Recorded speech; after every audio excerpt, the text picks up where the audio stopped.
Triplanetary by Edward E. Smith. Chapter 1. Pirates of Space. Apparently motionless to her passengers and crew, the interplanetary liner Hyperion bored serenely onward through space at normal acceleration. In the railed-off sanctum in one corner of the control room, a bell tinkled, a smothered whir was heard, and Captain Bradley frowned as he studied the brief message upon the tape of the recorder. A message flashed to his desk from the operator's panel.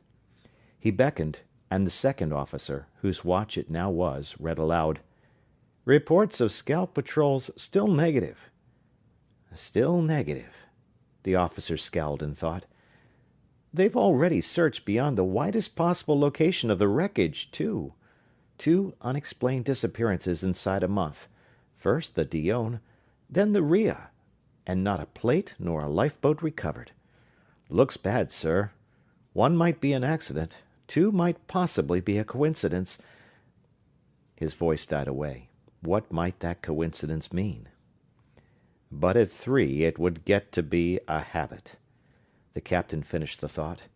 And whatever happened, happened quick. Neither of them had time to say a word. Their location recorders simply went dead. But of course they didn't have our detector screens nor our armament. According to the observatories, we're in clear ether, but I wouldn't trust them from Tellus to Luna. You have given the new orders, of course? Yes, sir. Detectors full out. All 3 courses of defensive screen on the trips. Projectors manned. Suits on the hooks. Every object detected in the outer space to be investigated immediately. If vessels, they are to be warned to stay beyond extreme range. Anything entering the 4th zone is to be rayed. Right. We are going through. But no known type of vessel could have made away with them without detection, the second officer argued. I wonder if there isn't something in those wild rumors we've been hearing lately. Bah, of course not, snorted the captain. Pirates and ships faster than light, 5th-order rays, nullification of gravity, mass without inertia? Ridiculous. Proved impossible over and over again. No, sir, if pirates are operating in space, and it looks very much like it, they won't get far against a good big battery full of kilowatt-hours behind 3 courses of heavy screen and a good solid set of multiplex rays. Properly used, they're good enough for anybody. Pirates, Neptunians, angels or devils, in ships or on sunbeams. If they tackle the Hyperion, we'll burn them out of the ether. Leaving the captain's desk, the watch officer resumed his tour of duty. The 6 great lookout plates into which the alert observers peered were blank, their far-flung ultra-sensitive detector screens encountering no obstacle. The ether was empty for thousands upon thousands of kilometers. The signal lamps upon the pilot's panel were dark. Its warning bells were silent. A brilliant point of white in the center of the pilot's closely ruled micrometer grating, exactly upon the crosshairs of his directors, showed that the immense vessel was precisely upon the calculated course, as laid down by the automatic integrating course plotters. Everything was quiet and in order. All's well, sir, he reported briefly to Captain Bradley. But all was not well. Danger, more serious far in that it was not external, was even then, all unsuspected, gnawing at the great ship's vitals. In a locked and shielded compartment, deep down in the interior of the liner, was the great air purifier. Now a man leaned against the primary duct, the aorta through which flowed the stream of pure air supplying the entire vessel. This man, grotesque in full panoply of space armor, leaned against the duct, and as he leaned a drill bit deeper and deeper into the steel wall of the pipe. Soon it broke through, and the slight rush of air was stopped by the insertion of a tightly fitted rubber tube. The tube terminated in a heavy rubber balloon which surrounded a frail glass bulb. The man stood tense, one hand holding before his silica and steel helmeted head a large pocket chronometer, the other lightly grasping the balloon. A sneering grin was upon his face as he awaited the exact second of action, the carefully predetermined instant when his right hand, closing, would shatter the fragile flask and force its contents into the primary airstream of the Hyperion. Far above, in the main saloon, the regular evening dance was in full swing. The ship's orchestra crashed into silence. There was a patter of applause, and Cleo Marsden, radiant belle of the voyage, led her partner out into the promenade and up to one of the observation plates. "Oh, we can't see the earth any more," she exclaimed. "Which way do you turn this, Mr. Costigan?" "Like this," said Conway Costigan, burly young first officer of the liner, turned the dials. "There, this plate is looking back, or down, at Tellus. This other one is looking ahead." Earth was a brilliantly shining crescent far beneath the flying vessel. Above her, ruddy Mars and silvery Jupiter blazed in splendor ineffable against a background of utterly indescribable blackness, a background thickly besprinkled with dimensionless points of dazzling brilliance, which were the stars. "Oh, isn't it wonderful?" breathed the girl, awed. "Of course, I suppose that it's old stuff to you, but a ground gripper, you know, and I could look at it forever, I think. That's why I want to come out here after every dance. You know, Her voice broke off suddenly with a queer, rasping catch as she seized his arm in a frantic clutch and as quickly went limp. He stared at her sharply, and understood instantly the message written in her eyes now enlarged, staring hard, brilliant, and full of soul-searing terror as she slumped down, helpless but for his support. In the act of exhaling as he was, lungs almost entirely empty, yet he held his breath until he had seized the microscope from his belt and had snapped the lever to emergency. "Control room," he gasped then, and every speaker throughout the great cruiser of the void blared out the warning as he forced his already evacuated lungs to absolute emptiness. "V2 gas! Get tight!" Writhing and twisting in his fierce struggle to keep his lungs from gulping in a draught of that noxious atmosphere, and with the unconscious form of the girl draped limply over his left arm, Costigan leaped toward the portal of the rearest lifeboat. Orchestra instruments crashed to the floor, and dancing couples fell and sprawled inertly while the tortured first officer swung the door of the lifeboat open and dashed across the tiny room to the air valves. Throwing them wide open, he put his mouth to the orifice and let his laboring lungs gasp their eager fill of the cold blast roaring from the tanks. Then, air hunger partially assuaged, he again held his breath, broke open the emergency locker, donned one of the spacesuits always kept there, and opened its valves wide in order to flush out of his uniform any lingering trace of the lethal gas. He then leaped back to his companion. Shutting off the air, he released a stream of pure oxygen, held her face in it, and made shift to force some of it into her lungs by compressing and releasing her chest against his own body. Soon she drew a spasmodic breath, choking and coughing, and he again changed the gaseous stream to one of pure air, speaking urgently as she showed signs of returning consciousness. Now it was Cleo Marsden's life. "Stand up," he snapped. "Hang on to this brace and keep your face in this airstream until I get a suit around you. Got me?" She nodded weakly, and assured that she could now hold herself at the valve, it was the work of only a minute to encase her in one of the protective coverings. Then, as she sat upon a bench, recovering her strength, he flipped on the lifeboat's visiphone projector and shot its invisible beam up into the control room, where he saw space-armored figures furiously busy at the panels. "Dirty work at the crossroads!" he blazed to his captain, man to man, formality disregarded, as it so often was in the Triplanetary service. "There's skullduggery afoot somewhere in our primary air. Maybe that's the way they got those other two ships. Pirates. Might have been a timed bomb.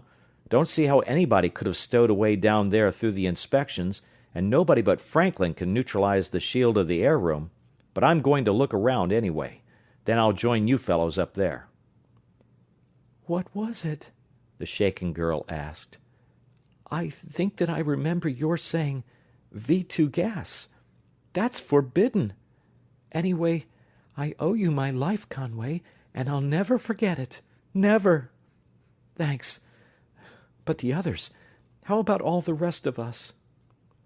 "It was V2, and it is forbidden," Costigan replied grimly, eyes fast upon the flashing plate, whose point of projection was now deep in the bowels of the vessel. "The penalty for using it or having it is death on sight. Gangsters and pirates use it, since they have nothing to lose, being on the death list already.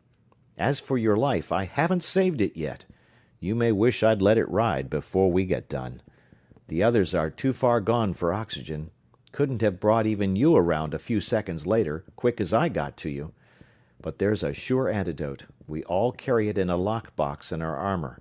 We all know how to use it, because crooks all use V2, and so we're always expecting it.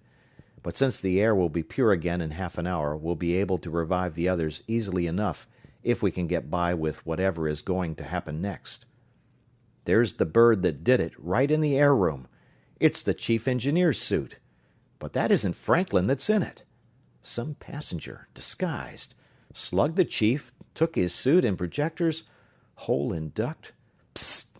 All washed out.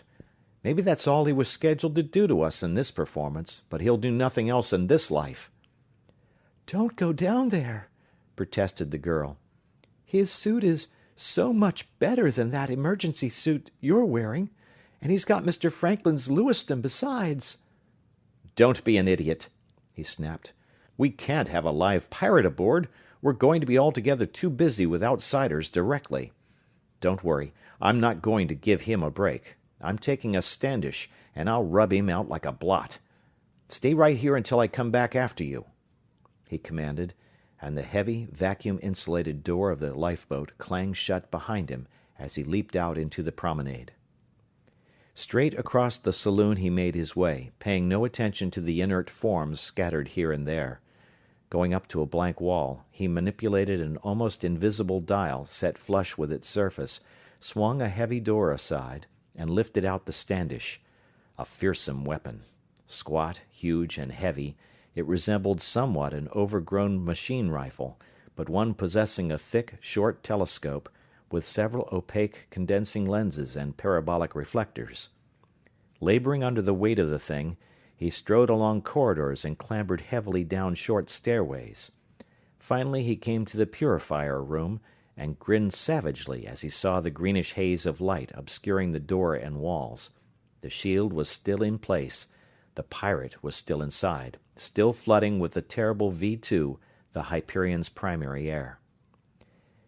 He set his peculiar weapon down, unfolded its 3 massive legs, crouched down behind it, and threw in a switch. Dull red beams of frightful intensity shot from the reflectors, and sparks, almost of lightning proportions, leaped from the shielding screen under their impact. Roaring and snapping, the conflict went on for seconds. Then, under the superior force of the Standish, the greenish radiance gave way. Behind it, the metal of the door ran the gamut of color, red, yellow, blinding whiter, then literally exploded, molten, vaporized, burned away.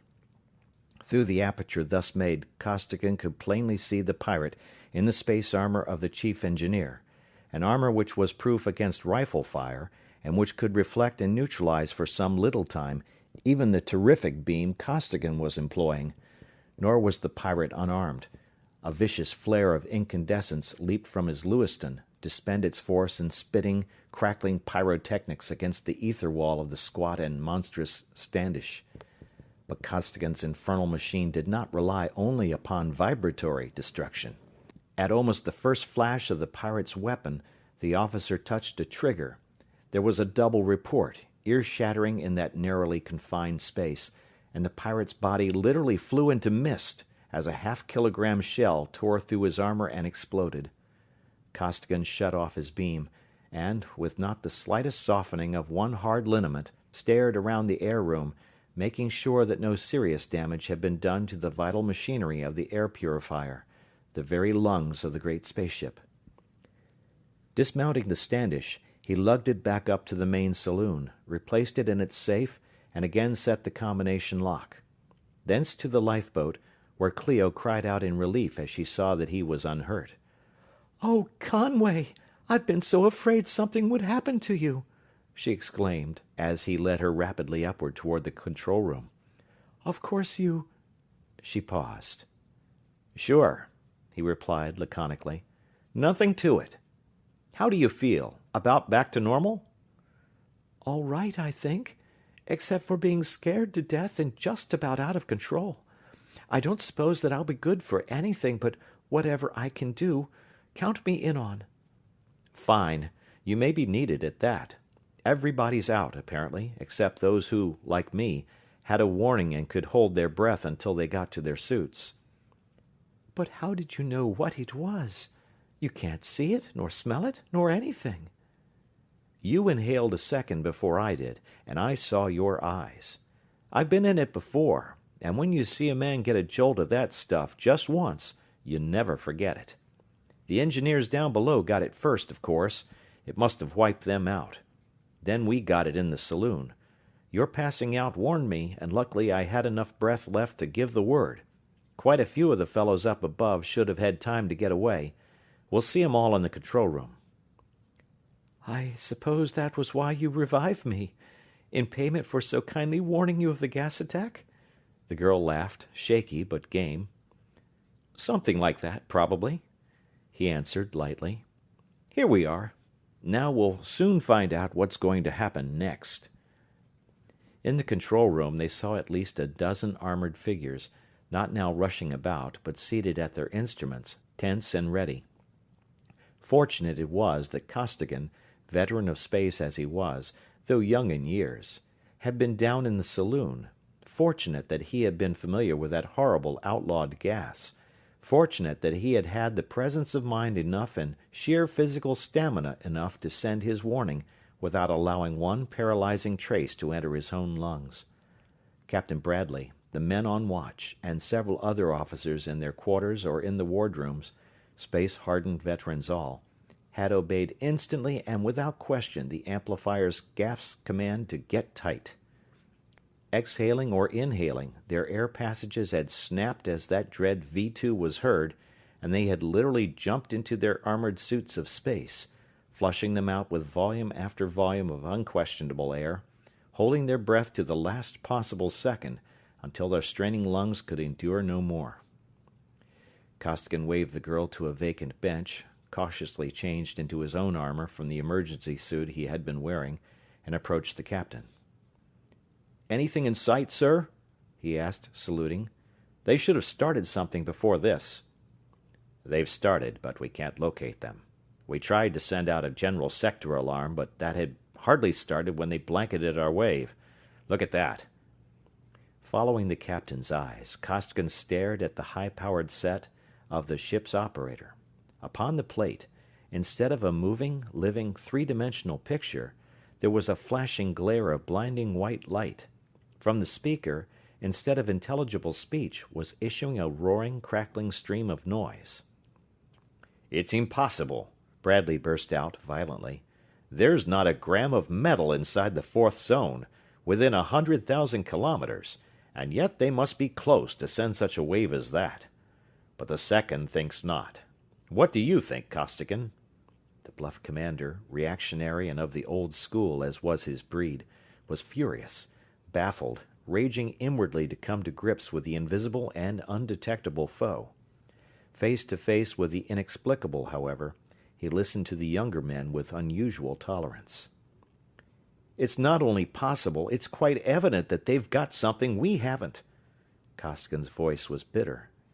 "But why shouldn't they have? Service ships never get anything until it's been experimented with for years, but pirates and such always get the new stuff as soon as it's discovered. The only good thing I can see is that we got part of a message away, and the scouts can trace that interference out there. But the pirates know that too. It won't be long now," he concluded grimly.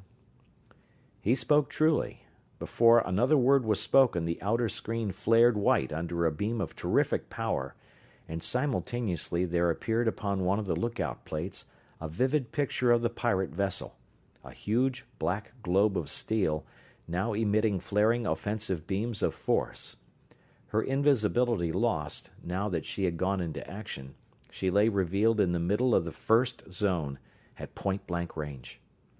Instantly the powerful weapons of the Hyperion were brought to bear, and in the blast of full-driven beams the stranger's screens flamed incandescent. Heavy guns, under the recoil of whose fierce salvos the frame of the giant globe trembled and shuddered, shot out their tons of high-explosive shell.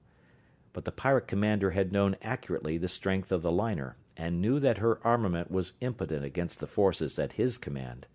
His screens were invulnerable. The giant shells were exploded harmlessly in mid-space, miles from their objective.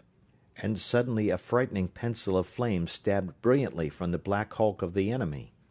Through the empty ether it tore, through the mighty defensive screens, through the tough metal of the outer and inner walls.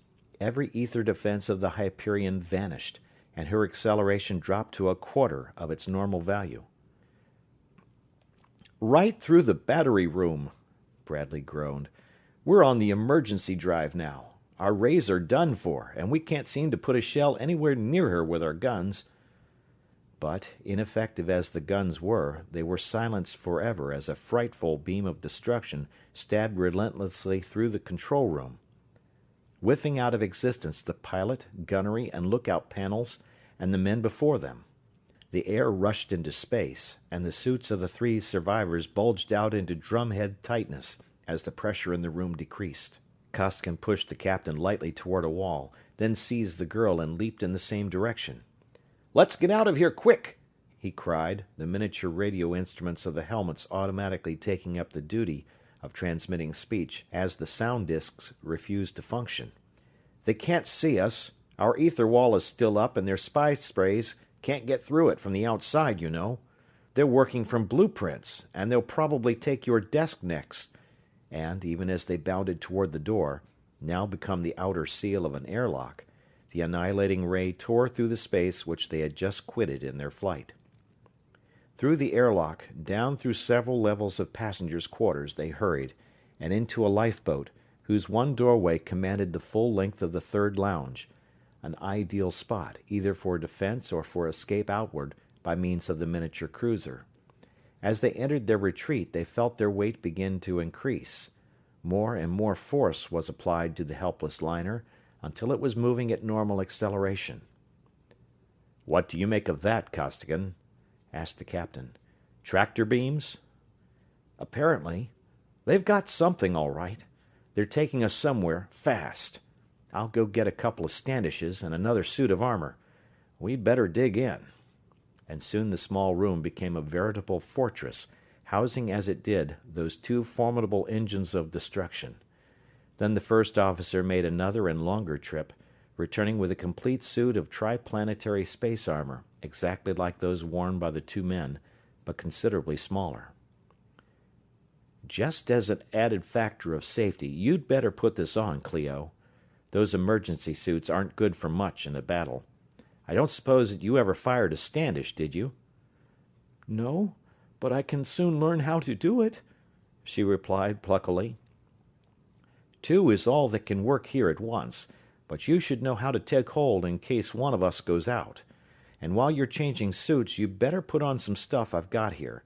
Special service phones and detectors. Stick this little disc onto your chest with this bit of tape, low down, out of sight. Just under your wishbone is the best place. Take off your wristwatch and wear this one continuously.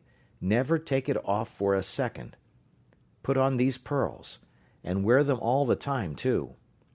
Take this capsule and hide it against your skin, someplace where it can't be found except by the most rigid search. Swallow it in an emergency. It goes down easily and works just as well inside as outside. It is the most important thing of all. You can get along with it alone if you lose everything else, but without that capsule, the whole system's shot to pieces. With that outfit, if we should get separated, you can talk to us. We're both wearing them, though somewhat different forms. You don't need to talk loud. Just a mutter will be enough. They're handy little outfits, almost impossible to find and capable of a lot of things." "Thanks, Conway. I'll remember that, too," Cleo replied as she turned toward the tiny locker to follow his instructions. "But won't the scouts and patrols be catching us pretty quick? The operator sent a warning." "Afraid the ether's empty as far as we're concerned. They could neutralize our detector screens, and the scouts' detectors are the same as ours." Captain Bradley had stood by in silent astonishment during this conversation. His eyes had bulged slightly at Costigan's "we're both wearing 'em," but he had held his peace, and as the girl disappeared, a look of dawning comprehension came over his face. "Oh, I see, sir," he said, respectfully, far more respectfully than he had ever before addressed a mere first officer. "Meaning that we both will be wearing them shortly, I assume. Service specials. But you didn't specify exactly what service, did you?" "Well, now that you mention it, I don't believe that I did." Costigan grinned. "That explains several things about you, particularly your recognition of V2 and your uncanny control and speed of reaction. But aren't you—" "No," Costigan interrupted, positively. "This situation is apt to get altogether too serious to overlook any bets. If we get away, I'll take them away from her and she'll never know that they aren't routine equipment in the Triplanetary service. As for you, I know that you can and do keep your mouth shut. That's why I'm hanging this junk on you. I had a lot of stuff in my kit, but I flashed it all with the Standish except what I brought in here for us three. Whether you think so or not, we're in a real jam. Our chance of getting away is mighty close to zero. Now that I've gone this far, I might as well tell you that I don't believe these birds are pirates at all, in the ordinary sense of the word, and it may be possible that they're after me, but I don't think so. We've covered up, too." He broke off as the girl came back, now to all appearances a small triplanetary officer, and the three settled down to a long and eventless wait.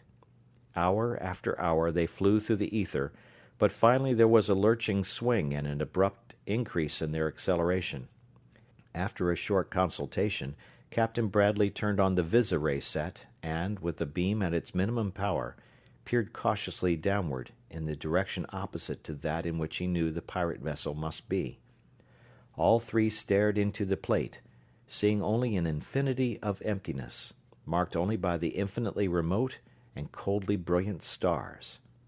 While they stared into space, a vast area of the heavens was blotted out, and they saw, faintly illuminated by a peculiar blue luminescence, a vast ball, a sphere so large and so close that they seemed to be dropping downward toward it, as though it were a world. They came to a stop, paused, weightless.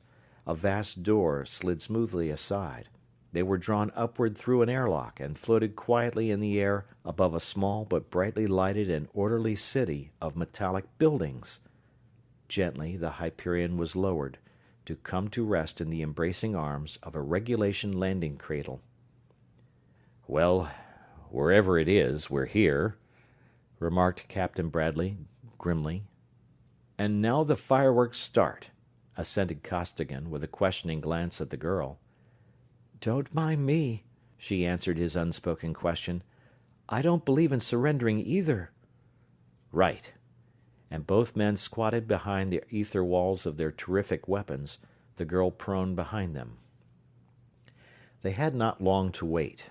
A group of human beings, men and to all appearance Americans, appeared unarmed in the little lounge.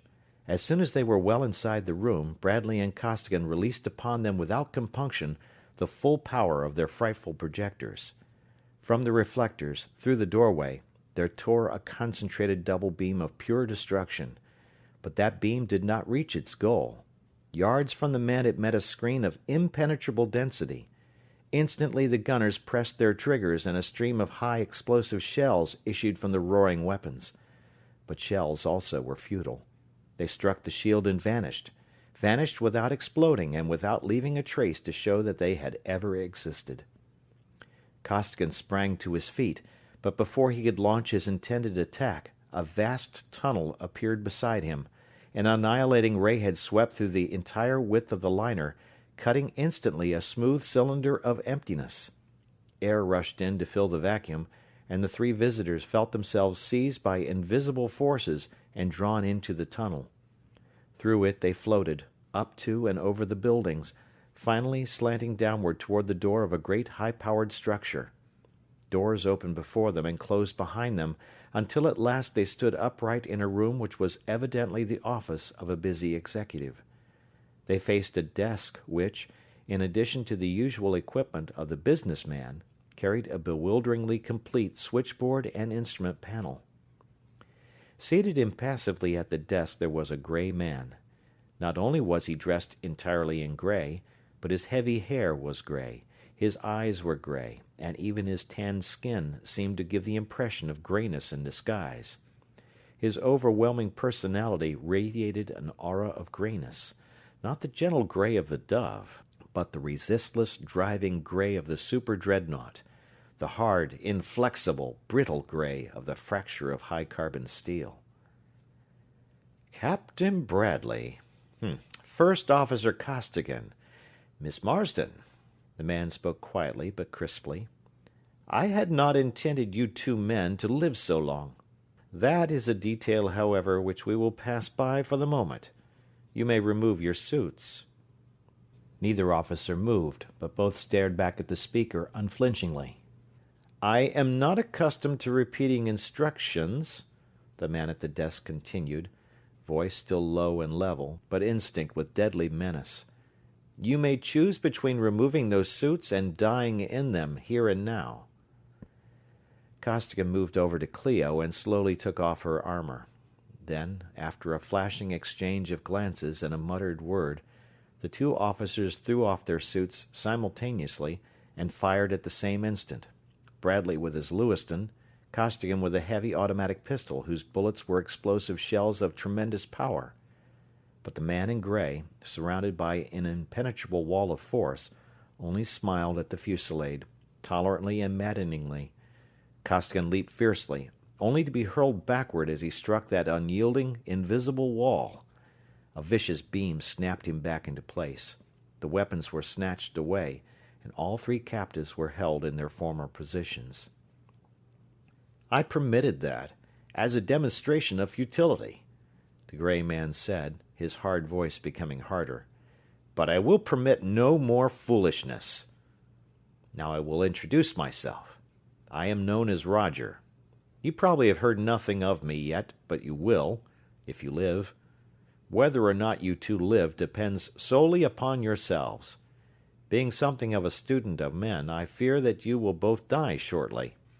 Able and resourceful as you have just shown yourselves to be, you could be valuable to me, but you probably will not, in which case you shall, of course, cease to exist.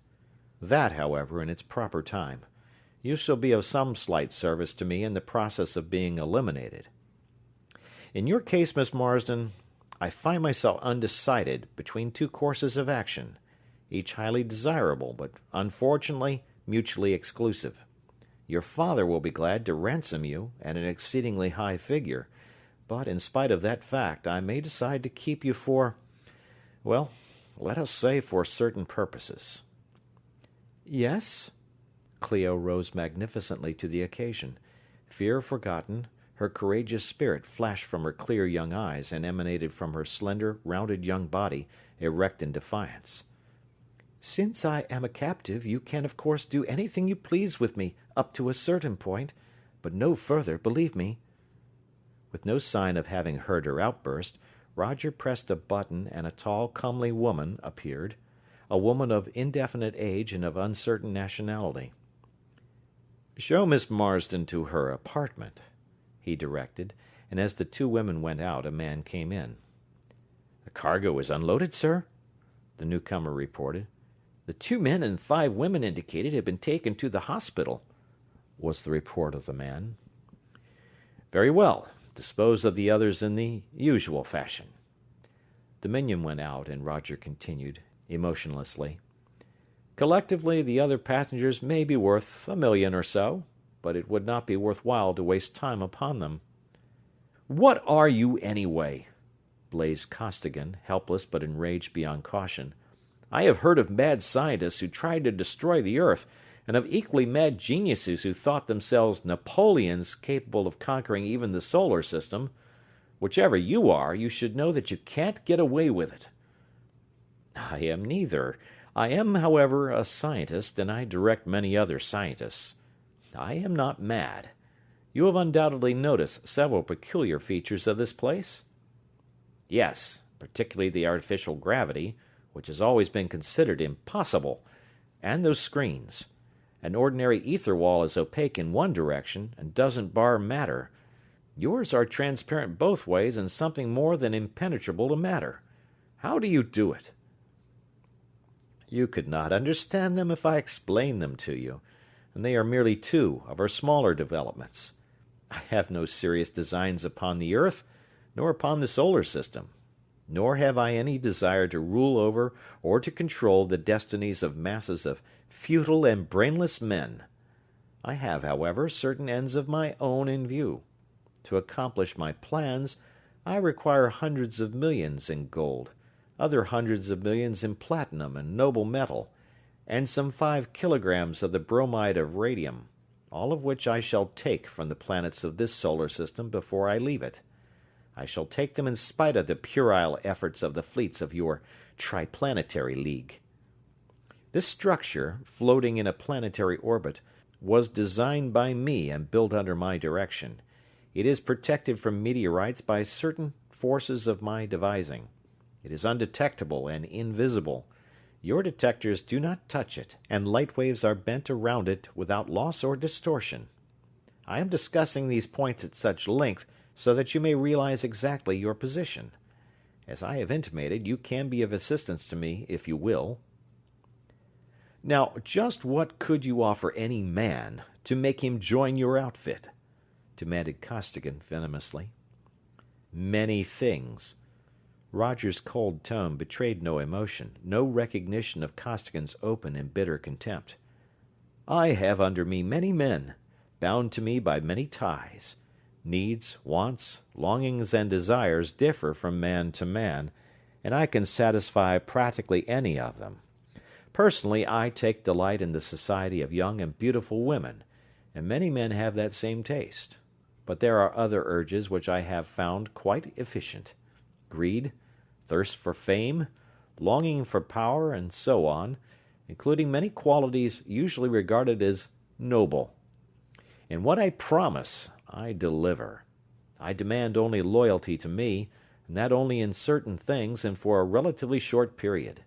In all else, my men do as they please. In conclusion, I can use you two conveniently, but I do not need you. Therefore you may choose now between my service and the alternative. Exactly what is the alternative? We will not go into that. Suffice it to say that it has to do with a minor research, which is not progressing satisfactorily. It will result in your extinction, and perhaps I should mention that that extinction will not be particularly pleasant. I say no, you... Bradley roared. He intended to give an unexpurgated classification, but was rudely interrupted. Hold on a minute, snapped Costigan. How about Miss Marsden? She has nothing to do with this discussion, returned Roger icily. I do not bargain. In fact, I believe that I shall keep her for a time. She has it in mind to destroy herself if I do not allow her to be ransomed, but she will find that door closed to her until I permit it to open. In that case, I string along with the chief, take what he started to say about you, and run it clear across the board for me, barked Costigan.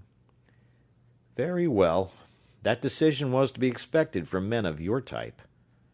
The gray man touched 2 buttons, and 2 of his creatures entered the room. Put these men into separate cells on the 2nd level, he ordered. Search them to the skin. All their weapons may not have been in their armor. Seal the doors and mount special guards, tuned to me here. Imprisoned they were, and carefully searched, but they bore no arms, and nothing had been said or thought of communicators. Even if such instruments could be concealed, Roger would detect their use instantly. At least, so would have run his thought, had the subject entered his mind. But even Roger had no inkling of the possibility of Costigan's service special phones, detectors, and spy ray, instruments of minute size and of infinitesimal power, but yet instruments which, working as they were, below the level of the ether, were effective at great distances and caused no vibrations in the ether by which their use could be detected. And what could be more innocent than the regulation personal equipment of every officer of space, the heavy goggles, the wrist watch, and its supplementary pocket chronometer, the flash lamp, the automatic lighter, the sender, the money belt.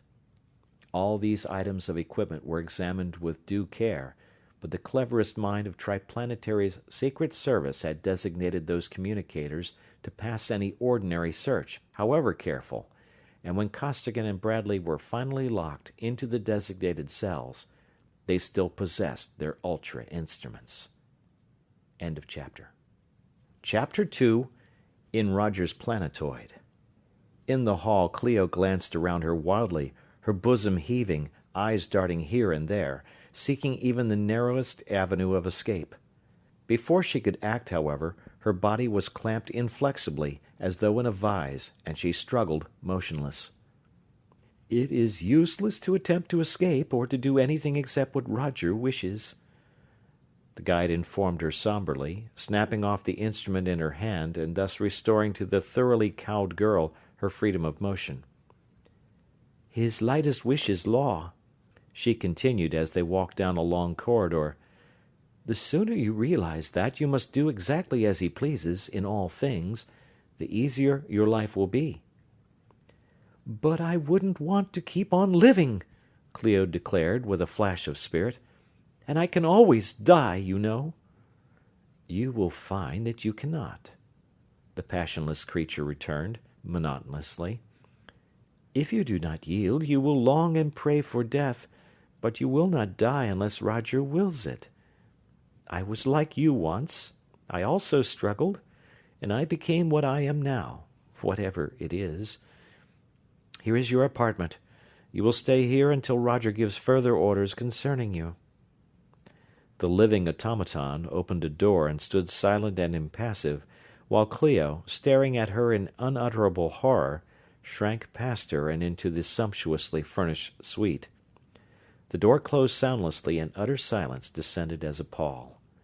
Not an ordinary silence, but the indescribable perfection of the absolute, complete absence of all sound. In that silence Cleo stood motionless, tense and rigid, hopeless, despairing. She stood there in that magnificent room, fighting an almost overwhelming impulse to scream. Suddenly she heard the cold voice of Roger, speaking from the empty air.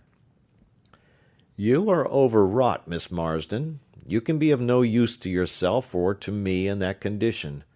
I command you to rest.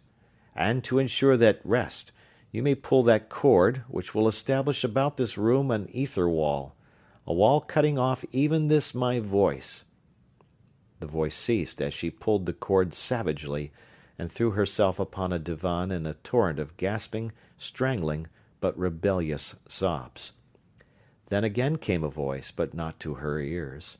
Deep within her, pervading every bone and muscle, it made itself felt rather than heard. "Cleo," it asked, "don't talk yet." "Conway!"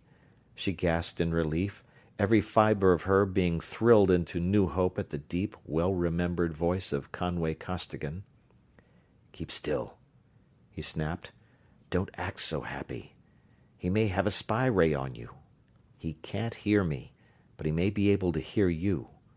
When he was talking to you, you must have noticed a sort of rough, sandpapery feeling under that necklace I gave you. Since he's got an ether wall around you, the beads are dead now. If you feel anything like that under the wristwatch, breathe deeply twice. If you don't feel anything there, it's safe for you to talk as loud as you please." "I don't feel a thing, Conway," she rejoiced. Tears forgotten, she was her old buoyant self again. "So that wall is real, after all. I only about half believed it." "Don't trust it too much, because he can cut it off from the outside any time he wants to. Remember what I told you. That necklace will warn you of any spy ray in the ether, and the watch will detect anything below the level of the ether. It's dead now, of course, since our 3 phones are direct connected. I'm in touch with Bradley, too. Don't be too scared. We've got a lot better chance than I thought we had." "What? You don't mean it?" "Absolutely. I'm beginning to think that maybe we've got something he doesn't know exists, our ultrawave. Of course, I wasn't surprised when his searches failed to find our instruments, but it never occurred to me that I might have a clear field to use them in. I can't quite believe it yet, but I haven't been able to find any indication that he can even detect the bands we are using. I'm going to look around over there with my spy ray. I'm looking at you now. Feel it?" "Yes, the watch feels that way now." "Fine. Not a sign of interference over here either. I can't find a trace of ultrawave. Anything below ether level, you know. Anywhere in the whole place. He's got so much stuff that we've never heard of that I supposed of course he'd have ultrawave too, but if he hasn't, that gives us the edge. Well, Bradley and I've got a lot of work to do. Wait a minute. I just had a thought. I'll be back in about a second." There was a brief pause, then the soundless but clear voice went on. "Good hunting. That woman that gave you the blue willies isn't alive. She's full of the prettiest machinery and communicators you ever saw." "Oh, Conway!" And the girl's voice broke in an engulfing wave of thanksgiving and relief. "It was so unutterably horrible, thinking of what must have happened to her and to others like her." "He's running a colossal bluff, I think. He's good all right, but he lacks quite a lot of being omnipotent. But don't get too cocky either. Plenty has happened to plenty of women here, and men too, and plenty may happen to us unless we put out a few jets. Keep a stiff upper lip, and if you want us, yell. Bye."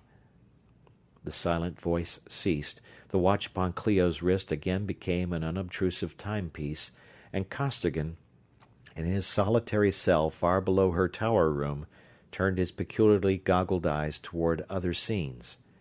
In his pockets his hands manipulated tiny controls, and through the lenses of those goggles Costigan's keen and highly trained eyes studied every concealed detail of mechanism of the great globe, and the while he planned what must be done. Finally, he took off the goggles and spoke in a low voice to Bradley, confined in another windowless room across the hall. "I think I've got dope enough, Captain. I've found out where he put our armor and guns, and I've located all the main leads, controls, and generators. There are no ether walls around us here, but every door is shielded, and there are guards outside our doors, one to each of us. They're robots, not men. That makes it harder, since they're undoubtedly connected direct to Roger's desk, and will give an alarm at the first hint of abnormal performance. We can't do a thing until he leaves his desk. See that black panel, a little below the cord switch to the right of your door? That's the conduit cover. When I give you the word, tear that off and you'll see one red wire in the cable. It feeds the shield generator of your door. Break that wire and join me out in the hall. Sorry I had only one of these ultrawave spies, but once we're together it won't be so bad. Here's what I thought we could do." And he went over in detail the only course of action which his surveys had shown to be possible. "There, he's left his desk," Costigan exclaimed after the conversation had continued for almost an hour. "Now, as soon as we find out where he's going, we'll start something. He's going to see Clio, the swine. This changes things, Bradley." His hard voice was a curse.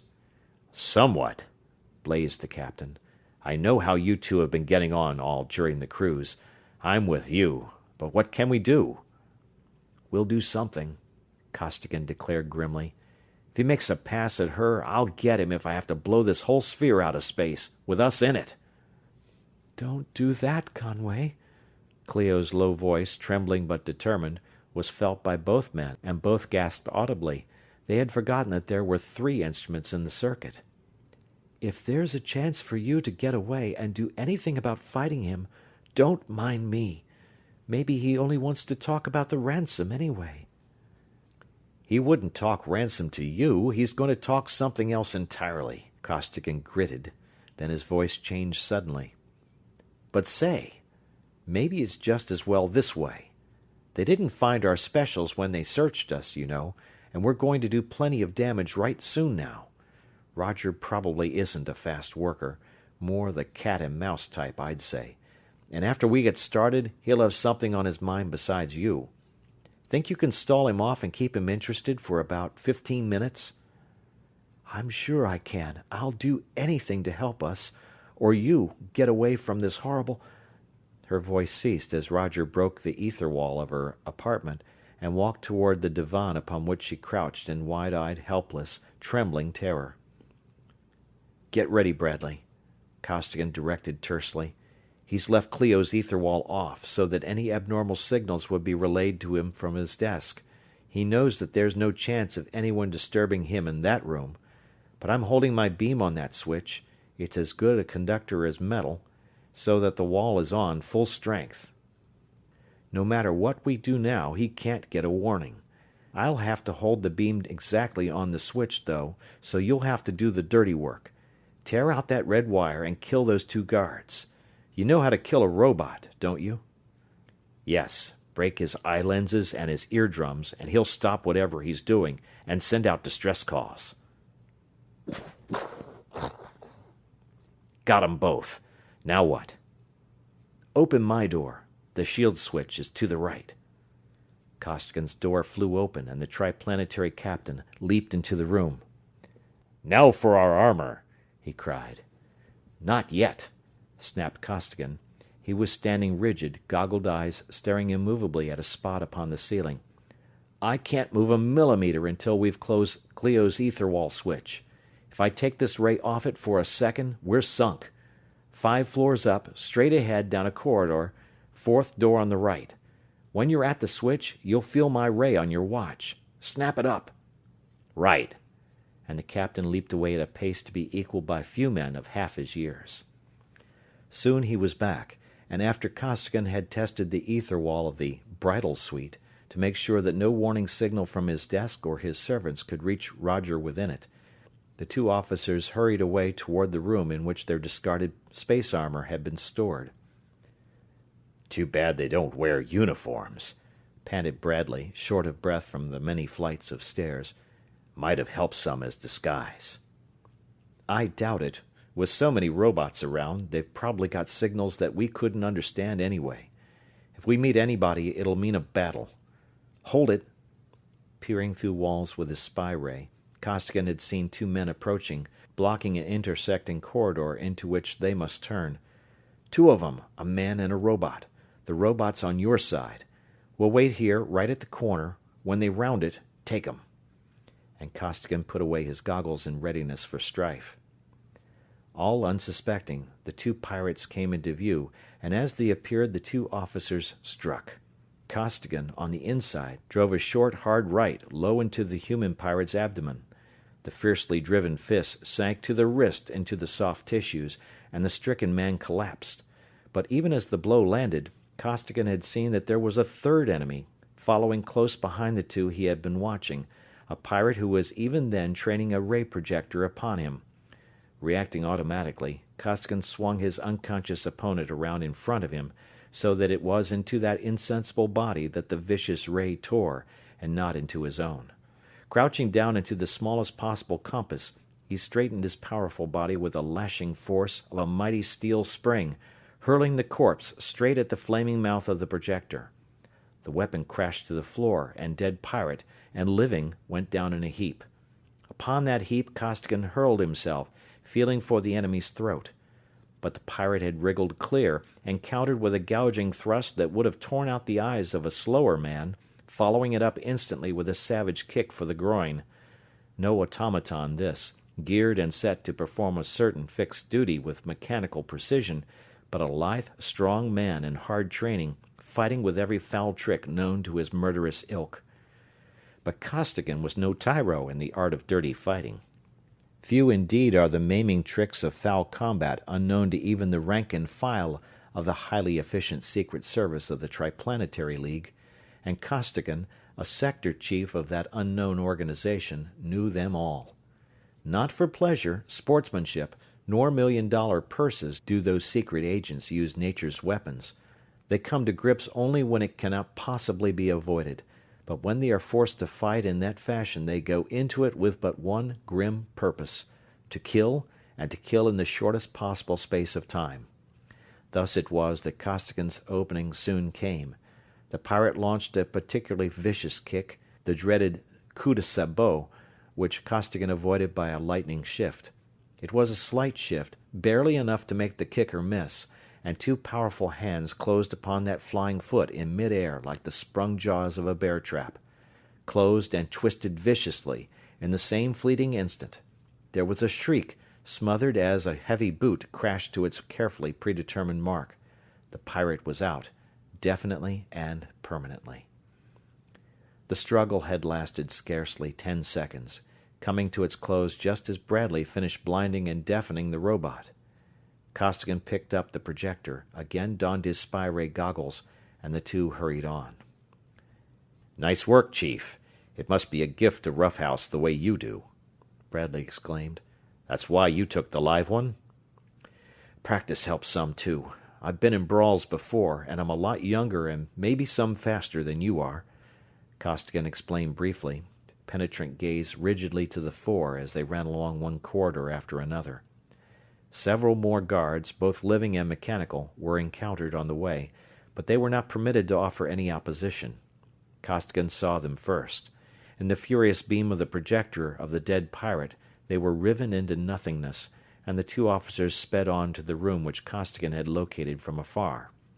The 3 suits of triplanetary space armor had been sealed into a cabinet whose doors Costigan literally blew off with a blast of force, rather than consume time in tracing the power leads. "I feel like something now." Costigan, once more encased in his own armor, heaved a great sigh of relief. "Rough and tumble's all right with 1 or 2, but that generator room is full of grief, and we won't have any too much stuff as it is. We've got to take Cleo's suit along. We'll carry it down to the door of the power room, drop it there, and pick it up after we've wrecked the works." Contemptuous now of possible guards, the armored pair strode toward the room which housed the pulsating heart of the immense fortress of space. Guards were encountered, and captains, officers who signaled frantically to their chief, since he alone could unleash the frightful forces at his command, and who profanely wondered at his unwonted silence, but the enemy beams were impotent against the mighty ether walls of that armor, and the pirates, without armor in the security of their own planet as they were, vanished utterly in the ravening beams of the twin Lewistons. As they paused before the door of the power room, both men felt Cleo's voice raised in her first and last appeal, an appeal wrung from her against her will by the extremity of her position.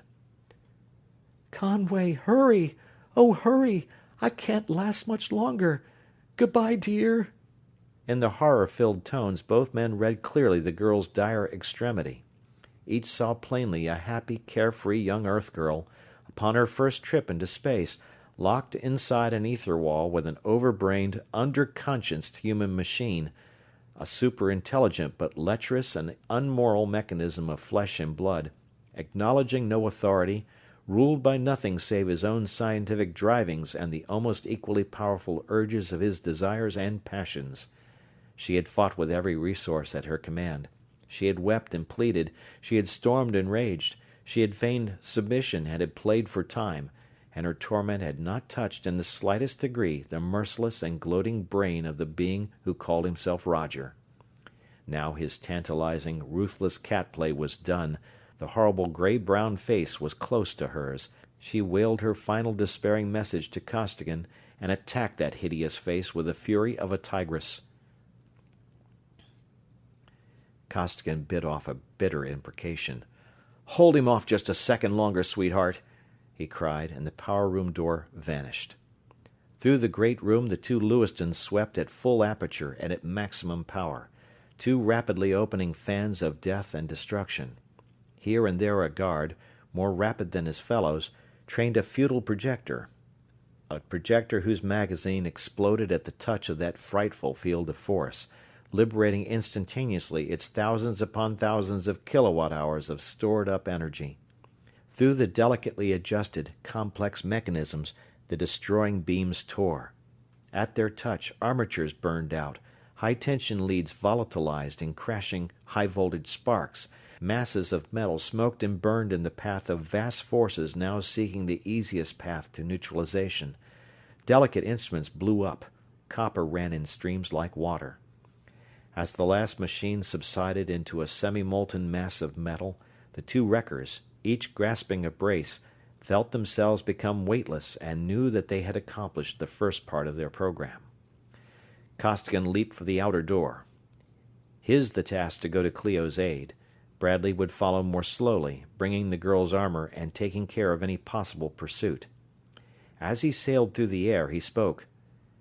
"Coming, Clio. All right, girl?" questioningly, half fearfully. "All right, Conway." Her voice was almost unrecognizable, broken in retching agony. "When everything went crazy, he found out that the ether wall was up, forgot all about me. He shut it off, and seemed to go crazy, too. He is floundering around like a wild man now. I'm trying to keep him from going downstairs." "Good girl. Keep him busy 1 minute more. He's getting all the warnings at once and wants to get back to his board. But what's the matter with you? Did he hurt you, after all?" "Oh, no, not that. But I'm sick, horribly sick. I'm falling. I'm so dizzy I can scarcely see. My head is breaking up into little pieces. I just know I'm going to die, Conway. Oh, oh." "Oh, is that all?" In his sheer relief that they had been in time, Costigan did not think of sympathizing with Clio's very real present distress of mind and body. "I forgot that you're a ground gripper. That's just a little touch of space sickness. It'll wear off directly. All right, I'm coming. Let go of him and get as far away from him as you can." He was now in the street. Perhaps 200 feet distant and 100 feet above him was the tower room in which were Clio and Roger. He sprang directly towards its large window, and as he floated upward, he corrected his course and accelerated his pace by firing backward at various angles with his heavy service pistol, uncaring that at the point of impact of each of those shells a small blast of destruction erupted. He missed the window a trifle, but that did not matter. His flaming Lewiston opened a way for him, partly through the window, partly through the wall. As he soared through the opening, he trained projector and pistol upon Roger, now almost to the door, noticing as he did so that Clio was clinging convulsively to a lamp bracket upon the wall. Door and wall vanished in the Lewiston's terrific beam, but the pirate stood unharmed. Neither ravening ray nor explosive shell could harm him. He had snapped on the protective shield, whose generator was always upon his person. But Roger, while not exactly a ground gripper, did not know how to handle himself without weight, whereas Costigan, given 6 walls against which to push, was even more efficient in weightless combat than when handicapped by the force of gravitation. Keeping his projector upon the pirate, he seized the first club to hand, a long, slender pedestal of metal, and launched himself past the pirate chief. With all the momentum of his mass and velocity, and all the power of his mighty right arm, he swung the bar at the pirate's head. That fiercely driven mass of metal should have taken Roger's head from his shoulders, but it did not.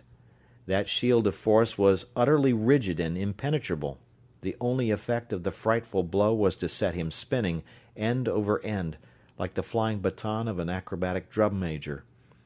As the spinning form crashed against the opposite wall of the room, Bradley floated in, carrying Clio's armor. Without a word, the captain loosened the helpless girl's grip upon the bracket and encased her in the suit. Then, supporting her at the window, he held his Lewiston upon the captive's head while Costigan propelled him toward the opening. Both men knew that Roger's shield of force must be threatened every instant, that if he were allowed to release it, he probably would bring to bear a hand weapon even superior to their own. Braced against the wall, Costigan sighted along Roger's body toward the most distant point of the lofty dome of the artificial planet, and gave him a gentle push. Then, each grasping Clio by an arm, the 2 officers shoved mightily with their feet, and the 3 armored forms darted away toward their only hope of escape, an emergency boat which could be launched through the shell of the great globe. To attempt to reach the Hyperion and to escape in one of her lifeboats would have been useless. They could not have forced the great gates of the main airlocks, and no other exits existed. As they sailed onward through the air, Costigan keeping the slowly floating form of Roger enveloped in his beam, Clio began to recover. "Suppose they get their gravity fixed," she asked apprehensively, "and they're raying us and shooting at us." "They may have fixed it already. They undoubtedly have spare parts and duplicate generators, but if they turn it on, the fall will kill Roger too, and he wouldn't like that. They'll have to get him down with an airship, and they know that we'll get them as fast as they come up. They can't hurt us with hand weapons, and before they can bring up any heavy stuff, they'll be afraid to use it, because we'll be too close to their shell." "I wish we could have brought Roger along," he continued savagely to Bradley. "But you were right, of course. It'd be altogether too much like a rabbit capturing a wildcat. My Lewiston's about done right now. There can't be much left of yours. What he'd do to us would be a sin and a shame." Now at the great wall, the two men heaved mightily upon a lever, the gate of the emergency port swung slowly open, and they entered the miniature cruiser of the void. Costigan, familiar with the mechanism of the craft from careful study from his prison cell, manipulated the controls.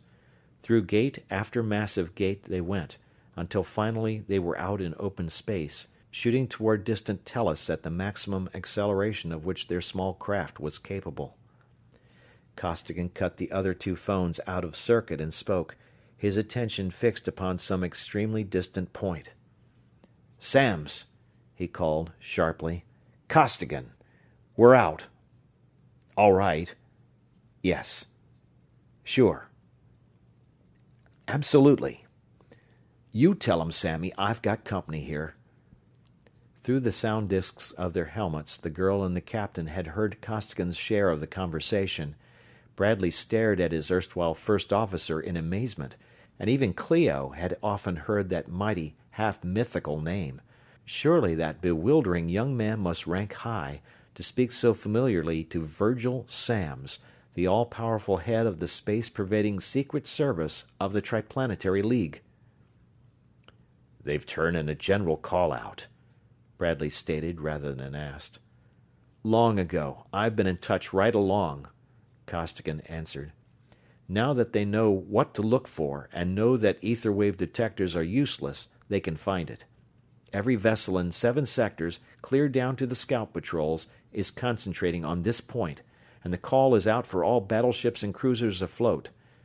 There are enough operatives out there with ultrawaves to locate that globe, and once they spot it, they'll point it out to all the other vessels." "But how about the other prisoners?" asked the girl. "They'll all be killed, won't they?" "Hard telling," Costigan shrugged. "Depends on how things turn out. We lack a lot of being safe ourselves yet, and it's my personal opinion that there's going to be a real war." "What's worrying me mostly is our own chance," Bradley assented. "They will chase us, of course." "Sure, and they'll have more speed than we have. Depends on how far away the nearest triplanetary vessels are. Anyway, we've done everything we can do. It's in the laps of the gods now." Silence fell, and Costigan cut in Clio's phone and came over to the seat upon which she was reclining, white and stricken, worn out by the horrible and terrifying ordeals of the last few hours. As he seated himself beside her, she blushed vividly, but her deep blue eyes met his gray ones steadily. "Clio, you, that is," he flushed hotly and stopped.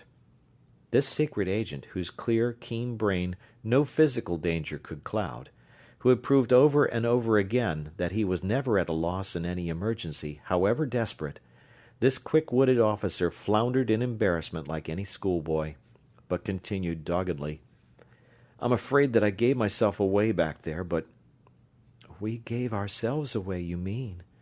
She filled in the pause. "I did my share, but I won't hold you to it if you don't want. But I know that you love me, Conway." "Love you," the man groaned, his face lined and hard, his whole body rigid. "That doesn't half tell it, Clio. You don't need to hold me. I'm held for life. There never was a woman who meant anything to me before, and there never will be another. You're the only woman that ever existed. It isn't that. Can't you see that it's impossible?" "Of course I can't. It isn't impossible at all." She released her finger shields. 4 hands met in tightly clasped, and her low voice thrilled with feeling as she went on.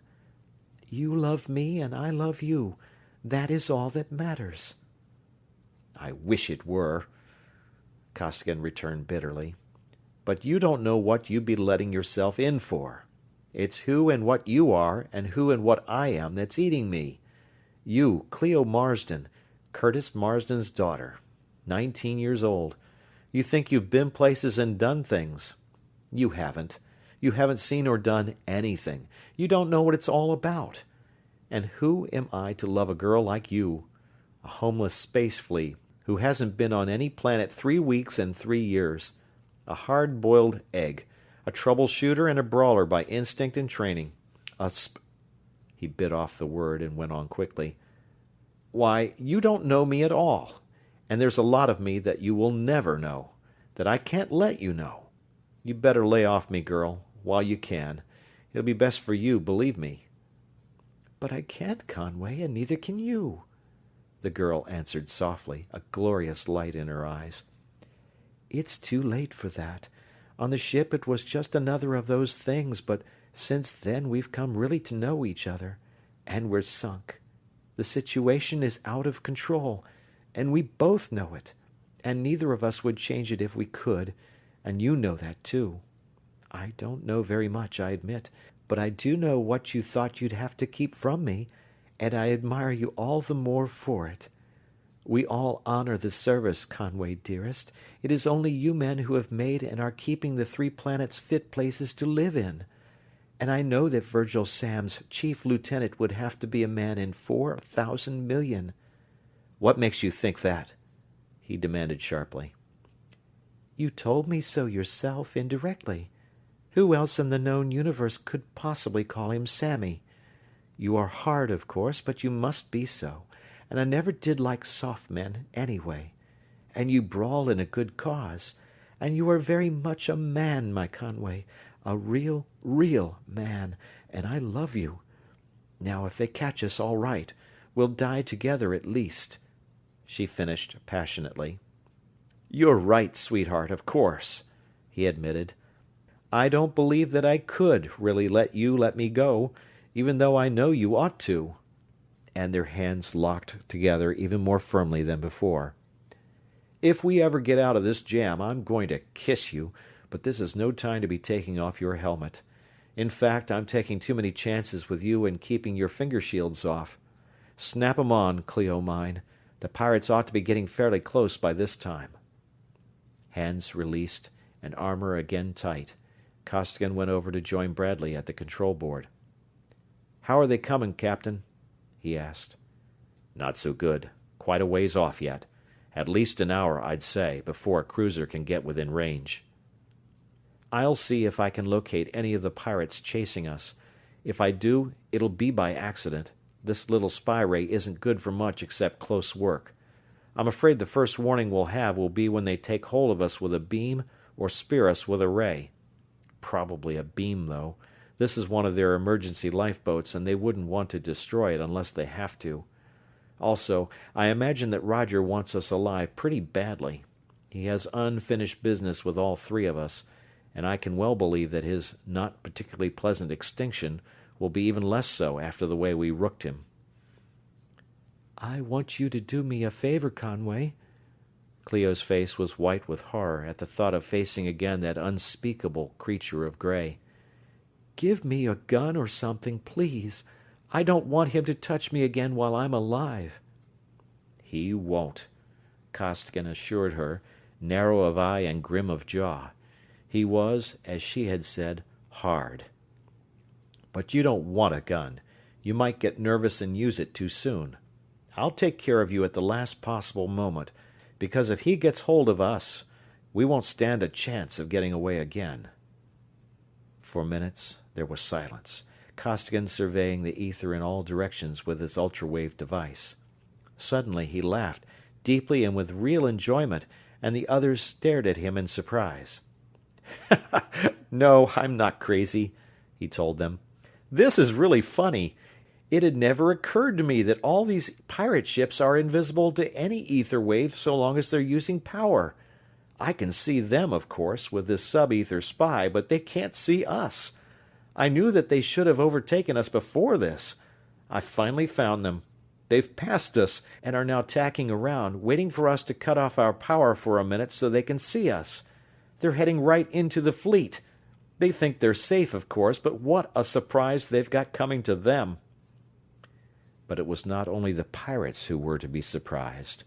Long before the pirate ship had come within extreme visibility range of the Triplanetary fleet, it lost its invisibility and was starkly outlined upon the lookout plates of the three fugitives. For a few seconds the pirate craft seemed unchanged, then it began to glow redly, with a red that seemed to become darker as it grew stronger. Then the sharp outlines blurred, puffs of air burst outward, and the metal of the hull became a viscous, fluid-like something, flowing away in a long red streamer into seemingly empty space. Costigan turned his ultra-gaze into that space, and saw that it was actually far from empty. There lay a vast something, formless and indefinite either to his sub-ethereal vision, a something into which the viscid stream of transformed metal plunged, and vanished. Powerful interference blanketed his ultrawave and howled throughout his body, but in the hope that some part of his message might get through, he called Samms, and calmly and clearly he narrated everything that had just happened. He continued his crisp report, neglecting not the smallest detail, while their tiny craft was drawn inexorably toward a redly impermeable veil, and continued it until their lifeboat, still intact, shot through that veil and he found himself unable to move. He was conscious, he was breathing normally, his heart was beating, but not a voluntary muscle would obey his will. End of chapter. Chapter 3. Fleet against Planetoid. One of the newest and fleetest of the law enforcement vessels of the Triplanetary League, the heavy cruiser Chicago of the North American Division of the Tellurian Contingent, plunged stolidly through interplanetary vacuum. For 5 long weeks she had patrolled her allotted volume of space. In another week she would report back to the city whose name she bore, where her space-weary crew, worn by their long trick in the awesomely oppressive depths of the limitless void, would enjoy to the full their fortnight of refreshing planetary leave. She was performing certain routine tasks, charting meteorites, watching for derelicts and other obstructions to navigation, checking in constantly with all scheduled spaceships in case of need, and so on. But primarily, she was a warship. She was a mighty engine of destruction, hunting for the unauthorized vessels of whatever power or planet it was that had not only defied the Triplanetary League, but were evidently attempting to overthrow it, attempting to plunge the 3 planets back into the ghastly sink of bloodshed and destruction from which they had so recently emerged. Every spaceship within range of her powerful detectors was represented by 2 brilliant, slowly moving points of light, one upon a great micrometer screen, the other in the tank, the immense, 3-dimensional, minutely cubed model of the entire solar system. A brilliantly intense red light flared upon a panel, and a bell clanged brazenly the furious signals of the sector alarm. Simultaneously, a speaker roared forth its message of a ship in dire peril. "Sector alarm! N.A.T. Hyperion, gassed with V2. Nothing detectable in space but—" The half-uttered message was drowned out in a crackling roar of meaningless noise. The orderly signals of the bell became a hideous clamor, and the 2 points of light which had marked the location of the liner disappeared in widely spreading flashes of the same high-powered interference. Observers, navigators, and control officers were alike dumbfounded. Even the captain, in the shell-proof, shock-proof, and doubly ray-proof retreat of his conning compartment, was equally at a loss. No ship or thing could possibly be close enough to be sending out interfering waves of such tremendous power, yet there they were. Maximum acceleration, straight for the point where the Hyperion was when her tracers went out, the captain ordered, and through the fringe of that widespread interference he drove a solid beam, reporting concisely to GHQ. Almost instantly the emergency call-out came roaring in. Every vessel of the sector, of whatever class or tonnage, was to concentrate upon the point in space where the ill-fated liner had last been known to be. Hour after hour the great globe drove on at maximum acceleration, captain and every control officer alert and at high tension. But in the quartermaster's department, deep down below the generator rooms, no thought was given to such minor matters as the disappearance of a Hyperion. The inventory did not balance, and 2 QM privates were trying, profanely and without much success, to find the discrepancy. Charge cells for model D.F. Lewistons, none requisitioned, on hand 18,000. The droning voice broke off short in the middle of a word, and the private stood rigid, in the act of reaching for another slip, every faculty concentrated upon something imperceptible to his companion. "Come on, Cleve, snap it up," the second commanded, but was silenced by a vicious wave of the listener's hand. "What?" the rigid one exclaimed. "Reveal ourselves. Why, it's... Oh, all right. Oh, that's it. Uh-huh. I see. Yes, I've got it solid. Maybe I'll see you again sometime. If not, so long." The inventory sheets fell unheeded from his hand, and his fellow private stared after him in amazement as he strode over to the desk of the officer in charge. That officer also stared as the hitherto easy-going and gold-bricking Cleve saluted briskly, showing him something flat in the palm of his left hand, and spoke. "I've just got some of the funniest orders ever put out, Lieutenant." His voice was low and intense. "But they come from way, way up. I'm to join the brass hats in the center. You'll know about it directly, I imagine. Cover me up as much as you can, will you?" And he was gone. Unchallenged, he made his way to the control room, and his curt, "Urgent report for the captain," admitted him there without question. But when he approached the sacred precincts of the captain's own and inviolate room, he was stopped in no uncertain fashion by no less a personage than the officer of the day. "And report yourself under arrest immediately," the O.D. concluded his brief but pointed speech. "You were right in stopping me, of course," the intruder conceded, unmoved. "I wanted to get in there without giving everything away, if possible, but it seems that I can't. Well, I've been ordered by Virgil Samms to report to the captain at once. See this? Touch it." He held out a flat insulated disc, cover thrown back to reveal a tiny golden meteor, at the sight of which the officer's truculent manner altered markedly. "I've heard of them, of course, but I never saw one before." And the officer touched the shining symbol lightly with his finger, jerking backward involuntarily as there shot through his whole body a thrilling surge of power, shouting into his very bones an unpronounceable syllable, the password of the Secret Service. "Genuine or not, it gets you to the captain. He'll know, and if it's a fake, you'll be breathing space in 5 minutes." Projector at the ready, the officer of the day followed Cleve into the Holy of Holies. There the grizzled four-striper touched the golden meteor lightly, then drove his piercing gaze deep into the unflinching eyes of the younger man. But that captain had won his high rank neither by accident nor by pull. He understood at once. "It must be an emergency," he growled half-audibly, still staring at his lowly QM clerk, "to make Samms uncover his whole organization." He turned and curtly dismissed the wondering O.D., then, "All right, out with it." "Serious enough so that every one of us afloat has just received orders to reveal himself to his commanding officer and to anyone else, if necessary, to reach that officer at once. Orders never before issued. The enemy have been located. They have built a base, and have ships better than our best. Base and ships cannot be seen nor detected by any ether wave. However, the service has been experimenting for years with a new type of communicator beam, and while pretty crude yet, it was given to us when the Dione went out without leaving a trace. One of our men was in the Hyperion, managed to stay alive, and has been sending data. I am instructed to attach my new phone set to one of the universal plates in your conning room and to see what I can find." "Go to it." The captain waved his hand, and the operative bent to his task.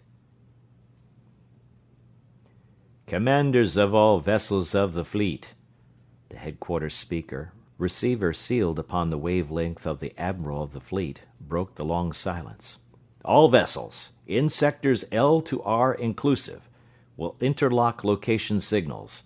Some of you have received, or will receive shortly, certain communications from sources which need not be mentioned. Those commanders will at once send out red K4 screens. Vessels so marked will act as temporary flagships. Unmarked vessels will proceed at maximum to the nearest flagship, grouping about it in regulation squadron cone in order of arrival. Squadrons most distant from objective point designated by flagship observers will proceed toward it at maximum. Squadrons nearest it will decelerate or reverse velocity. That point must not be approached until full fleet formation has been accomplished. Heavy and light cruisers of all other sectors inside the orbit of Mars." The orders went on, directing the mobilization of the stupendous forces of the League, so that they would be in readiness in the highly improbable event of the failure of the massed power of 7 sectors to reduce the pirate base. In those 7 sectors, perhaps a dozen vessels threw out enormous spherical screens of intense red light, and as they did so their tracer points upon all the interlocked lookout plates also became ringed about with red. Toward those crimson markers the pilots of the unmarked vessels directed their courses at their utmost power, and while the white lights upon the lookout plates moved slowly toward and clustered about the red ones, the ultra instruments of the Secret Service operatives were probing into space, sweeping the neighborhood of the computed position of the pirate stronghold. But the object sought was so far away that the small spy ray sets of the Secret Service men, intended as they were for close-range work, were unable to make contact with the invisible planetoid for which they were seeking. In the captain's sanctum of the Chicago, the operative studied his plate for only a minute or two, then shut off his power and fell into a brown study, from which he was rudely aroused. "Aren't you even going to try to find them?" demanded the captain. "No," Cleve returned shortly.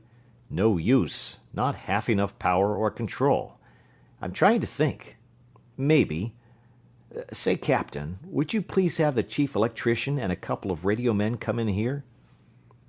They came, and for hours, while the other ultrawave men searched the apparently empty ether with their ineffective beams, the 3 technical experts and the erstwhile quartermaster's clerk labored upon a huge and complex ultrawave projector, the 3 blindly and with doubtful questions, the one with sure knowledge at least of what he was trying to do. Finally the thing was done, the crude but efficient graduated circles were set, and the tubes glowed redly as their solidly massed output was driving into a tight beam of ultra-vibration. "There it is, sir," Cleve reported, after some 10 minutes of delicate manipulation, and the vast structure of the miniature world flashed into being upon his plate. "You may notify the fleet. Coordinates at H11.62, RA 124-31-16, and DX about 173.2. The report made, and the assistants out of the room, the captain turned to the observer and saluted gravely. "We have always known, sir, that the service had men, but I had no idea that any one man could possibly do, on the spur of the moment, what you have just done, unless that man happened to be Lyman Cleveland." "Oh, it doesn't," the observer began, but broke off, muttering unintelligibly at intervals, then swung the Visi-ray beam toward the earth. Soon a face appeared upon the plate, the keen but careworn face of Virgil Samms. "Hello, Lyman." His voice came clearly from the speaker, and the captain gasped. His ultrawave observer and sometime clerk was Lyman Cleveland himself, probably the greatest living expert in beam transmission. I knew you'd do something, if it could be done. How about it? Can the others install similar sets on their ships? I'm betting that they can't." "Probably not." Cleveland frowned in thought. "This is a patchwork affair made of gunny sacks and haywire. I'm holding it together by main strength and awkwardness, and even at that it's apt to go to pieces any minute." "Can you rig it up for photography?" "I think so. Just a minute." "Yes, I can. Why?" "Because there's something going on out there that neither we nor the so-called pirates know anything about. The Admiralty seems to think that it's the Jovians again, but we don't see how it can be. If it is, they have developed a lot of stuff that none of our agents has even suspected." And he recounted briefly what Costigan had reported to him, concluding, "Then there was a burst of interference, on the ultra band, mind you, and I've heard nothing from him since. Therefore I want you to stay out of the battle entirely. Stay as far away from it as you can and still get good pictures of everything that happens. I will see that orders are issued to the Chicago to that effect." "But listen, those are orders," snapped Samms. "It is of the utmost importance that we know every detail of what is going to happen. The answer is pictures.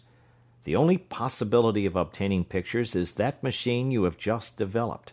If the fleet wins, nothing will be lost. If the fleet loses, and I am not half as confident of success as the Admiral is, the Chicago doesn't carry enough power to decide the issue, and we will have the pictures to study, which is all important.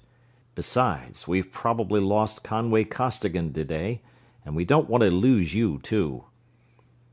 Cleveland remained silent, pondering this startling news, but the grizzled captain, veteran of the Fourth Jovian War that he was not convinced.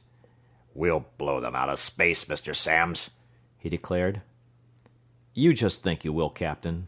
I have suggested, as forcibly as possible, that the general attack be withheld until after a thorough investigation is made. But the Admiralty will not listen. They see the advisability of withdrawing a camera ship, but that is as far as they will go." "And that's plenty far enough," growled the Chicago's commander, as the beam snapped off. "Mr. Cleveland, I don't like the idea of running away under fire, and I won't do it without direct orders from the Admiral." "Of course you won't. That's why you are going—" He was interrupted by a voice from the headquarters speaker. The captain stepped up to the plate, and upon being recognized, he received the exact orders which had been requested by the Chief of the Secret Service, now not as secret as it had been heretofore. Thus it was that the Chicago reversed her acceleration, cut off her red screen, and fell rapidly behind, while the vessels following her in their loose cone formation shot away toward another crimson flaring leader. Farther and farther back she dropped, back to the limiting range of the ultra cameras upon which Cleveland and his highly trained assistants were furiously and unremittingly at work. And during all this time, the forces of the 7 sectors had been concentrating. The pilot vessels, with their flaming red screens, each followed by a cone of spaceships, drew closer and closer together, approaching the Fearless, the British super-dreadnought which was to be the flagship of the fleet, the mightiest and heaviest spaceship which had yet lifted her stupendous mass into the ether. Now, systematically and precisely, the great cone of battle was coming into being, a formation developed during the Jovian Wars while the forces of the 3 planets were fighting in space for their very civilization's existence, and one never used since the last space fleets of Jupiter's murderous hordes had been wiped out. The mouth of that enormous hollow cone was a ring of scout patrols, the smallest and most agile vessels of the fleet. Behind them came a somewhat smaller ring of light cruisers, then rings of heavy cruisers and of light battleships, and finally of heavy battleships. At the apex of the cone, protected by all the other vessels of the formation, and in best position to direct the battle, was the flagship. In this formation every vessel was free to use every weapon, with a minimum of danger to her sister ships, and yet, when the gigantic main projectors were operated along the axis of the formation, From the entire vast circle of the cone's mouth there flamed a cylindrical field of force of such intolerable intensity that in it no conceivable substance could endure for a moment. The artificial planet of metal was now close enough so that it was visible to the ultravision of the Secret Service men, so plainly visible that the warships of the pirates were seen issuing from the enormous airlocks. As each vessel shot out into space, it sped straight for the approaching fleet without waiting to go into any formation. Gray Roger believed his structures invisible to triplanetary eyes, thought that the presence of the fleet was the result of mathematical calculations, and was convinced that his mighty vessels of the void would destroy even that vast fleet without themselves becoming known. He was wrong. The foremost globes were allowed actually to enter the mouth of that conical trap before an offensive move was made. Then the vice-admiral in command of the fleet touched a button, and simultaneously every generator in every triplanetary vessel burst into furious activity. Instantly the hollow volume of the immense cone became a coruscating hell of resistless energy, an inferno which, with the velocity of light, extended itself into a far-reaching cylinder of rapacious destruction. Ether waves they were, it is true, but vibrations driven with such fierce intensity that the screens of deflection surrounding the pirate vessels could not handle even a fraction of their awful power. Invisibility lost, their defensive screens flared briefly, but even the enormous force backing Roger's inventions, greater far than that of any single triplanetary vessel, could not hold off the incredible violence of the massed attack of the hundreds of mighty vessels composing the fleet. Their defensive screens flared briefly, then went down, their great spherical hulls first glowing red, then shining white, then in a brief moment exploding into flying masses of red-hot, molten, and gaseous metal. A full 2/3 of Roger's force was caught in that raging incandescent beam, caught and obliterated, but the remainder did not retreat to the planetoid. Darting out around the edge of the cone at a stupendous acceleration, they attacked its flanks and the engagement became general. But now, since enough beams were kept upon each ship of the enemy so that invisibility could not be restored, each triplanetary war vessel could attack with full efficiency. Magnesium flares and star shells illuminated space for 1,000 miles, and from every unit of both fleets was being hurled every item of solid, explosive, and vibratory destruction known to the highly scientific warfare of that age. Offensive beams, rods and daggers of frightful power struck and were neutralized by defensive screens equally capable.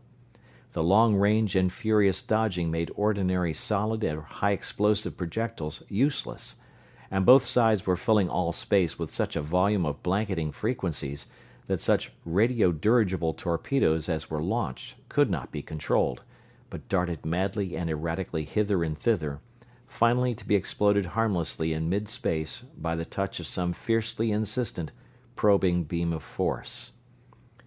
Individually, however, the pirate vessels were far more powerful than those of the fleet, and that superiority soon began to make itself felt.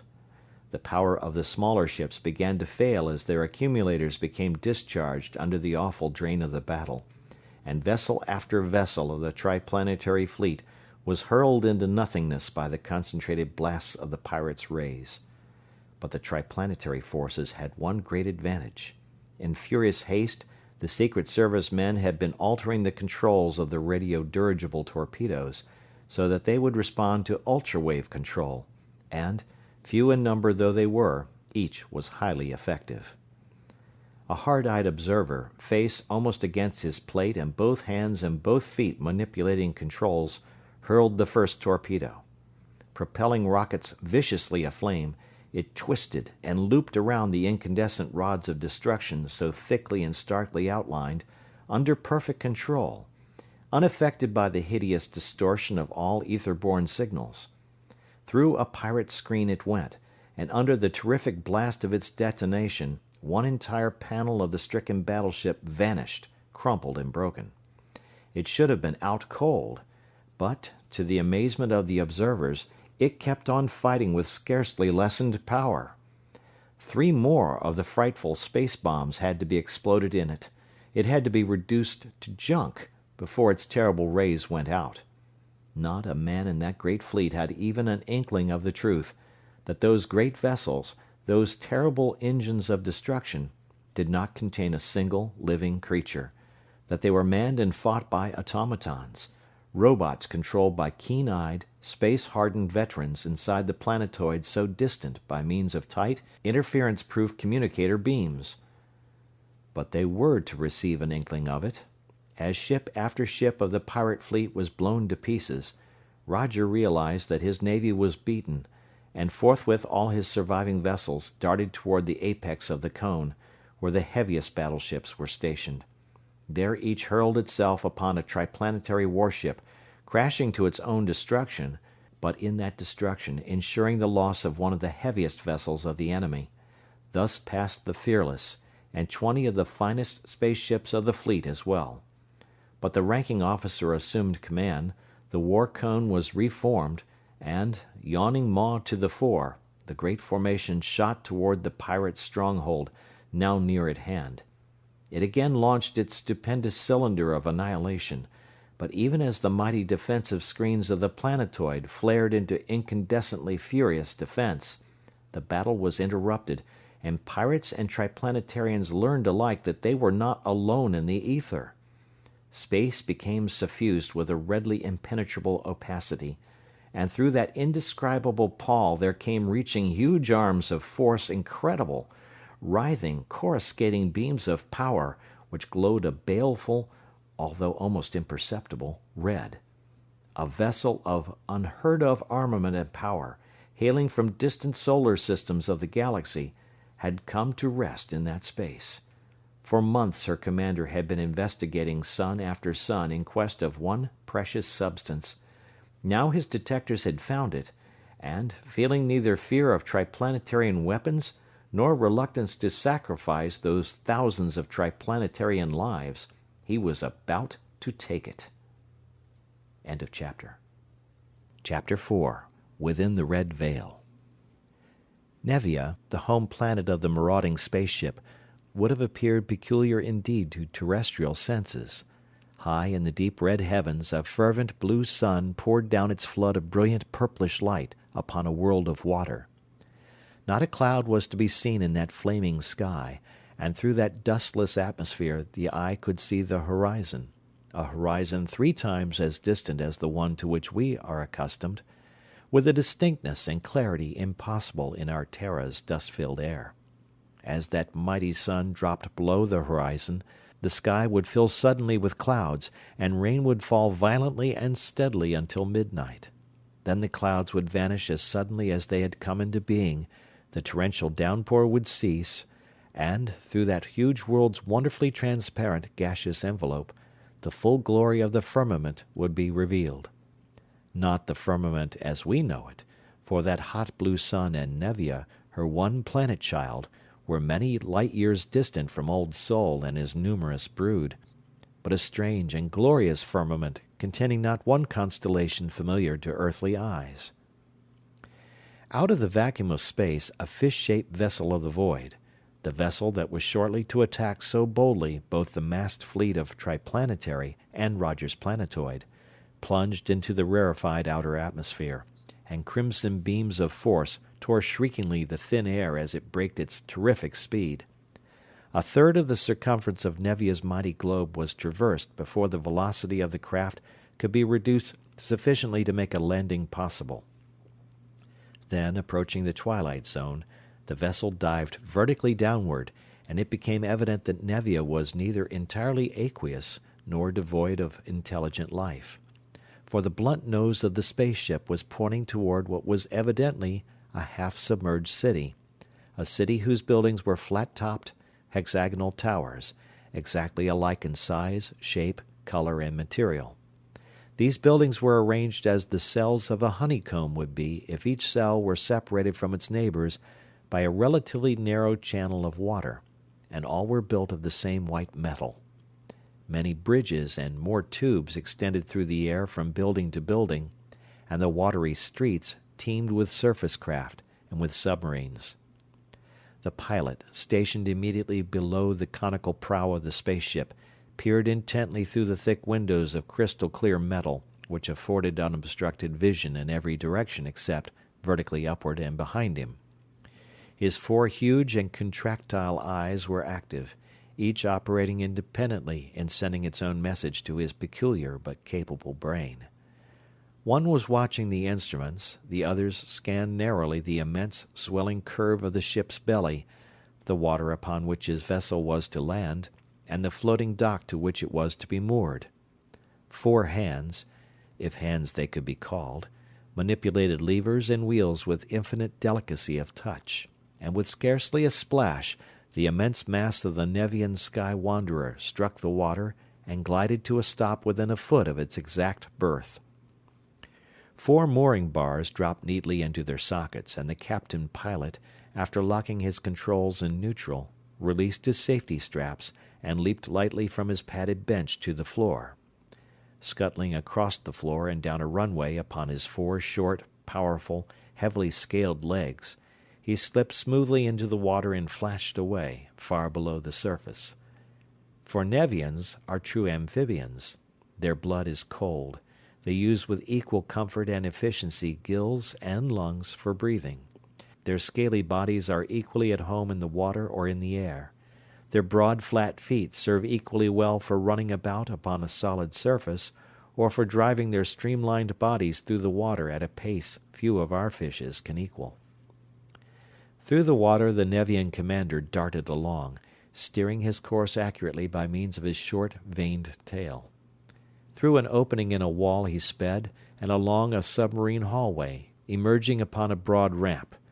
He scurried up the incline and into an elevator which lifted him to the top floor of the hexagon, directly into the office of the Secretary of Commerce of all Nevia.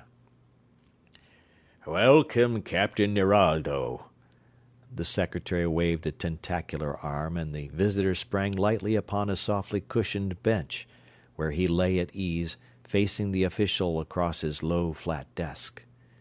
We congratulate you upon the success of your final trial flight. We received all your reports, even while you were traveling with many times the velocity of light.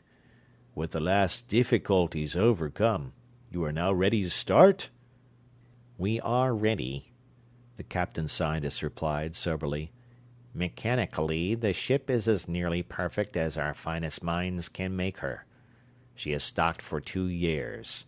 All the iron-bearing suns within reach have been plotted. Everything is ready except the iron. Of course, the Council refused to allow us any of the national supply. How much were you able to purchase for us in the market? Nearly £10. 10 pounds? Why, the securities we left with you could not have bought 2 pounds, even at the price then prevailing. No, but you have friends. Many of us believe in you, and have dipped into our own resources. You and your fellow scientists of the expedition have each contributed his entire personal fortune. Why should not some of the rest of us also contribute, as private citizens?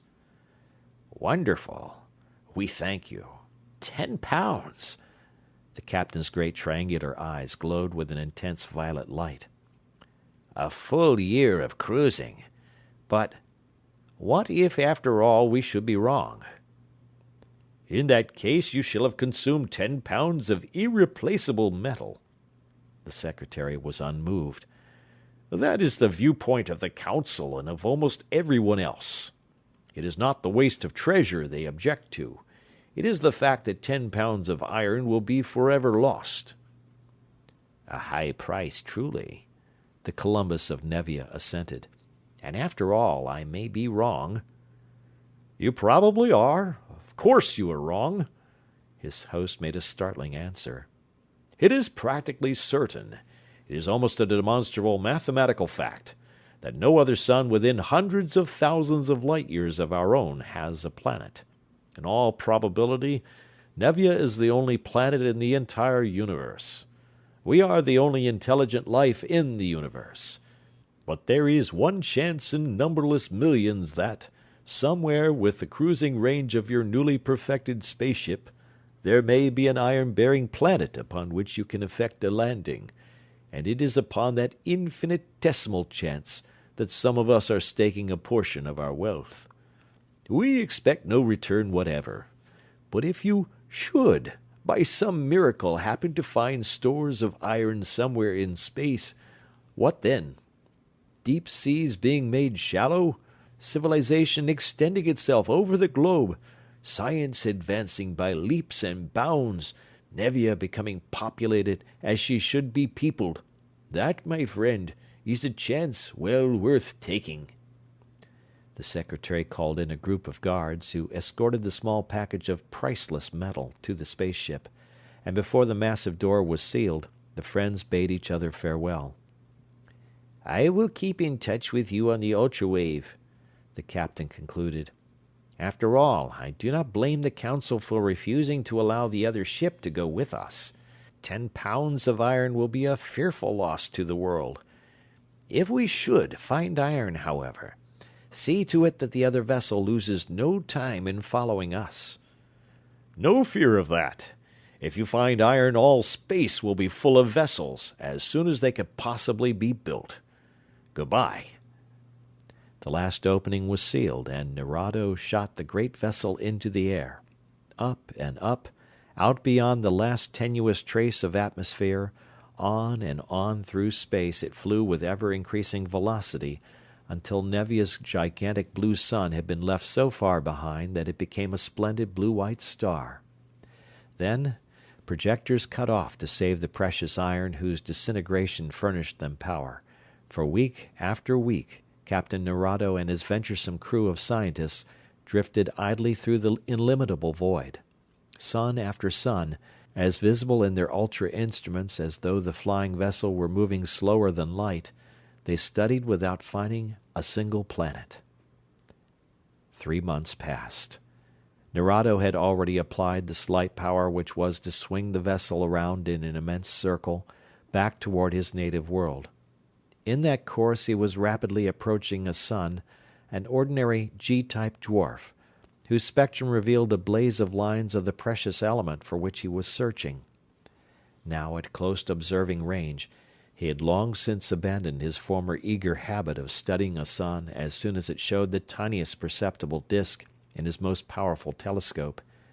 He turned on his powerful Visi-ray beam without enthusiasm, swung it upon that very commonplace sun, and shrieked aloud in exultation. Not only one planet had that yellowish luminary. It had 6, 7, 8, yes, possibly 9 or 10. And several of those planets were themselves apparently centers of attraction around which were circling other tiny worlds. Narado thrilled with joy as he applied a full retarding force, and every creature aboard that great vessel had to peer into a plate or through a telescope before he could believe that planets other than Nevia did in reality exist. Velocity checked to the merest crawl, as space speed goes, and with electromagnetic detector screens full out, the Nevian vessel crept toward our sun. Finally the detectors encountered an obstacle, a conductive substance which the patterns showed conclusively to be practically pure iron. Iron, an enormous mass of it, floating alone out in space.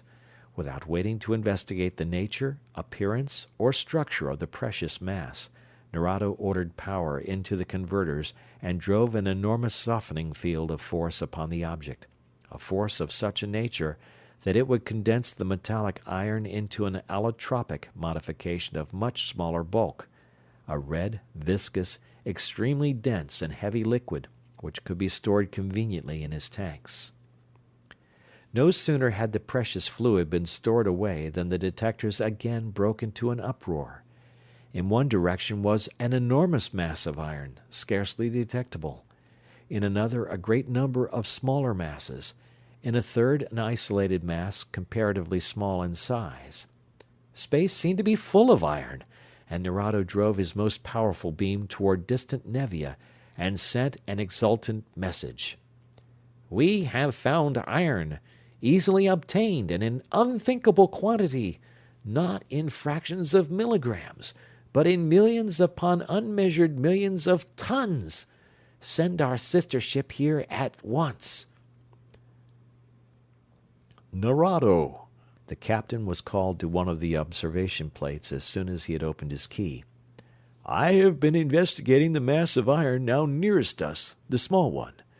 It is an artificial structure, a small space boat, and there are 3 creatures in it. Monstrosities, certainly, but they must possess some intelligence or they could not be navigating space." "What? Impossible!" exclaimed the chief explorer. "Probably, then, the other was...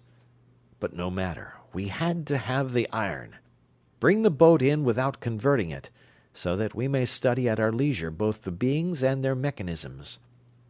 And Nerado swung his own Visi-ray beam into the emergency boat, seeing there the armored figures of Cleo Marsden and the 2 Triplanetary officers.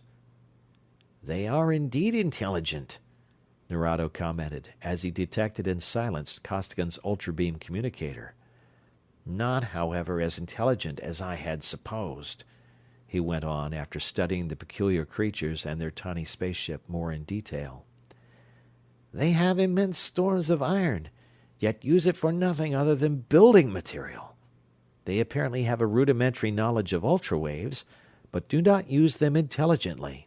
They cannot neutralize even these ordinary forces we are now employing. They are of course more intelligent than the lower ganoids, or even than some of the higher fishes, but by no stretch of the imagination can they be compared to us. I am quite relieved. I was afraid that in my haste I might slay members of a highly developed race." The helpless boat, all her forces neutralized, was brought up close to the immense flying fish. There flaming knives of force sliced her neatly into sections, and the 3 rigid armored figures, after being bereft of their external weapons, were brought through the airlocks and into the control room, where the pieces of their boat were stored away for future study. The Nevian scientists first analyzed the air inside the spacesuits of the terrestrials, then removed without ado the protective covering of the natives. Costigan, fully conscious through it all and now able to move a little, since the peculiar temporary paralysis was wearing off, braced himself for he knew not what shock, but it was needless. Their grotesque captors were not torturers. The air, while somewhat less dense than Earth's and of a peculiar odor, was eminently breathable, and even though the vessel was motionless in space, an almost normal gravitation gave them a large fraction of their usual weight. The spacesuits were removed with care, and after the 3 had been relieved of their pistols and other articles which the Nevians thought might prove to be weapons, the strange paralysis was lifted entirely. The earthly clothing puzzled the captors immensely, but so strenuous were the objections raised to its removal that they did not press the point, but fell back to study their find in detail. Then faced each other the representatives of the civilizations of 2 widely separated solar systems. The Nevians studied the human beings with interest, and curiosity blended largely with loathing and repulsion. The 3 terrestrials regarded the unmoving, expressionless faces, if those coned heads could be said to possess such things, with horror and disgust, as well as with other emotions, each according to his type and training. For to human eyes the Nevian is a fearful thing. Even today there are few terrestrials, or Solarians for that matter, who can look at a Nevian eye to eye, without feeling a creeping of the skin and experiencing a gone sensation in the pit of the stomach. The horny, wrinkled, drought-resisting Martian, whom we all know and rather like, is a hideous being indeed. The bat-eyed, colorless, hairless, practically skinless Venerian is worse. But they both are, after all, remote cousins of Terra's humanity, and we get along with them quite well whenever we are compelled to visit Mars or Venus. But the Nevians... The horizontal, flat fish body is not so bad, even supported as it is by 4 short, powerful, scaly, flat-footed legs, and terminating as it does in the weird 4-vaned tail. The neck even is endurable, although it is long and flexible, heavily scaled, and is carried in whatever eye-wringing loops, knots, or angles the owner considers most convenient or ornamental at the time. Even the smell of a Nevian, a melodious reek of overripe fish, does in time become tolerable, especially if sufficiently disguised with creosote, which purely terrestrial chemical is the most highly prized perfume of Nevia.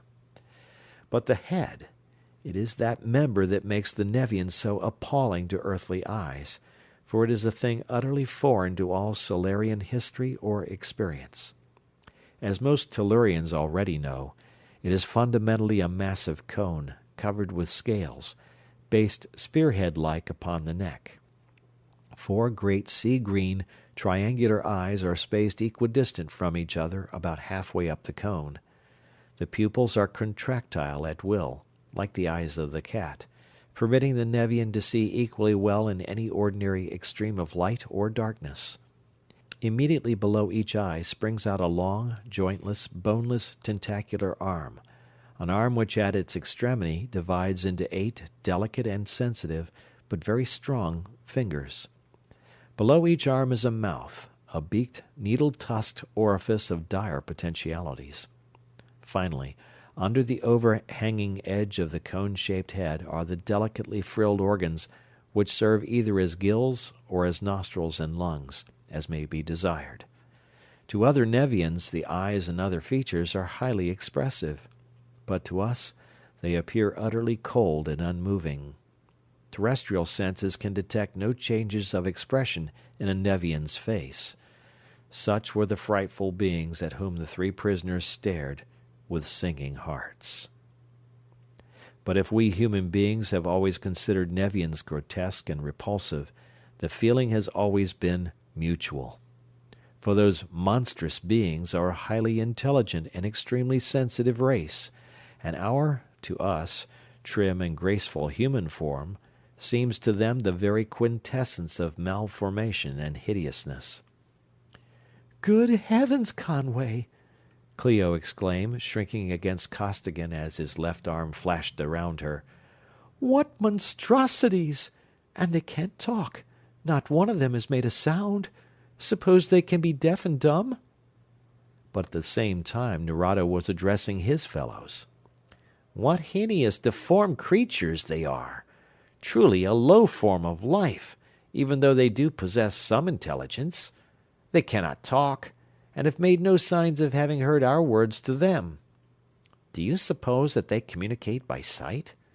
That those weird contortions of their peculiarly placed organs serve as speech?"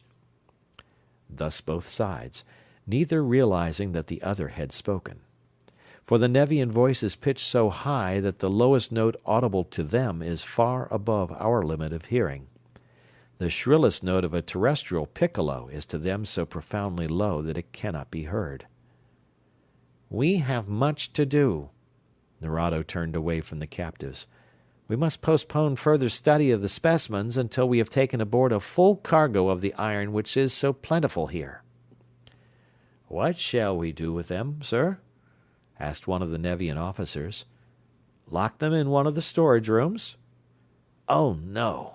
They might die there, and we must by all means keep them in good condition, to be studied most carefully by the fellows of the College of Science. What a commotion there will be when we bring in this group of strange creatures, living proof that there are other suns possessing planets, planets which are supporting organic and intelligent life. You may put them in 3 communicating rooms, say, in the 4th section. They will undoubtedly require light and exercise. Lock all exits, of course, but it would be best to leave the doors between the rooms unlocked, so that they can be together or apart as they choose. Since the smallest one, the female, stays so close to the larger male, it may be that they are mates.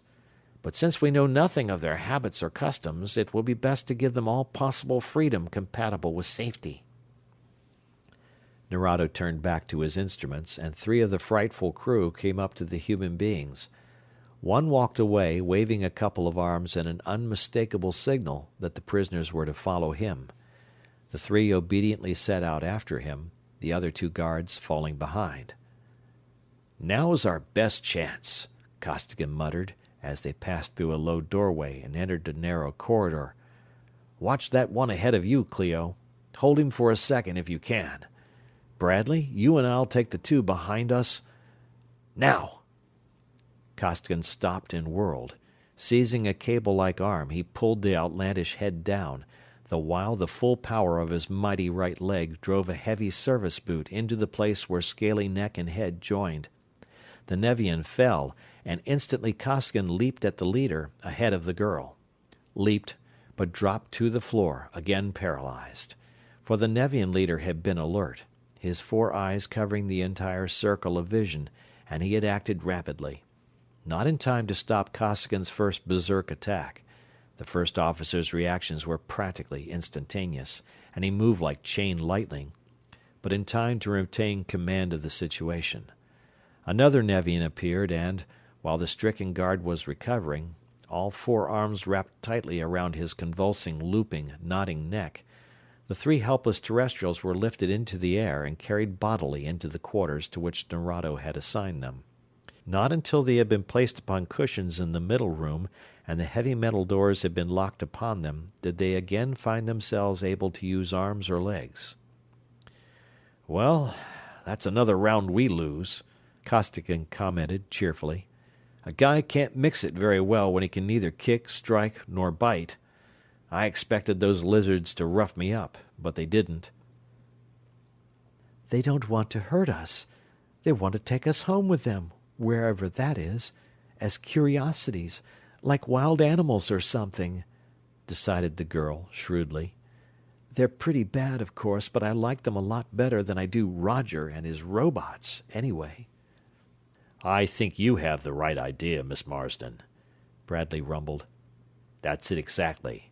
I feel like a bear in a cage. I should think you'd feel worse than ever. What chance has an animal of escaping from a menagerie?" "These animals, lots. I'm feeling better and better all the time," Clio answered, and her serene bearing bore out her words. "You two got us out of that horrible place of Roger's, and I'm pretty sure that you will get us away from here, somehow or other. They may think we're stupid animals, but before you two and the Secret Service get done with them, they'll have another thing coming." "That's the old fight, Clio," cheered Costigan. "I haven't got it figured out as close as you have, but I see you, eye to eye.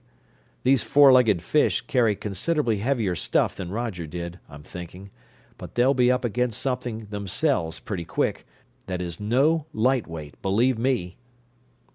"Do you know something, or are you just whistling in the dark?" Bradley demanded. "I know a little, not much. The Science Service has been working on a new ship for a long time. A ship to travel so much faster than light that it can go anywhere in the galaxy and back in a month or so. New sub-ether drive, new power, new armament, new everything. Only bad thing about it is that it doesn't work so good yet. It's fuller of bugs than a Venerian's kitchen.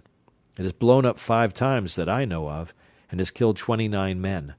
But when they get it licked, they'll have something." "When? Or if?" asked Bradley pessimistically. "I said when," snapped Costigan, his voice cutting like a knife. "When that gang goes after anything, they get it, and when they get it, it stays." He broke off abruptly, and his voice lost its edge.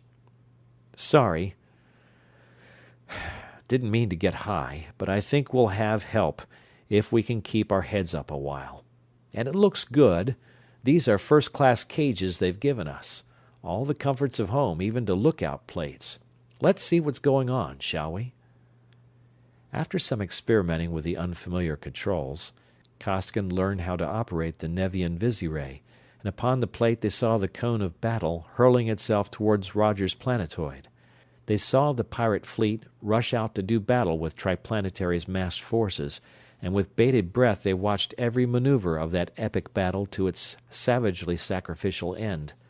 And that same battle was being watched, also with intense interest, by the Nevians. "It is indeed a bloodthirsty combat," mused Narado at his observation plate. "And it is peculiar. Or rather, probably only to be expected from a race of such a low stage of development. that they employ only ether-borne forces. Warfare seems universal among primitive types.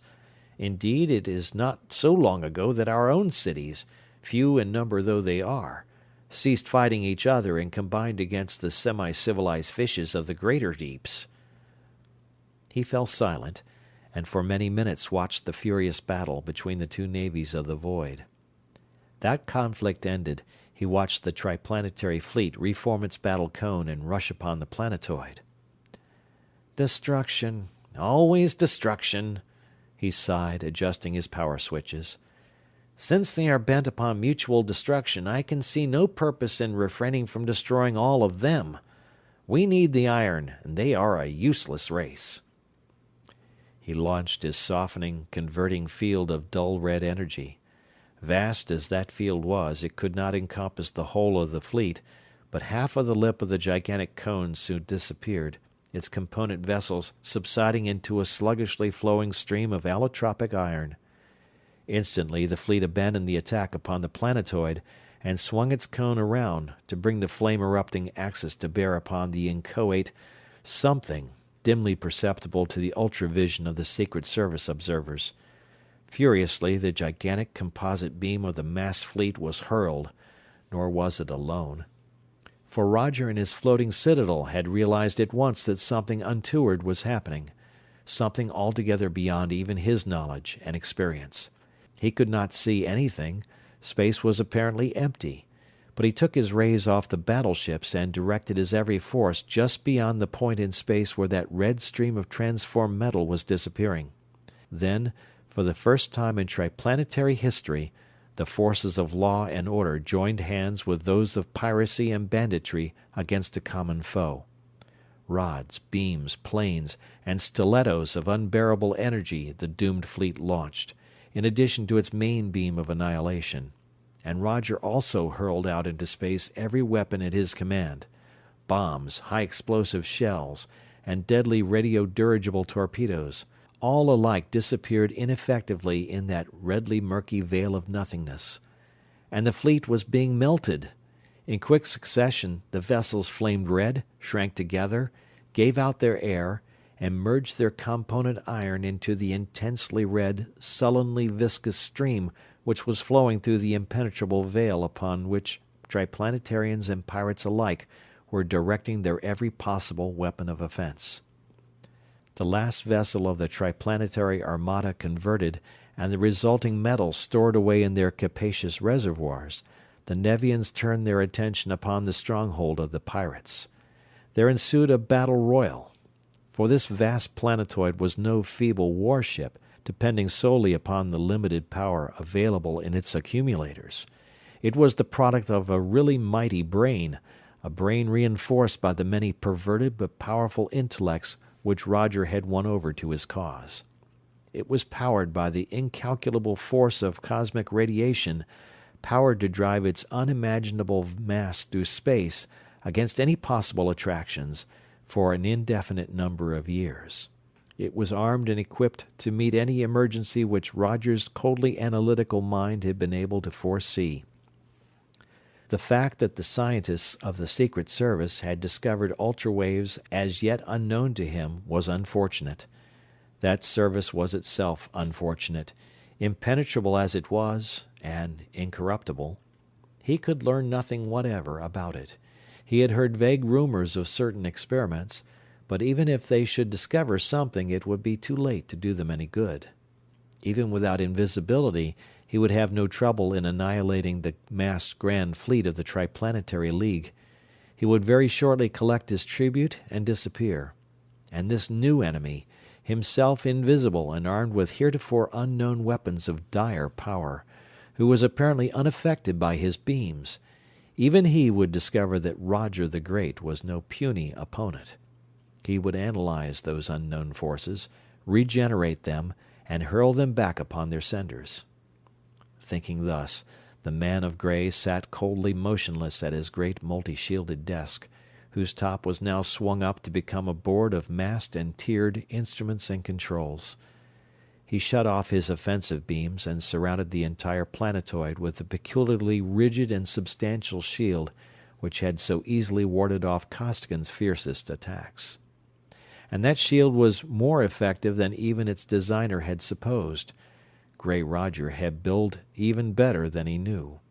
For the voracious and all-powerful converting beam of the Nevians, below the level of the ether though it was, struck that perfectly transparent wall and rebounded, defeated and futile. Struck and rebounded, then struck and clung hungrily, licking out over that impermeable surface in darting tongues of red flame as the surprised Narado doubled and then quadrupled his power. Fiercer and fiercer drove in the Nevian flood of force until the whole immense globe of the planetoid was one scintillant ball of scarlet energy. But still the pirate's shield remained intact, at what awful drain of resource Roger alone knew. "Here is the analysis of his screen, sir." A Nevian computer handed his chief a sheet of metal, upon which were engraved rows of symbols. "Ah, a 6-phase polycyclic. A screen of that type was scarcely to have been expected from such a low form of life," Narado commented, and rapidly adjusted the many dials and switches before him. As he did so, the character of the clinging mantle of force changed.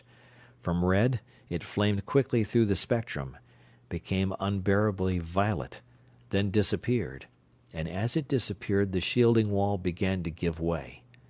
It did not cave in abruptly, but softened locally, sagging into a peculiar grouping of valleys and ridges, contesting stubbornly every inch of position lost.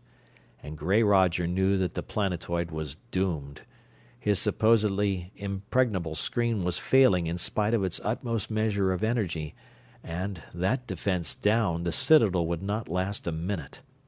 Therefore he summoned a chosen few of his motley crew of renegade scientists and issued brief instructions.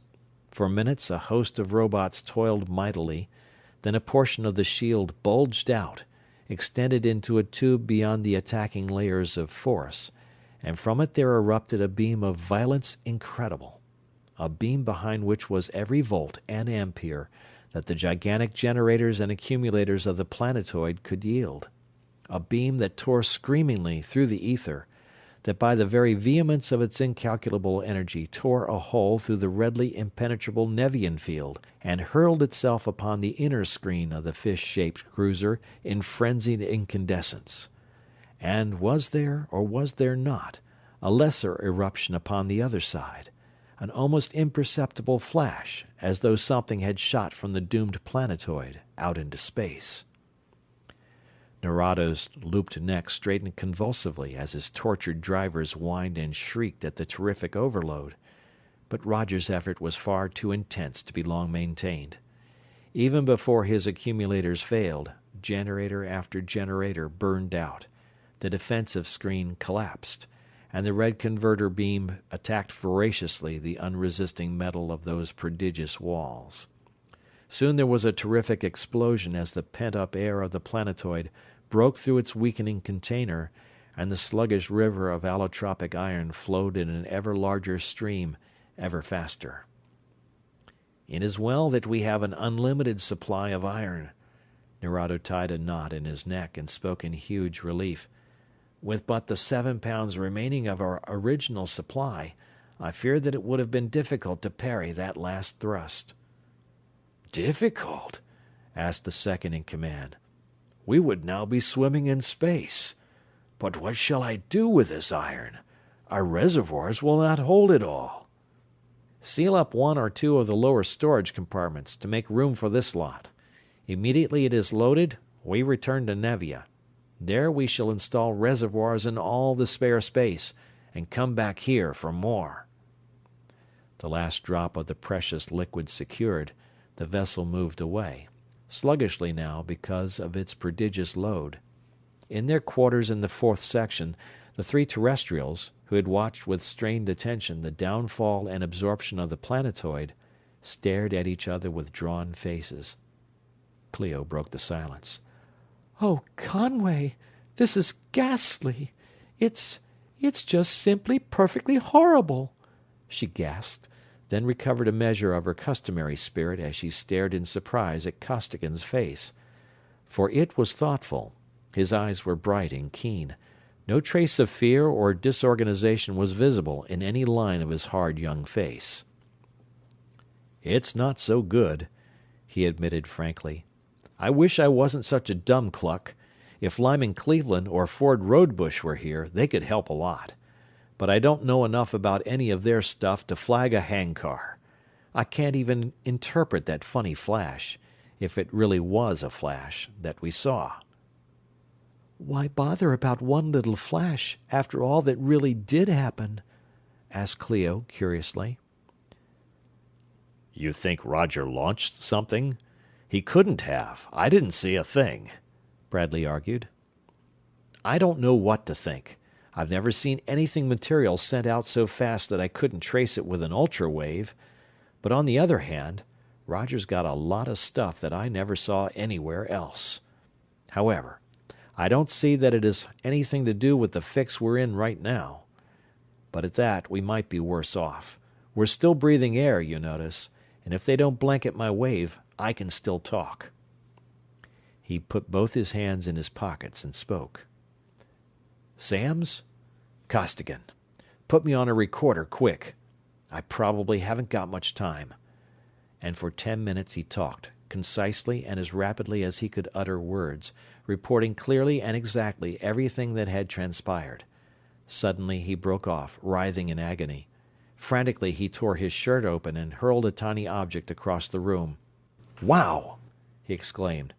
"They may be deaf, but they can certainly detect an ultra-wave, and the interference they set up on it is enough to pulverize your bones." "No, I'm not hurt," he reassured the anxious girl, now at his side. "But it's a good thing I had you out of circuit. It would have jolted you loose from 6 or 7 of your back teeth." "Have you any idea where they're taking us?" she asked soberly.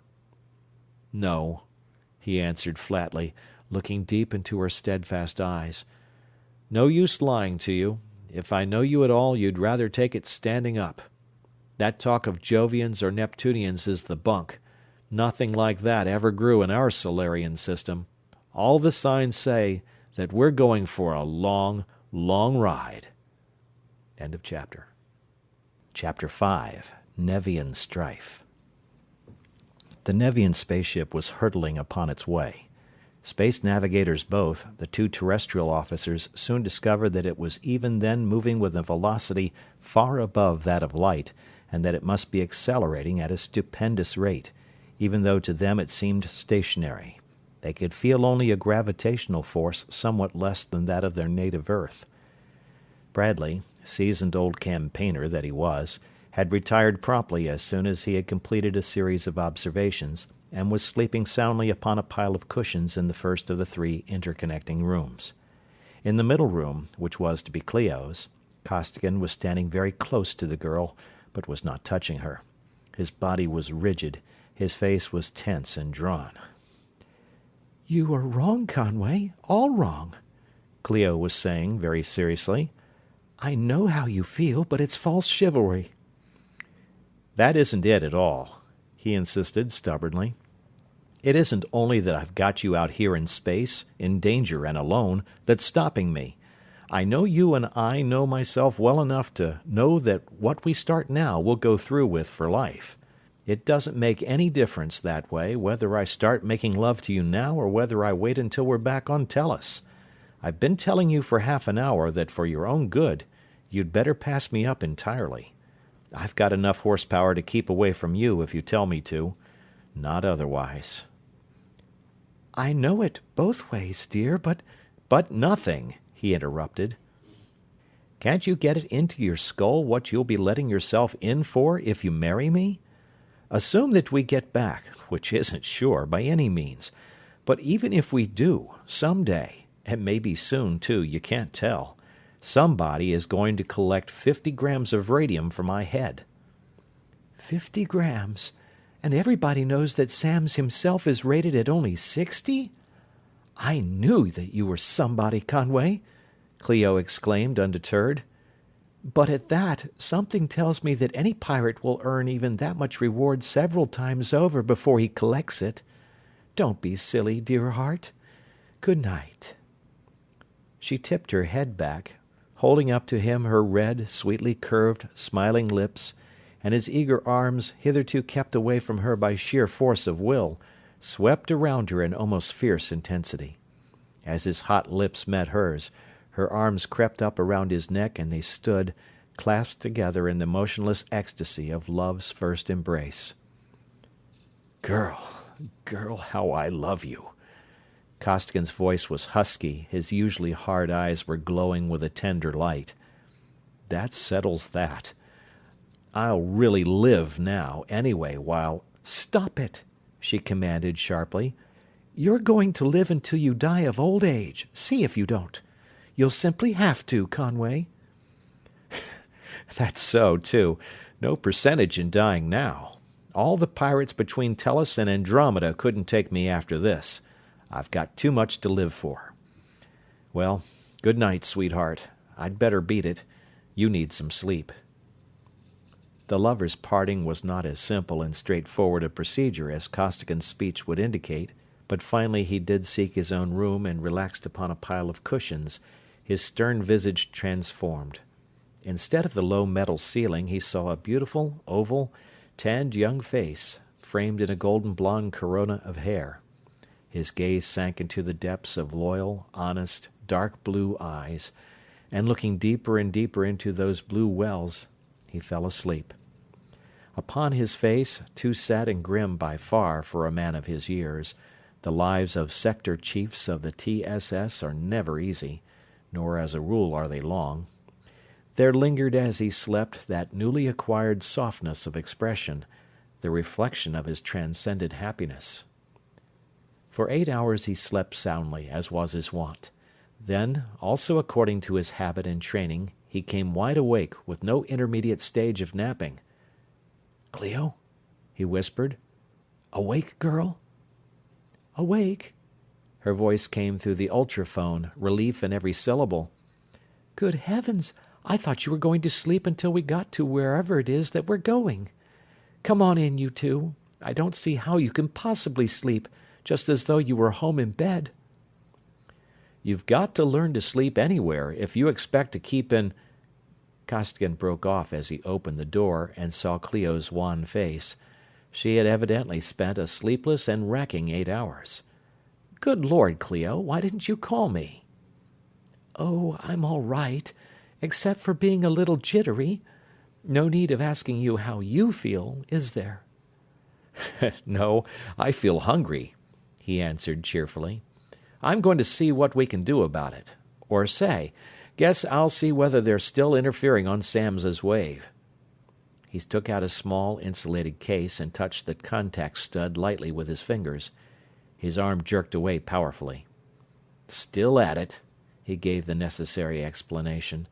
"They don't seem to want us to talk outside, but his interference is as good as my talking. They can trace it, of course. Now I'll see what I can find out about our breakfast."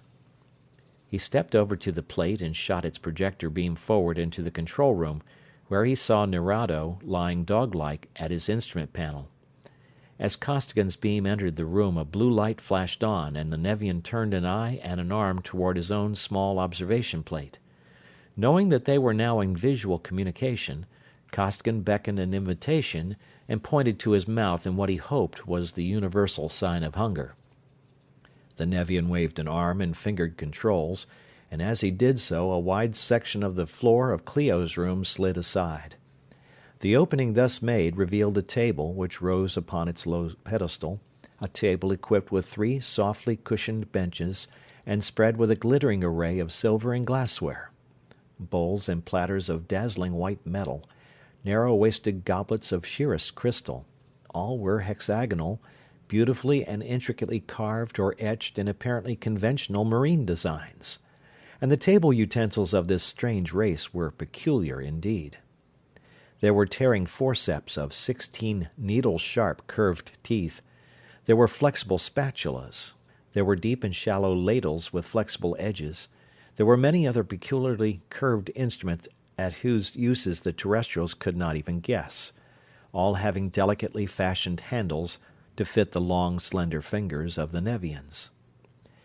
But if the table and its appointments were surprising to the terrestrials, revealing as they did a degree of culture which none of them had expected to find in a race of beings so monstrous, the food was even more surprising, although in another sense. For the wonderful crystal goblets were filled with a grayish-green slime of a nauseous and overpowering odor. The smaller bowls were full of living sea spiders and other such delicacies, and each large platter contained a fish fully a foot long, raw and whole, garnished tastefully with red, purple, and green strands of seaweed. Clio looked once, then gasped, shutting her eyes and turning away from the table. But Costigan flipped the 3 fish into a platter and set it aside before he turned back to the visiplate. "They'll go good fried," he remarked to Bradley, signaling vigorously to Nerado that the meal was not acceptable and that he wanted to talk to him in person. Finally he made himself clear. The table sank down out of sight, and the Nevian commander cautiously entered the room. At Costigan's insistence, he came up to the plate, leaving near the door 3 guards armed with projectors in instant readiness. The operative then shot the beam into the galley of the pirate's lifeboat, suggesting that they should be allowed to live there. For some time the argument of arms and fingers raged. Though not exactly a fluent conversation, both sides managed to convey their meanings quite clearly. Nerado would not allow the terrestrials to visit their own ship. He was taking no chances. But after a thorough ultra-ray inspection, he did finally order some of his men to bring into the middle room the electric range and a supply of terrestrial food. Soon the Nevian fish were sizzling in a pan, and the appetizing odors of coffee and of browning biscuit permeated the room. But at the first appearance of those odors the Nevians departed hastily, content to watch the remainder of the curious and repulsive procedure in their visiray plates. Breakfast over, and everything made tidy and shipshape, Costigan turned to Clio. "Look here, girl. You've got to learn how to sleep. You're all in.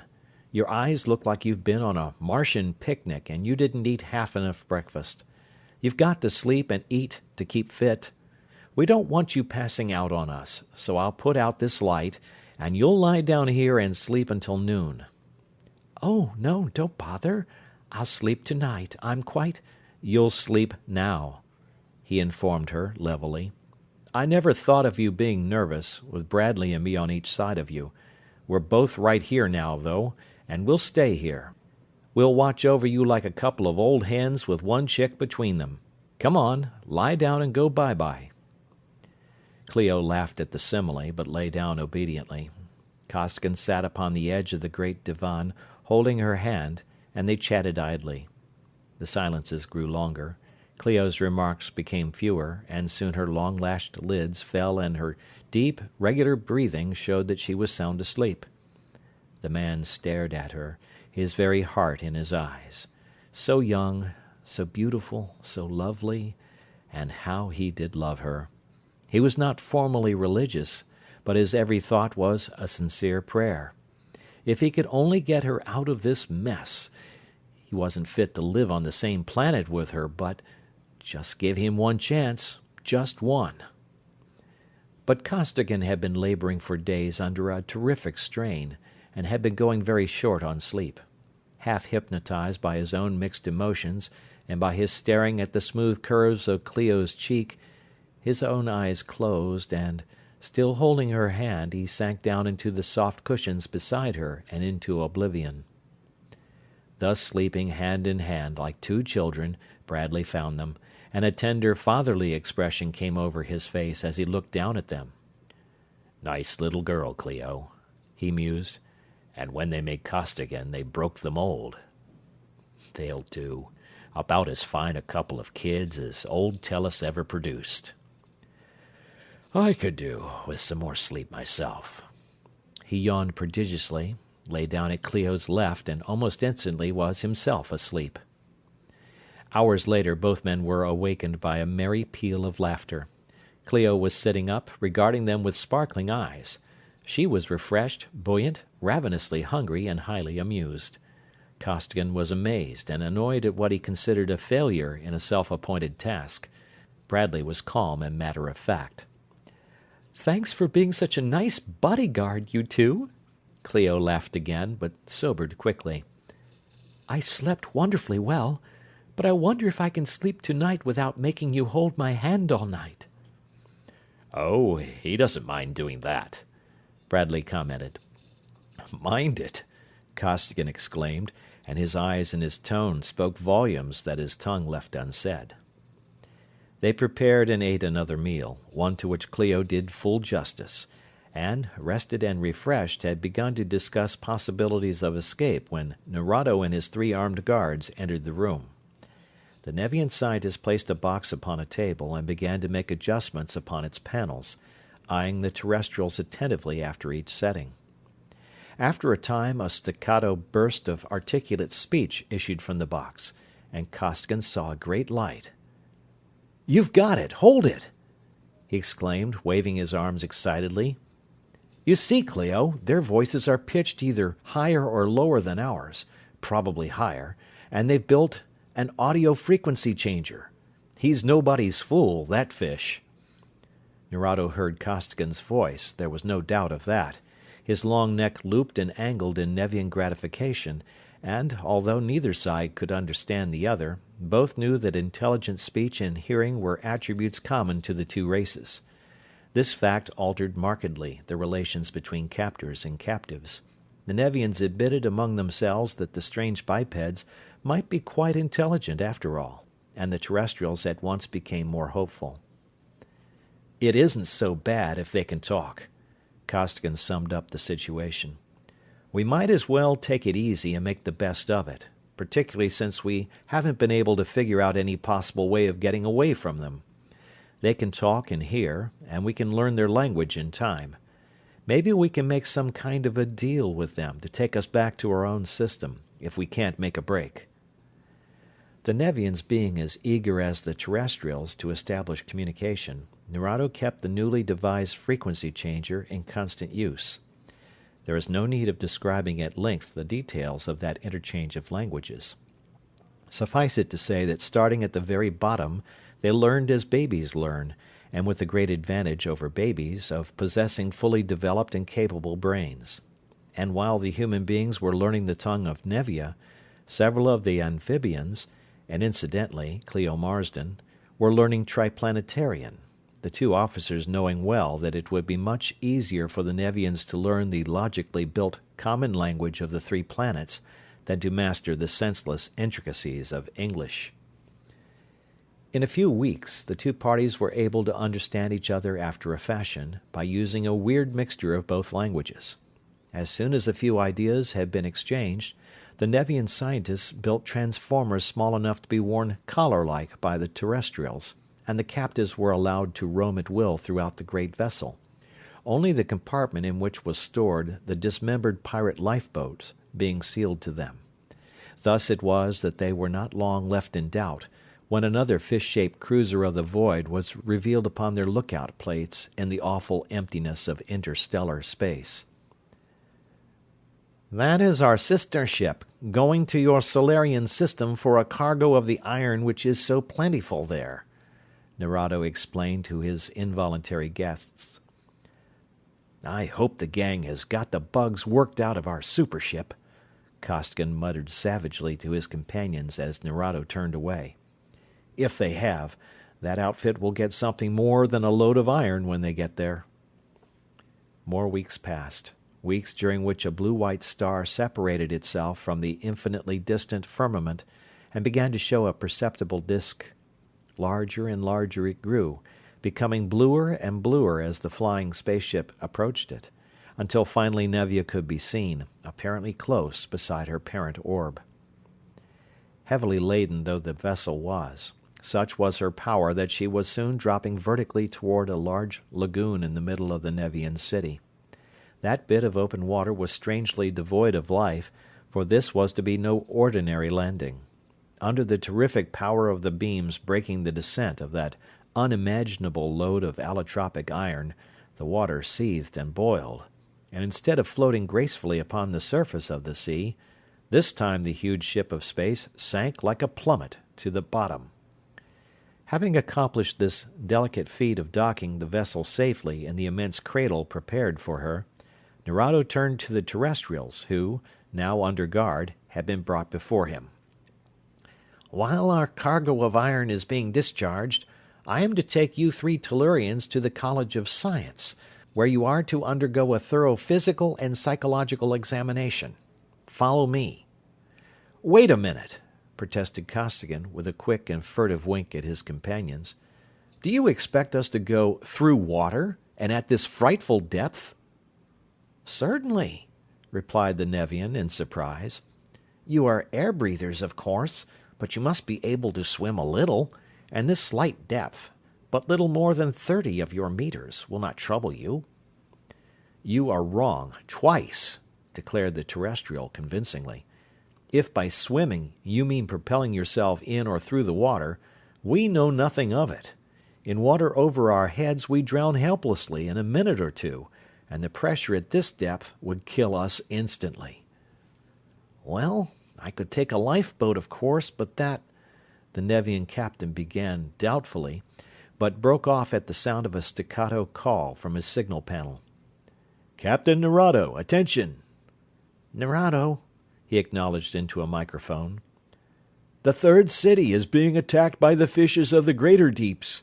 They have developed new and powerful mobile fortresses mounting unheard-of weapons, and the city reports that it cannot long withstand their attack. The inhabitants are asking for all possible help.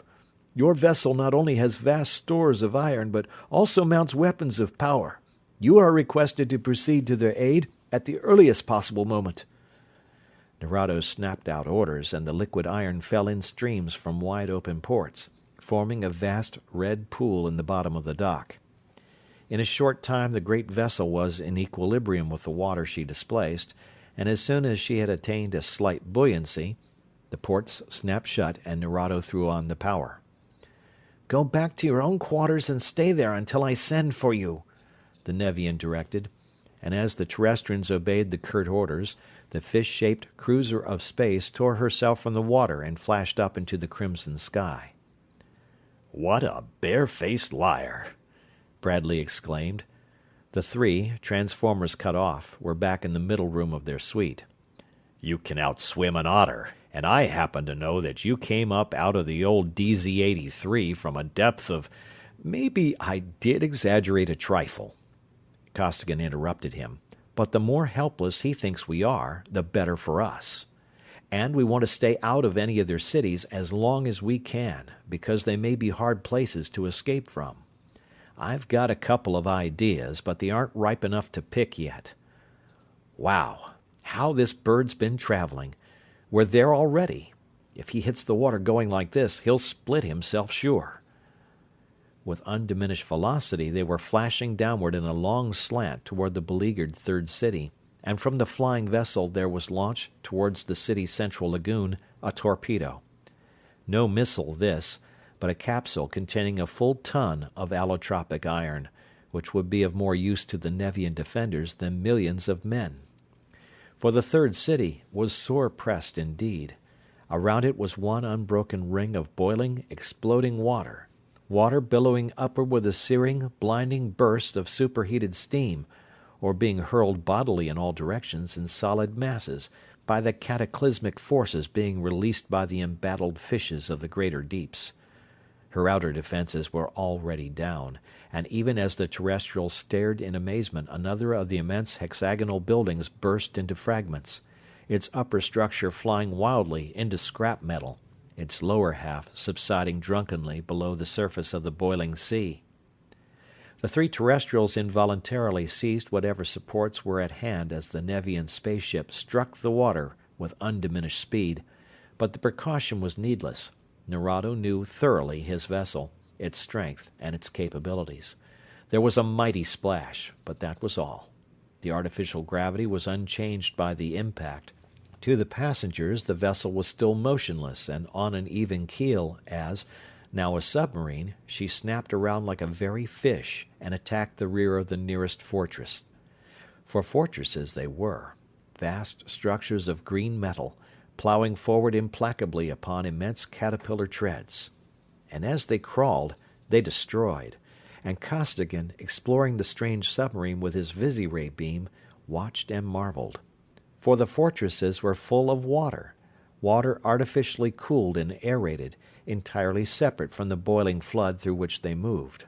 They were manned by fish some 5 feet in length, fish with huge goggling eyes, fish plentifully equipped with long, arm-like tentacles, fish poised before control panels or darting about intent upon their various duties, fish with intelligent brains, waging desperate war upon a hated foe. Nor was their warfare ineffectual. Their heat rays boiled the water for hundreds of yards before them, and their torpedoes were exploding against the Nevian defenses in one appallingly continuous concussion. But most potent of all was a weapon unknown to triplanetary warfare. From a fortress there would shoot out, with the speed of a meteor, a long, jointed, telescopic rod, tipped with a tiny, brilliantly shining ball. Whenever this glowing tip encountered any obstacle, that obstacle disappeared in an explosion world-wracking in its intensity. Then what was left of the rod, dark now, would be retracted into the fortress, only to emerge again in a moment with a tip once more shining and potent. Narado, apparently as unfamiliar with the peculiar weapon as were the terrestrials, attacked cautiously, sending out far to the fore his murkily impenetrable screens of red. But the submarine was entirely non-ferrous, and its officers were apparently quite familiar with the Nevian beams which licked at and clung to the green walls in impotent fury. Through the red veil came stabbing tiny ball after brilliant ball, and only the most frantic dodging saved the spaceship from destruction in those first few furious seconds. And now the Nevian defenders of the Third City had secured and were employing the vast store of allotropic iron so opportunely delivered by Narado. From the city there pushed out immense nets of metal, extending from the surface of the ocean to its bottom, nets radiating such terrific forces that the very water itself was beaten back and stood motionless in vertical glassy walls. Torpedoes were futile against that wall of energy. The most fiercely driven rays of the fishes flamed incandescent against it in vain. Even the incredible violence of a concentration of every available force ball against one point could not break through. At that unimaginable explosion water was hurled for miles. The bed of the ocean was not only exposed, but in it there was blown a crater at whose dimensions the terrestrials dared not even guess. The crawling fortresses themselves were thrown backward violently, and the very world was rocked to its core by the concussion. But that iron-driven wall held. The massive nets swayed and gave back, and tidal waves hurled their mountainously destructive masses through the Third City, but the mighty barrier remained intact. And Narado, still attacking 2 of the powerful tanks with his every weapon, was still dodging those flashing balls charged with the quintessence of destruction. The fishes could not see through the sub-ethereal veil, but all the rod gunners of the 2 fortresses were combing it thoroughly with ever-lengthening, ever-thrusting rods, in a desperate attempt to wipe out the new and apparently all-powerful Nevian submarine, whose sheer power was slowly but inexorably crushing even their gigantic walls. "Well, I think that right now's the best chance we'll ever have of doing something for ourselves." Costigan turned away from the absorbing scenes pictured upon the visiplate and faced his 2 companions. "But what can we possibly do?" asked Clio, and, "Whatever it is, we'll try it," Bradley exclaimed. "Anything's better than staying here and letting them analyze us. No telling what they'd do to us," Costigan went on. "I know a lot more about things than they think I do. They never did catch me using my spy ray. It's on an awfully narrow beam, you know, and uses almost no power at all. So I've been able to dope out quite a lot of stuff. I can open most of their locks, and I know how to run their small boats. This battle, fantastic as it is deadly stuff, and it isn't one-sided by any means either, so that every one of them, from Narado down, seems to be on emergency duty. There are no guards watching us, or stationed where we want to go. Our way out is open. And once out, this battle is giving us our best possible chance to get away from them. There's so much emission out there already that they probably couldn't detect the driving rays of the lifeboat, and they'll be too busy to chase us anyway." "Once out, then what?" asked Bradley eagerly. "We'll have to decide that before we start, of course. I'd say make a break back for our own Solarian system. We know the direction, from our own observation, and we'll have plenty of power." "But good heavens, Conway, it's so far!" exclaimed Clio. "How about food, water, and air? Would we ever get there?" "You know as much about that as I do. I think so, but of course anything might happen. This ship is none too big, is considerably slower than the big spaceship, and we're a long ways from home. Another bad thing is the food question. The boat is well stocked according to Nevian ideas, but it's pretty foul stuff for us to eat. However, it's nourishing, and we'll have to eat it, since we can't carry enough of our own supplies to the boat to last long. Even so, we may have to go on short rations, but I think we'll be able to make it. On the other hand, what happens if we stay here? We will certainly strike trouble sooner or later, and we don't know any too much about these ultra-weapons. We are land-dwellers, and there is mighty little land on this planet.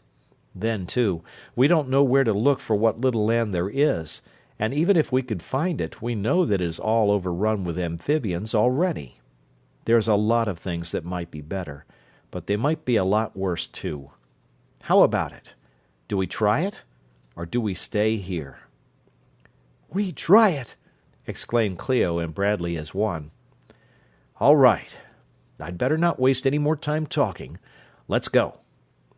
Stepping up to the locked and shielded door, he took out a peculiarly built torch and pointed it briefly at the Nevian lock. There was no light, no noise, but the massive portal swung smoothly open. They stepped out, and Costigan relocked and reshielded the entrance. "How? What?" Clio demanded, almost stuttering in her surprise. "I've been going to school for the last few weeks," Costigan grinned, "and I've picked up quite a few things here and there, literally as well as figuratively speaking. Snap it up, guys. Our armor is stored away with the pieces of the pirate's lifeboat, and I'll feel a lot better when we've got it on and have hold of a few fresh Lewistons." They hurried down corridors, up ramps, and along hallways, with Costigan's spy ray investigating the course ahead for chance Nevians. Bradley and Clio were unarmed, but the secret agent had found a piece of flat metal and had ground it to a razor edge. "I think I can throw this thing straight enough and fast enough to chop off a Nevian's head before he can put a paralyzing ray on us," he explained grimly, but he was not called upon to show his skill with the improvised cleaver. As he had concluded from his careful survey, every Nevian was at some control or weapon, doing his part in that frightful combat with the denizens of the greater deeps. Their part was open. They were neither molested nor detected as they ran toward the compartment within which was sealed all their terrestrial belongings. The door of that room opened, as had the other, to Costigan's knowing beam, and all three set hastily to work. They made up packs of food, filled their capacious pockets with emergency rations, recharged and buckled on Lewistons and automatics, donned their armor, and clamped into their external holsters a full complement of additional weapons. "Now comes the ticklish part of the business," Costigan informed them. His helmet was slowly turning this way and that, and the others knew that through his spy ray goggles he was studying their route. "There's only one boat we stand a chance of reaching, and somebody's mighty apt to see us. There's a lot of detectors up there, and we'll have to cross a corridor full of communicator beams. There, that line's off! Scoot!" At his word they dashed out into the hall and hurried along for minutes, dodging to right or left as the leader snapped out orders. Finally he stopped. "Here's those beams I told you about. We'll have to roll under 'em. They're less than waist high. Right there's the lowest one. Watch me do it, and when I give you the word, one at a time, you do the same. Keep low. Don't let an arm or a leg get up into the path of a ray, or they may see us." He threw himself flat, rolled upon the floor a yard or so, and scrambled to his feet. He gazed intently at the blank wall for a space, then, "Bradley, now!" he snapped, and the interplanetary captain duplicated his performance. But Clio, unused to the heavy and cumbersome space armor she was wearing, could not roll in it with any degree of success. When Costigan barked his order, she tried, but stopped, floundering almost directly below the invisible network of communicator beams. As she struggled, one mailed arm went up, and Costigan saw in his ultra-goggles the faint flash as the beam encountered the interfering field. But already he had acted. Crouching low, he struck down the arm, seized it, and dragged the girl out of the zone of visibility. Then in furious haste he opened a nearby door, and all three sprang into a tiny compartment. "Shut off all the fields of your suits so they can't interfere," he hissed into the utter darkness. "Not that I'd mind killing a few of them, but if they start an organized search, we're sunk. But even if they did get a warning by touching your glove, Clio, they probably won't suspect us. Our rooms are still shielded, and the chances are that they're too busy to bother much about us anyway." He was right.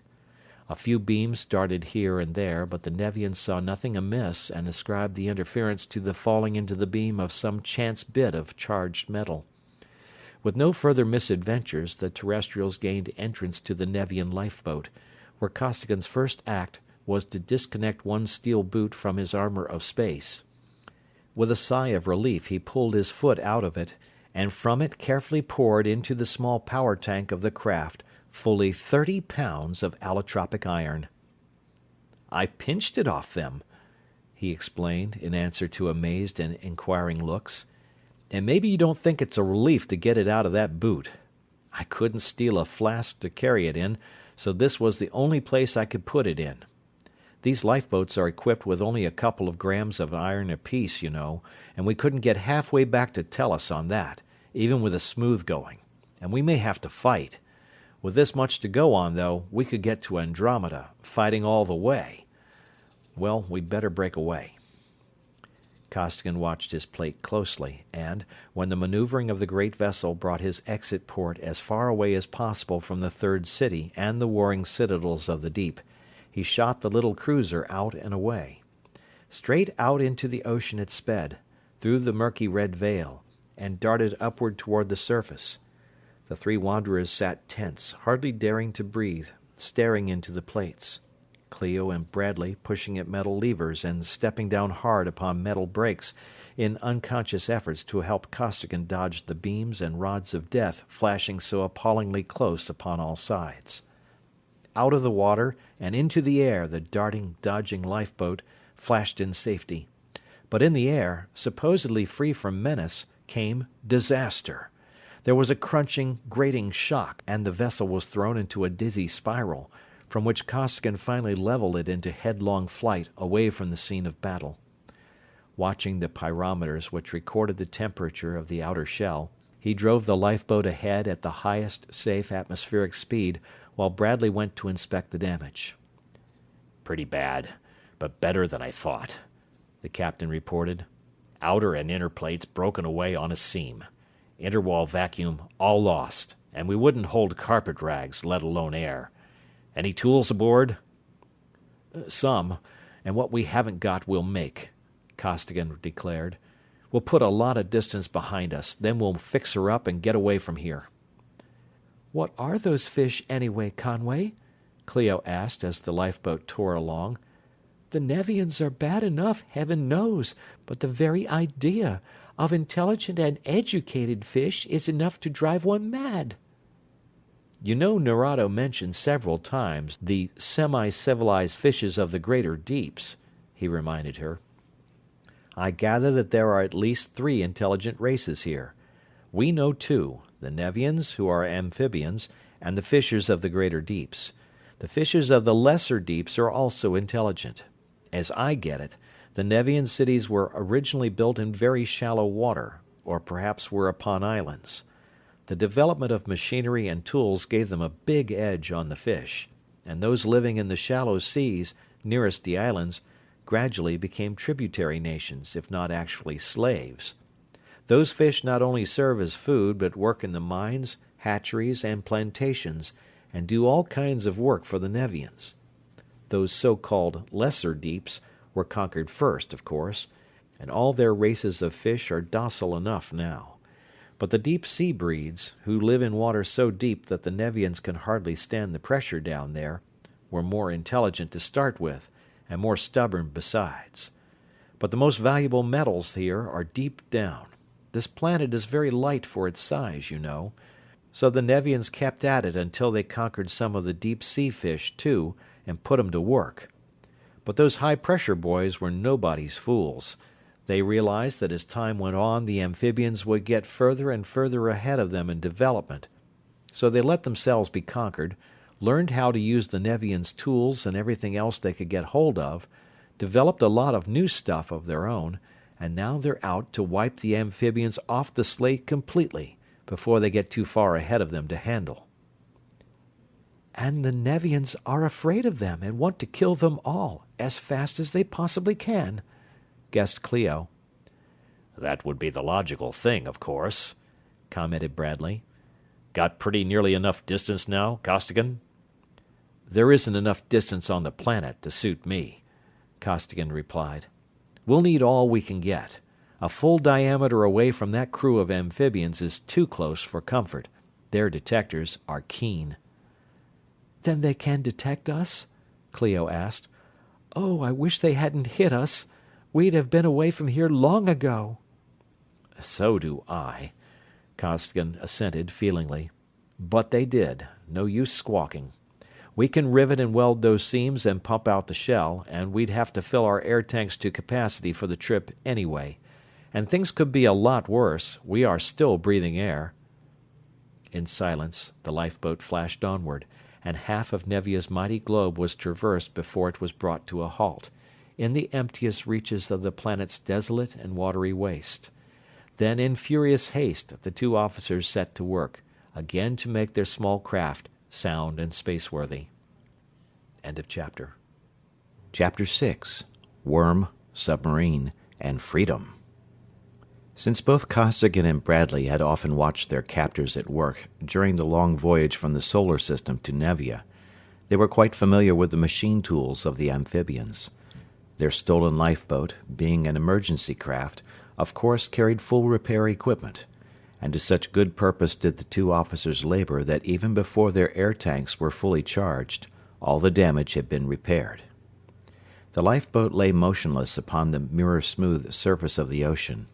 Captain Bradley had opened the upper port, and the three stood in the opening, gazing in silence toward the incredibly distant horizon, while powerful pumps were forcing the last possible ounces of air into the practically unbreakable storage cylinders.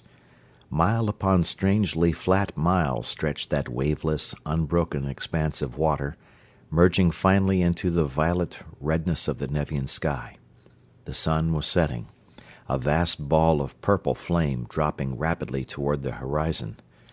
Darkness came suddenly as that seething ball disappeared, and the air became bitterly cold, in sharp contrast to the pleasant warmth of the moment before. And as suddenly clouds appeared in blackly banked masses, and a cold, driving rain began to beat down in torrents. Brr, it's cold. Let's go in. Oh, shut the door, Clio shrieked, and leaped wildly down into the compartment below, out of Costigan's way, for he and Bradley also had seen slithering toward them the frightful arm of the thing. Almost before the girl had spoken, Costigan had leaped to the levers, and not an instant too soon, for the tip of that horrible tentacle flashed into the rapidly narrowing crack just before the door clanged shut. As the powerful toggles forced the heavy screw threads into engagement and drove the massive disc home into its bottle-type insulated seat, that grisly tip fell severed to the floor of the compartment and lay there, twitching and writhing with a loathsome and unearthly vigor. 2 feet long the piece was, and larger than a strong man's leg. It was armed with spiked and jointed metallic scales, and instead of sucking discs, it was equipped with a series of mouths filled with sharp metallic teeth which gnashed and ground together furiously, even though sundered from the horrible organism which they were designed to feed. The little submarine shuddered in every plate and member as monstrous coils encircled her and tightened inexorably in terrific rippling surges eloquent of mastodonic power. And a strident vibration smote sickeningly upon terrestrial eardrums as the metal spikes of the monstrosity crunched and ground upon the outer plating of their small vessel. Costigan stood unmoved at the plate, watching intently, hands ready upon the controls. Due to the artificial gravity of the lifeboat, it seemed perfectly stationary to its occupants. Only the weird gyrations of the pictures upon the lookout screens showed that the craft was being shaken and thrown about like a rat in the jaws of a terrier. Only the gauges revealed that they were almost a mile below the surface of the ocean already, and were still going downward at an appalling rate. Finally, Clio could stand no more. "Aren't you going to do something, Conway?" she cried. "Not unless I have to," he replied composedly. "I don't believe that he can really hurt us, and if I use a ray of any kind, I'm afraid that it will kick up enough disturbance to bring Narado down on us like a hawk after a chicken. However, if he takes us much deeper, I'll have to go to work on him.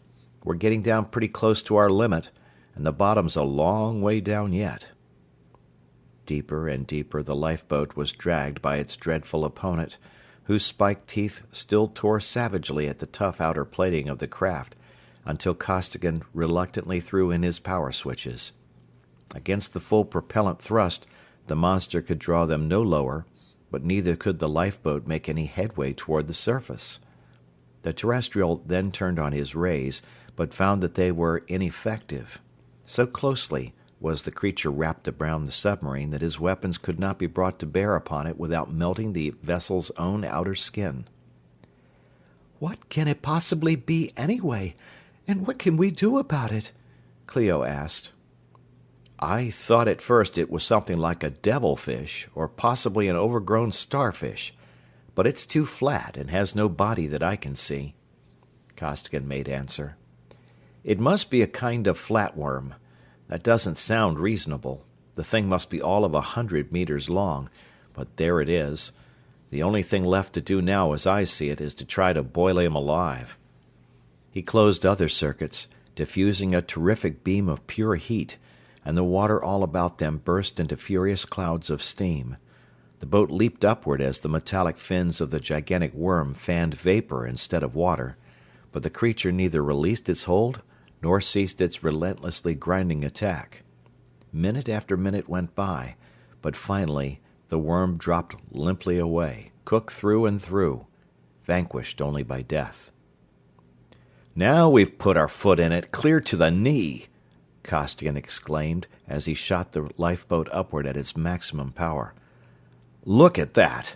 I knew that Narado could trace us, but I didn't have any idea that they could. It's a good thing these ultravision plates don't need light to see by, or we'd be spurlos versenkt in a hurry." Staring with Costigan into the plate, Bradley and the girls saw, not the Nevian sky rover they had expected, but a fast submarine cruiser manned by the frightful fishes of the greater deeps. It was coming directly toward the lifeboat, and even as Costigan hurled the little vessel off at an angle and then upward into the air, one of the deadly offensive rods, tipped with its glowing ball of pure destruction, flashed through the spot where they would have been had they held their former course. But powerful as were the propellant forces, and fiercely though Costigan applied them, the denizens of the deep clamped a tractor ray upon the flying vessel before it had gained a mile of altitude. Costigan aligned his every driving projector as his vessel came to an abrupt halt in the invisible grip of the beam, then experimented with various dials. "There ought to be some way of cutting that beam," he pondered audibly, "but I don't know enough about their system to do it, and I'm afraid to monkey around with things too much, because I might accidentally release the screens we've already got out, and they're stopping altogether too much stuff for us to do without them right now."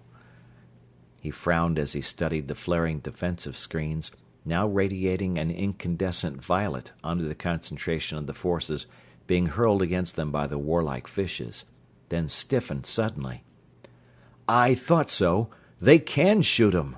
he exclaimed, throwing the lifeboat into a furious corkscrew turn, and the very air blazed into flaming splendor as a dazzlingly scintillating ball of energy sped past them and high into the air beyond.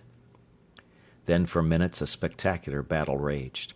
The twisting, turning, leaping airship, small as she was agile, kept on eluding the explosive projectiles of the fishes, and her screens neutralized and re-radiated the full power of the attacking beams. More, since Costigan did not need to think of sparing his iron, the ocean around the great submarine began furiously to boil under the full-driven offensive beams of the tiny Nevian ship. But escape Costigan could not. He could not cut that tractor beam, and the utmost power of his drivers could not wrest the lifeboat from its tenacious clutch.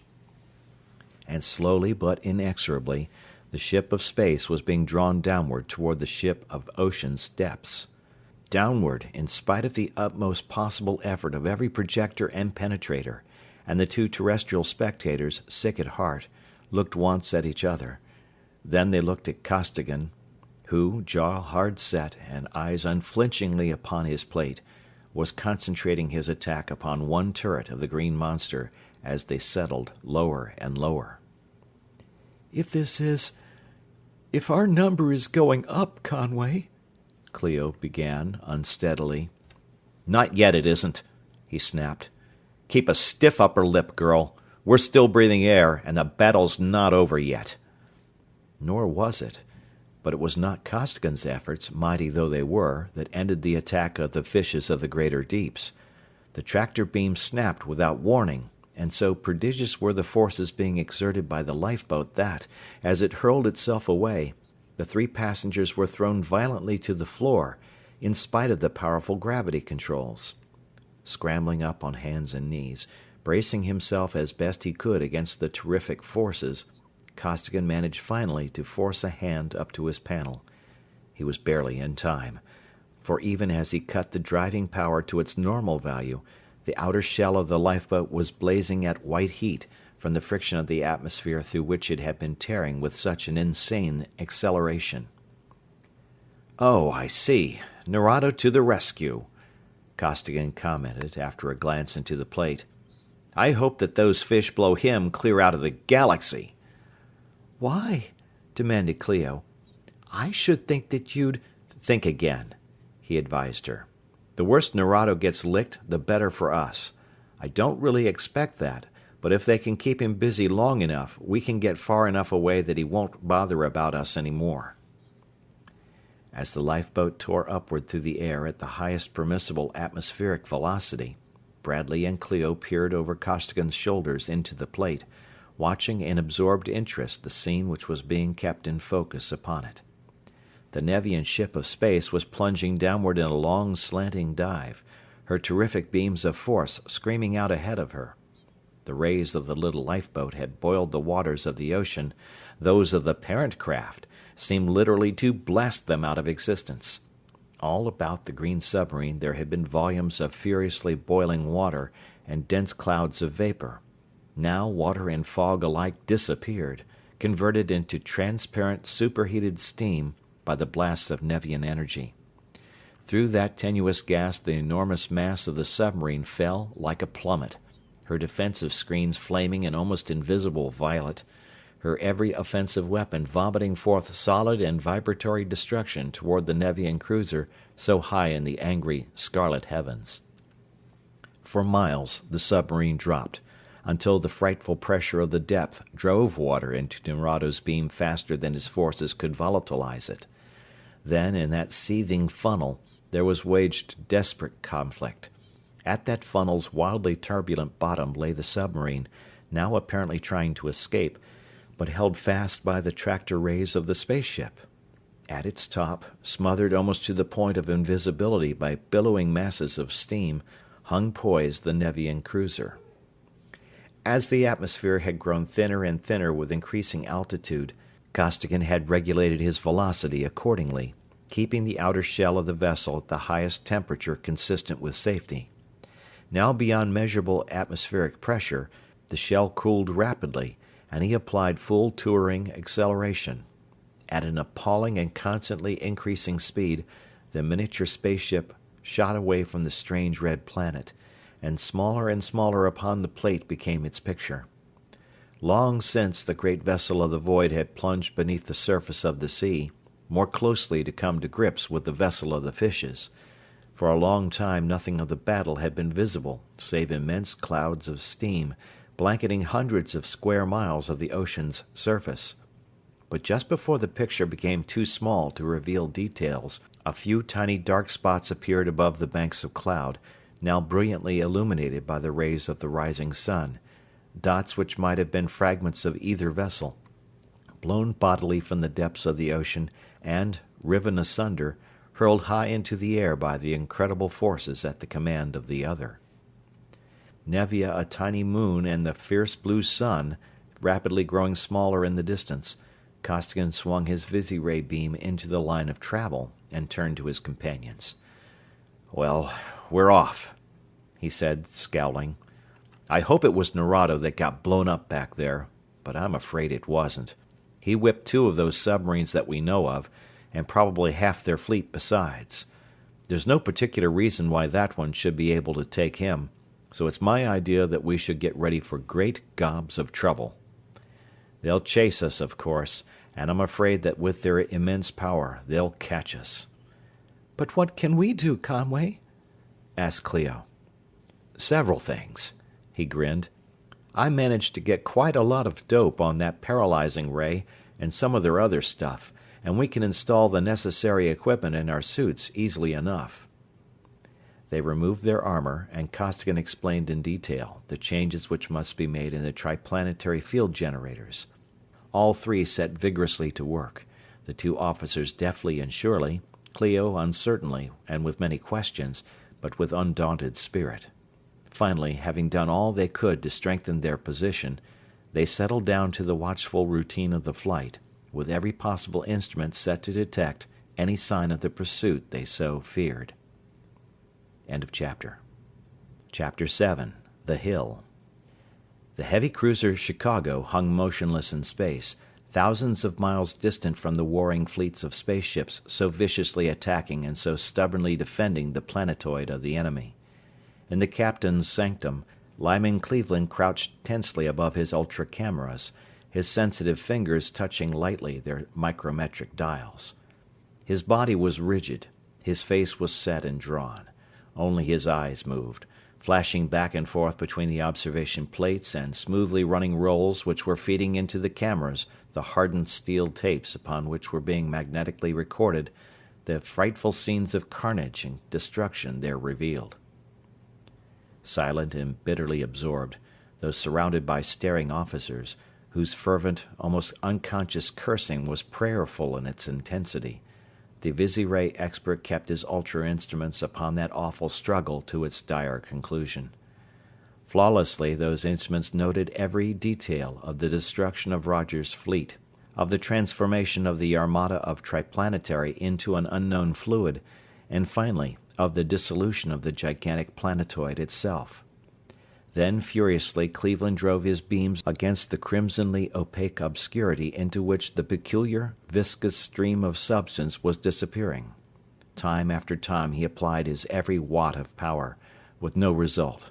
A vast volume of space, roughly ellipsoidal in shape, was closed to him by forces entirely beyond his experience or comprehension. But suddenly, while his rays were still trying to pierce that impenetrable murk, it disappeared instantly and without warning.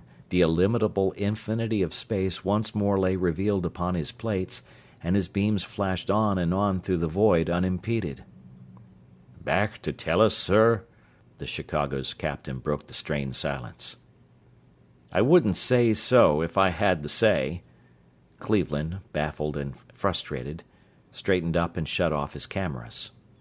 "We should report back as soon as possible, of course, but there seems to be a lot of wreckage out there yet that we can't photograph in detail at this distance. A close study of it might help us a lot in understanding what they did and how they did it. I'd say that we should get close-ups of whatever is left, and do it right away, before it gets scattered all over space, but of course I can't give you orders." "You can, though," the captain made surprising answer. "My orders are that you are in command of this vessel." In that case, we will proceed at full emergency acceleration to investigate the wreckage," Cleveland replied, and the cruiser, sole survivor of Triplanetary's supposedly invincible force, shot away with every projector delivering its maximum blast. As the scene of the disaster was approached, there was revealed upon the plates a confused mass of debris, a mass whose individual units were apparently moving at random, yet which was as a whole still following the orbit of Roger's planetoid. Space was full of machine parts, structural members, furniture, flotsam of all kinds, and everywhere were the bodies of men. Some were encased in spacesuits, and it was to these that the rescuers turned first. Space-hardened veterans though the men of the Chicago were, they did not care even to look at the others. Strangely enough, however, not one of the floating figures spoke or moved, and spaceline men were hurriedly sent out to investigate. "All dead." Quickly the dread report came back. "Been dead a long time. The armor's all stripped off the suits, and the generators and the other apparatus are all shot. Something funny about it, too. None of them seem to have been touched, but the machinery of the suits seems to be about half of it missing." "I've got it all on the spools, sir." Cleveland, his close-up survey of the wreckage finished, turned to the captain. "What they've just reported checks up with what I've photographed everywhere. I've got an idea of what might have happened, but it's so dizzy that I'll have to have a lot of reinforcement before I'll believe it myself. But you might have them bring in a few of the armored bodies, a couple of those switchboards and panels floating around out there, and half a dozen miscellaneous pieces of junk, the nearest things they can get hold of, whatever they happen to be." "Then back to Tellus at maximum?" "Right, back to Tellus, as fast as we can possibly go there." While the Chicago hurtled through space at full power, Cleveland and the ranking officers of the vessel grouped themselves about the salvaged wreckage. Familiar with space wrecks as were they all, none of them had ever seen anything like the material before them. For every part and instrument was weirdly and meaninglessly disintegrated. There were no breaks, no marks of violence, and yet nothing was intact. Bolt holes stared empty, cores, shielding cases and needles had disappeared. The vital parts of every instrument hung awry. Disorganization reigned rampant and supreme. "I never imagined such a mess," the captain said after a long and silent study of the objects. "If you have any theory to cover that, Cleveland, I would like to hear it." "I want you to notice something first," the Visiray expert replied. "But don't look for what's there. Look for what isn't there." "Well, the armor's gone. So are the shielding cases, shafts, spindles, the housings and stems." The captain's voice died away as his eyes raced over the collection. "Why, everything that was made of wood, bakelite, copper, aluminum, silver, bronze, or anything but steel hasn't been touched, and every bit of steel is gone. But that doesn't make sense.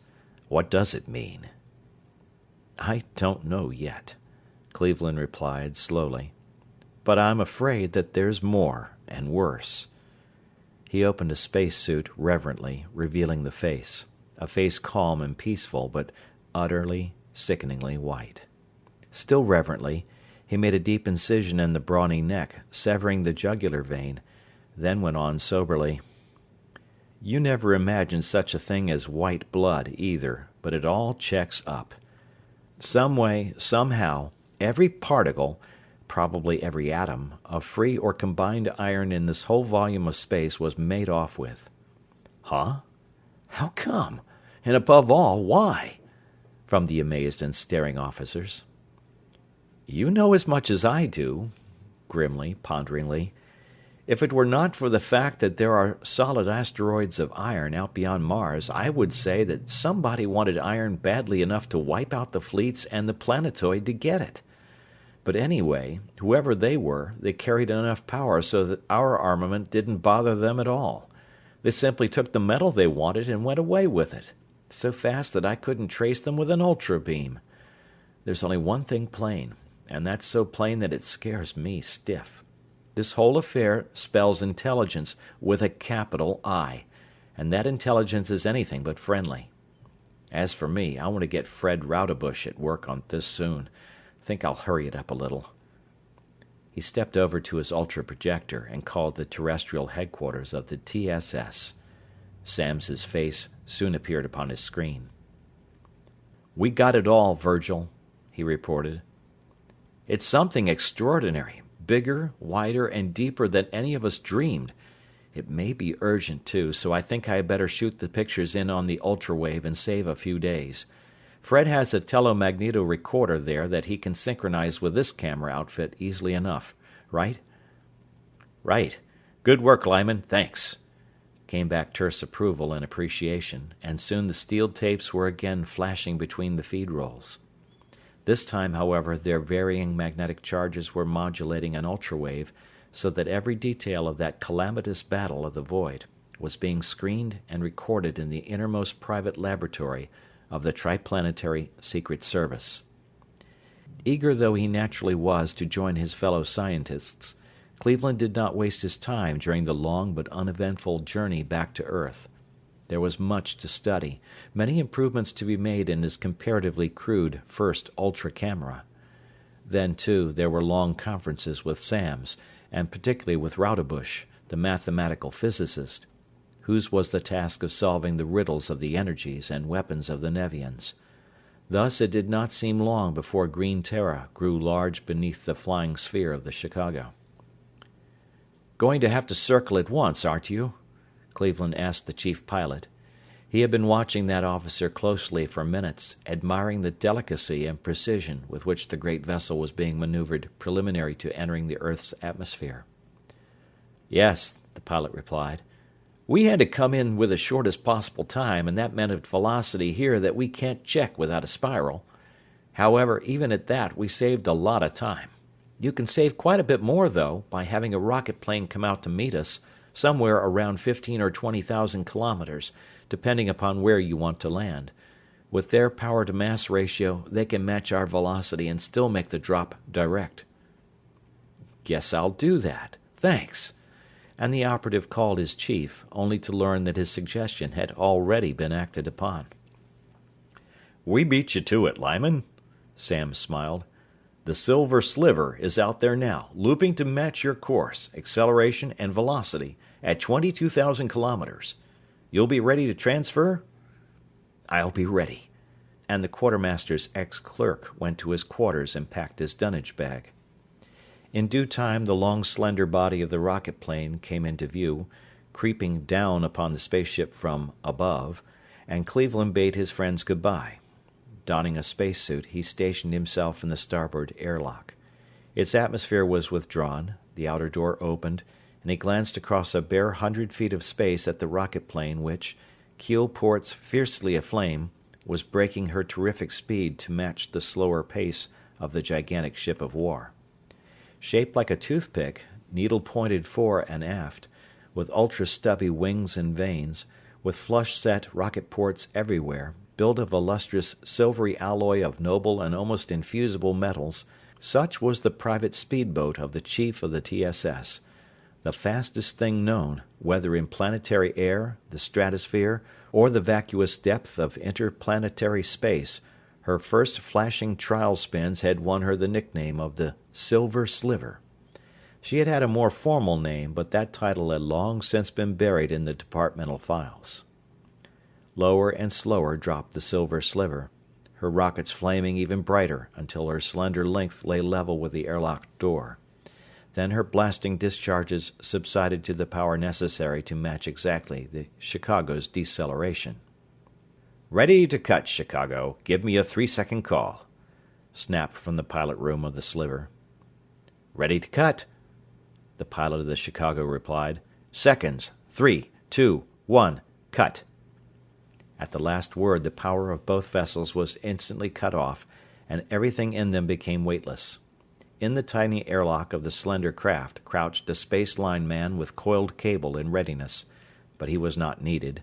As the flaring exhaust ceased, Cleveland swung out his heavy bag and stepped lightly off into space, and in a right line he floated directly into the open doorway of the rocket plane.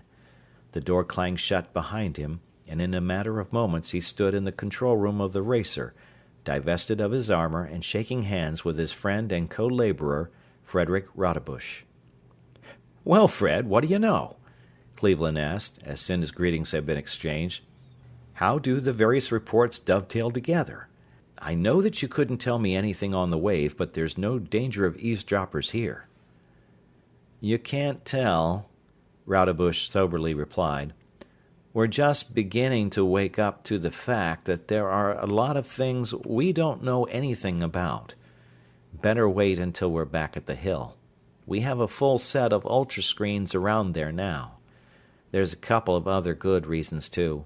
It would be better for both of us to go over the whole thing with Virgil, from the ground up. And we can't do any more talking anyway. Our orders are to get back there at maximum, and you know what that means aboard the Sliver. Strap yourself solid in that shock absorber there, and here's a pair of earplugs." "When the Sliver really cuts loose, it means a rough party, all right," Cleveland assented, snapping about his body the heavy spring straps of his deeply cushioned seat.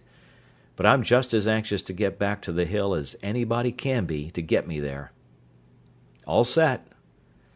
Rodebush waved his hand at the pilot, and the purring whisper of the exhaust changed instantly to a deafening, continuous explosion. The men were pressed deeply into their shock-absorbing chairs as the Silver Sliver spun around her longitudinal axis and darted away from the Chicago with such a tremendous acceleration that the spherical warship seemed to be standing still in space. In due time, the calculated midpoint was reached, the slim spaceplane rolled over again, and, mad acceleration now reversed, rushed on toward the Earth, but with constantly diminishing speed. Finally, a measurable atmospheric pressure was encountered, the needle prow dipped downward, and the Silver Sliver shot forward upon her tiny wings and vanes, nose rockets now drumming in staccato thunder.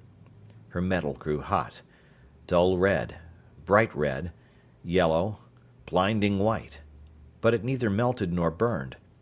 The pilot's calculations had been sound, and though the limiting point of safety of temperature was reached and steadily held, it was not exceeded. As the density of the air increased, so decreased the velocity of the man-made meteorite. So it was that a dazzling lance of fire sped high over Seattle, lower over Spokane, and hurled itself eastward, a furiously flaming arrow, slanting downward in a long, screaming dive toward the heart of the Rockies. As the now rapidly cooling greyhound of the skies passed over the western ranges of the Bitterroots, it became apparent that her goal was a vast, flat-topped, and conical mountain, shrouded in livid light, a mountain whose height awed even its stupendous neighbors. While not artificial, the hill had been altered markedly by the Triplanetary engineers who had built into it the headquarters of the Secret Service. Its mile-wide top was a jointless expanse of gray armor steel. The steep, smooth surface of the truncated cone was a continuation of the same immensely thick sheet of metal. No known vehicle could climb that smooth, hard, forbidding slope of steel. No known projectile could mar that armor.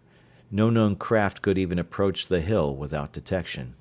Could not approach it at all, in fact, for it was constantly enclosed in a vast hemisphere of lambent violet flame through which neither material substance nor destructive ray could pass. As the Silver Sliver, crawling along at a bare 300 miles an hour, approached that transparent, brilliantly violet wall of destruction, a violet light filled her control room and as suddenly went out, flashing on and off again and again. "Giving us the once-over, eh?" Cleveland asked. "That is something new, isn't it, Fred?" "Yes, it's a high-powered ultra-wave spy," Rodebush replied. "The light is simply a warning, which can be carried if desired. It can also carry voice and vision." "Like this," Samms' voice interrupted from the powerful dynamic speaker upon the pilot's panel, and his clear-cut face appeared upon the television screen. "I don't suppose Fred thought to mention it, but this is one of his inventions of the last few days. We are just trying it out on you. It doesn't mean a thing, though, as far as the Sliver is concerned. Come ahead." A circular opening appeared in the wall of force, an opening which disappeared as soon as the plane had darted through it, and at the same time her landing cradle rose into the air through a great trapdoor. Slowly and gracefully, the space plane settled downward into that cushioned embrace. Then cradle and nestled sliver sank from view, and, turning smoothly upon mighty trunnions, the plug of armor drove solidly back into its place in the metal pavement of the mountain's lofty summit. The cradle elevator dropped rapidly, coming to rest many levels down in the heart of the hill, and Cleveland and Rodebush leaped lightly out of their transport, through her still hot outer walls. A door opened before them, and they found themselves in a large room of full daylight illumination, the anteroom of the private office of Virgil Samms. Chiefs of departments sat at their desks, concentrated upon problems or at ease, according to the demands of the moment. Televisotypes and recorders flashed busily but silently. Calmly efficient men and women went wontedly about the all-embracing business of Triplanetary's space-pervading Secret Service. "Right away, Norma?" Rodebush paused briefly before the desk of the chief's private secretary, but even before he had spoken she had pressed a button, and the door behind her swung wide. "You two do not need to be announced," the attractive young woman smiled. "Go right in." Samms met them at the door eagerly, shaking hands particularly vigorously with Cleveland. "Congratulations on that camera, Lyman!" he exclaimed. "You did a wonderful piece of work on that. Help yourselves to smokes and sit down. There are a lot of things we want to talk over. Your pictures carried most of the story, but they would have left us pretty much at sea without Costigan's reports. But as it was, Fred here and his crew worked out most of the answers from the dope the two of you got, and what few they haven't got yet, they soon will have." "Nothing new on Conway?" Cleveland was almost afraid to ask the question. "No." A shadow came over Samms's face. "I'm afraid, but I'm hoping it's only that those creatures, whatever they are, have taken him so far away that he can't reach us." "They certainly are so far away that we can't reach them," Rodebush volunteered. "We can't even get their ultra-wave interference anymore." "Yes, that's a hopeful sign," Samms went on. "I hate to think of Conway Costigan checking out. There, fellows, was a real observer. He was the only man I have ever known who combined the two qualities of the perfect witness. He could actually see everything he looked at, and could report it truly to the least detail. Take all this stuff, for instance, especially their ability to transform iron into a fluid allotrope, and in that form to use its intra-atomic energy as power. Something brand new, unheard of except in the ravings of imaginative fiction, and yet he described their converters and projectors so minutely that Fred was able to work out the underlying theory in 3 days, and to tie it in with our own supership. My first thought was that we'd have to rebuild it iron-free, but Fred showed me my error. You found it first yourself, of course.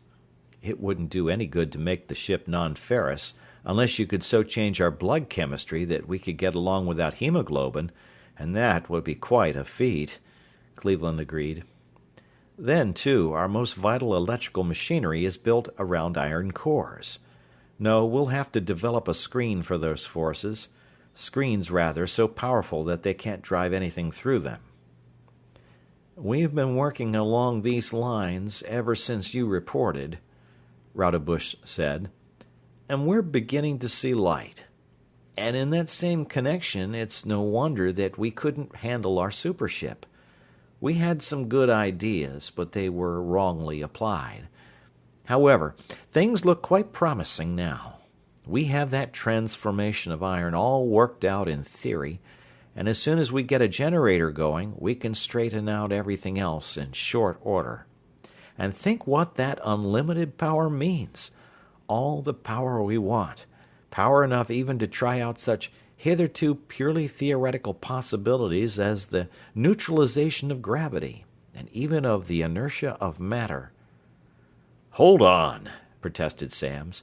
"You certainly can't do that. Inertia must be, a basic attribute of matter, and surely cannot be done away with without destroying the matter itself. Don't start anything like that. Fred, I don't want to lose you and Lyman, too." Don't worry about us, Chief, Raudebush replied with a smile. If you will tell me what matter is fundamentally, I may agree with you. No? Well, then don't be surprised at anything that happens. We are going to do a lot of things that nobody ever thought of doing before.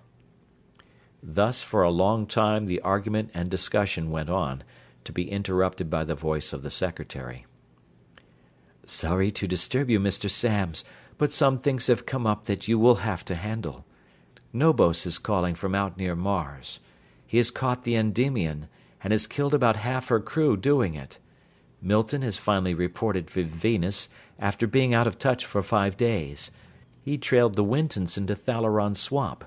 They crashed him there, but he won out and has what he went after. And just now I got a flash from Fletcher in the asteroid belt. I think that he has finally traced that dope line. But Nobos is on now. What do you want him to do about the Endymion? Tell him to... No, put him on here. I'd better tell him myself, Sams directed, and his face hardened in ruthless decision as the horny, misshapen face of the Martian lieutenant appeared upon the screen. What do you think, Nobos? Shall we come to trial or not? No. I don't think so either. It is better that a few gangsters should disappear in space than run the risk of another uprising. See to it. Right. The screen darkened, and Sam spoke to his secretary. Put Milton and Fletcher on whenever their rays come in. He then turned to his guests. We've covered the ground quite thoroughly. Goodbye. I wish I could go with you, but I'll be pretty well tied up for the next week or two. Tied up doesn't half express it, Raudebush remarked as the two scientists walked along a corridor toward an elevator. He probably is the busiest man on the 3 planets. As well as the most powerful, Cleveland supplemented, and very few men could use his power as fairly.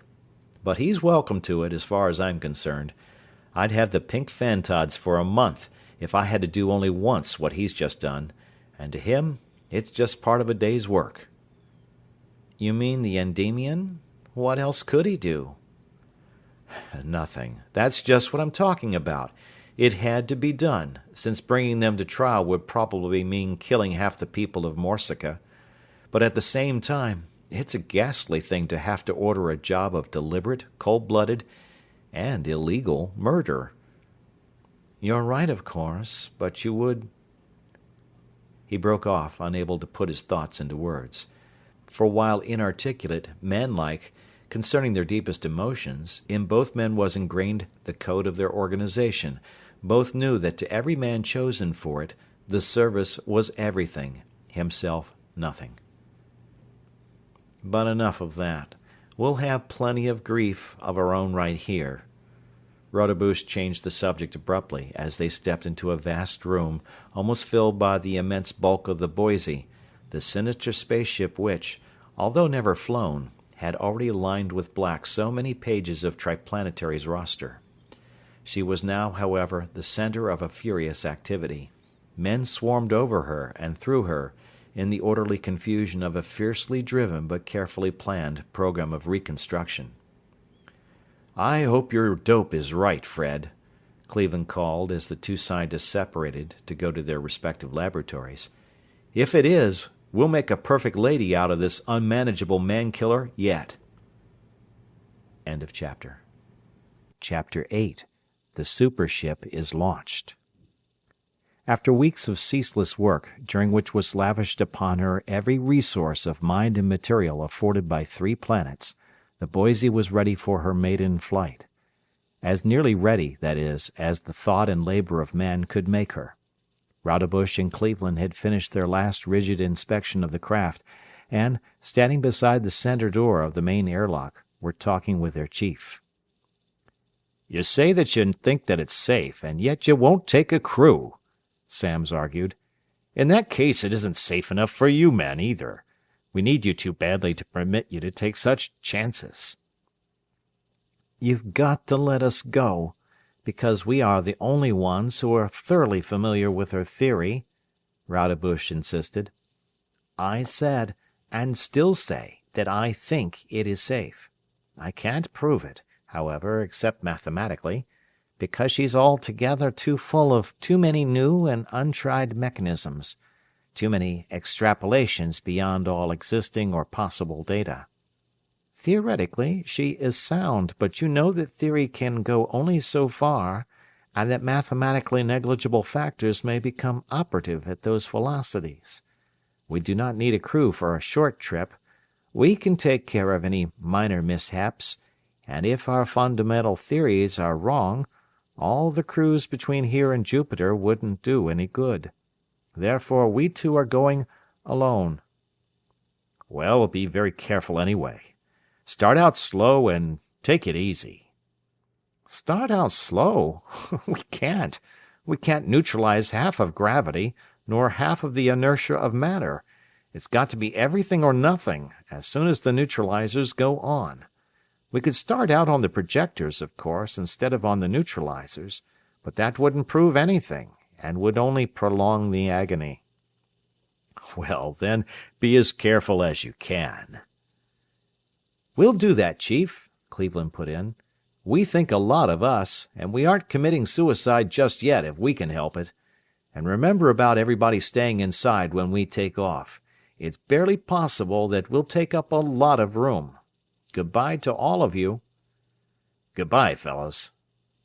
The massive insulating doors were shut, the metal side of the mountain opened, and huge, squat caterpillar tractors came roaring and clanking into the room. Chains and cables were made fast, and, mighty steel rails groaning under the load, the spaceship upon her rolling ways was dragged out of the hill and far out upon the level floor of the surface before the tractors cast off and returned to the fortress. "Everybody's under cover," Samms informed Rodebush. The chief was staring intently into his plate, upon which was revealed the control room of the untried supership. He heard Rodebush speak to Cleveland, heard the observer's brief reply, saw the navigator throw his switches. Then the communicator plate went blank. Not the ordinary blankness of a cutoff, but a peculiarly disquieting fading out into darkness. And where the great spaceship had rested, there was for an instant nothing. Exactly nothing. A vacuum. Vessel, false work, rollers, trucks, the enormous steel I-beams of the tracks, even the deep-set concrete piers and foundations in a vast hemisphere of the solid ground, all had disappeared utterly and instantaneously. But almost as suddenly as it had been formed, the vacuum was filled by a cyclonic rush of air. There was a detonation as of 100 vicious thunderclaps made one, and, through the howling, shrieking blasts of wind, there rained down upon the valley, plain, and metalled mountain a veritable avalanche of debris, bent, twisted, and broken rails and beams, splintered timbers, masses of concrete, and thousands of cubic yards of soil and rock. For inertia and gravitation had not been neutralized at precisely the same instant, and for a moment everything within the radius of action of the iron-driven gravity nullifiers of the Boise had continued its absolute motion with inertia unimpaired. Then, left behind immediately by the almost infinite velocity of the cruiser, all this material had again become subject to all of nature's everyday laws and had crashed back to the ground. "Could you hold your beam, Randolph?" Samms's voice cut sharply through the daze of stupefaction which held spellbound most of the denizens of the hill. But all were not so held. No conceivable emergency could take the attention of the chief ultrawave operator from his instruments. "No, sir," Radio Center shot back. "It faded out and I couldn't recover it.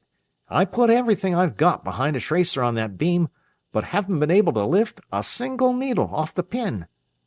"And no wreckage of the vessel itself," Samms went on, half audibly. "Either they have succeeded far beyond their wildest hopes, or else, more probably—" He fell silent and switched off the plate.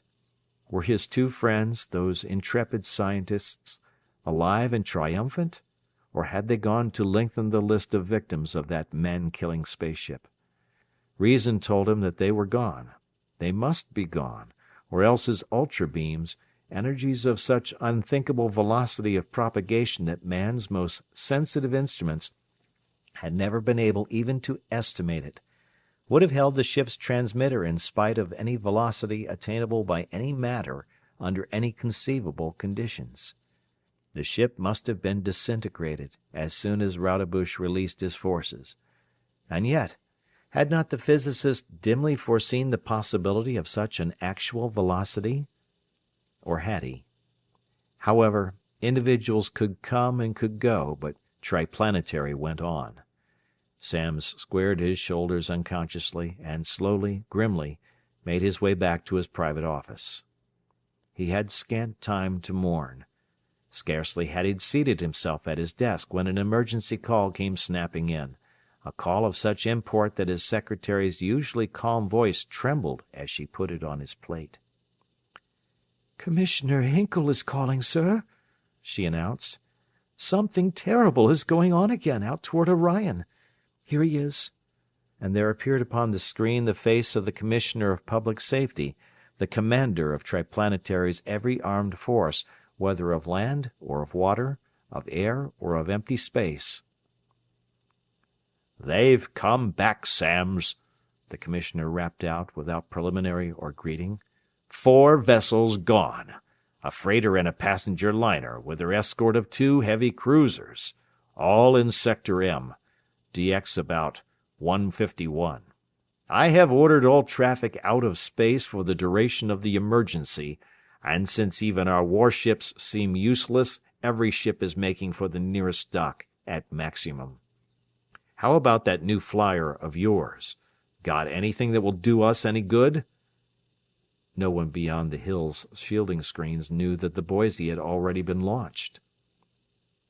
"I don't know. We don't even know whether we have a supership or not."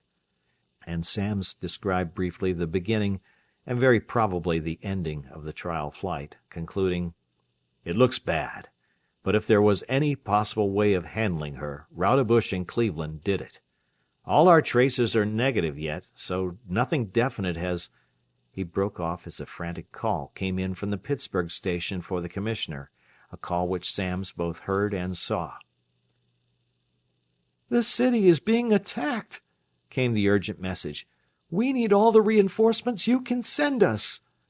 And a picture of the beleaguered city appeared in ghastly detail upon the screens of the observers, a view being recorded from the air. It required only seconds for the Commissioner to order every available man and engine of war to the seat of conflict. Then, having done everything they could, Hinkle and Samms stared in helpless, fascinated horror into their plates, watching the scenes of carnage and destruction depicted there. The Nevian vessel, the sister ship, the craft which Costigan had seen in mid-space as it hurtled earthward in response to Nerado's summons, hung poised in full visibility high above the metropolis. Scornful of the pitiful weapons wielded by man, she hung there, her sinister beauty of line sharply defined against the cloudless sky. From her shining hull there reached down a tenuous but rigid rod of crimson energy, a rod which slowly swept hither and thither as the detectors of the amphibians searched out the richest deposits of the precious iron for which the inhuman visitors had come so far. Iron, once solid, now a viscous red liquid, was sluggishly flowing in an ever-thickening stream up that intangible crimson duct and into the capacious storage tanks of the Nevian raider, and wherever that flaming beam went, there went also ruin, destruction, and death. Office buildings, skyscrapers towering majestically in their architectural symmetry and beauty, collapsed into heaps of debris as their steel skeletons were abstracted. Deep into the ground the beam bored, flood, fire, and explosion following in its wake as the mazes of underground piping disappeared. And the humanity of the buildings died, instantly and painlessly, never knowing what struck them, as the life-bearing iron of their bodies went to swell the Nevian stream. Pittsburgh's defenses had been feeble indeed. A few antiquated railway rifles had hurled their shells upward in futile defiance, and had been quietly absorbed. The district planes of Triplanetary, newly armed with iron-driven ultra-beams, had assembled hurriedly and had attacked the invader in formation, but with little more success. Under the impact of their beams The stranger's screens had flared white, then poised ship and flying squadron alike had been lost to view in a murkily opaque shroud of crimson flame. The cloud had soon dissolved, and from the place where the planes had been had floated or crashed down a litter of non-ferrous wreckage. And now the cone of spaceships from the Buffalo base of Triplanetary was approaching Pittsburgh, hurling itself toward the Nevian plunderer and toward known, gruesome, and hopeless defeat. "Stop them, Hinkle!" Samms cried. "It's sheer slaughter! They haven't got a thing! They aren't even equipped yet with the iron drive!" "I know it," the commissioner groaned, "and Admiral Barnes knows it as well as we do, but it can't be helped. Wait a minute. The Washington cone is reporting. They're as close as the other, and they have the new armament. Philadelphia is close behind, and so is New York. Now perhaps we can do something." The Buffalo flotilla slowed and stopped, and in a matter of minutes the detachments from the other bases arrived. The cone was formed and iron-driven vessels in the van, the old-type craft far in the rear. It bore down upon the Nevian, vomiting from its hollow front a solid cylinder of annihilation. Once more the screens of the Nevian flared into brilliance. Once more the red cloud of destruction was flung abroad. But these vessels were not entirely defenseless. Their iron-driven ultra-generators threw out screens of the Nevians' own formulae, screens of prodigious power to which the energies of the amphibians clung and at which they clawed and tore in baffled, wildly coruscant displays of power unthinkable. For minutes the furious conflict raged, while the inconceivable energy being dissipated by those straining screens hurled itself in terribly destructive bolts of lightning upon the city far beneath. No battle of such incredible violence could long endure. Triplanetary's ships were already exerting their utmost power, while the Nevians, contemptuous of Solarian science, had not yet uncovered their full strength. Thus the last desperate effort of mankind was proved futile, as the invaders forced their beams deeper and deeper into the overloaded defensive screens of the war vessels, and one by one the supposedly invincible spaceships of humanity dropped in horribly dismembered wreckage upon the ruins of what had once been Pittsburgh. End of chapter. Chapter 9. Specimens. Only too well founded was Costigan's conviction that the submarine of the deep-sea fishes had not been able to prevail against Nerado's formidable engines of destruction. For days the Nevian lifeboat with its 3 terrestrial passengers hurtled through the interstellar void without incident, but finally the operative's fears were realized. His far-flung detector screens reacted. Upon his observation plate lay revealed Nerado's mammoth spaceship, in full pursuit of its fleeing lifeboat. "On your toes, folks, it won't be long now," Costigan called, and Bradley and Clio hurried into the tiny control room. Armor donned and tested, the 3 terrestrials stared into the observation plates, watching the rapidly enlarging pictures of the Nevian spaceship. Nerado had traced them and was following them, and such was the power of the great vessel that the nearly inconceivable velocity of the lifeboat was the veriest crawl in comparison to that of the pursuing cruiser. "And we've hardly started to cover the distance back to Tellus. Of course you can't get in touch with anybody yet," Bradley stated rather than asked. "I kept on trying until they blanketed my wave, but all negative. Thousands of times too far for my transmitter. Our only hope of reaching anybody was the mighty slim chance that our supership might be prowling around out here already, but it isn't, of course. Here they are." Reaching out to the control panel, Costigan shot out against the great vessel wave after wave of lethal vibrations, under whose fiercely clinging impacts the Nevian defensive screens flared white. But strangely enough, their own screens did not radiate. As if contemptuous of any weapons the lifeboat might wield, the mother ship simply defended herself from the attacking beams, in much the same fashion as a wildcat mother wards off the claws and teeth of her spitting, snarling kitten who is resenting a touch of needed maternal discipline. "They probably won't fight us at that." Clio first understood the situation. "This is their own lifeboat.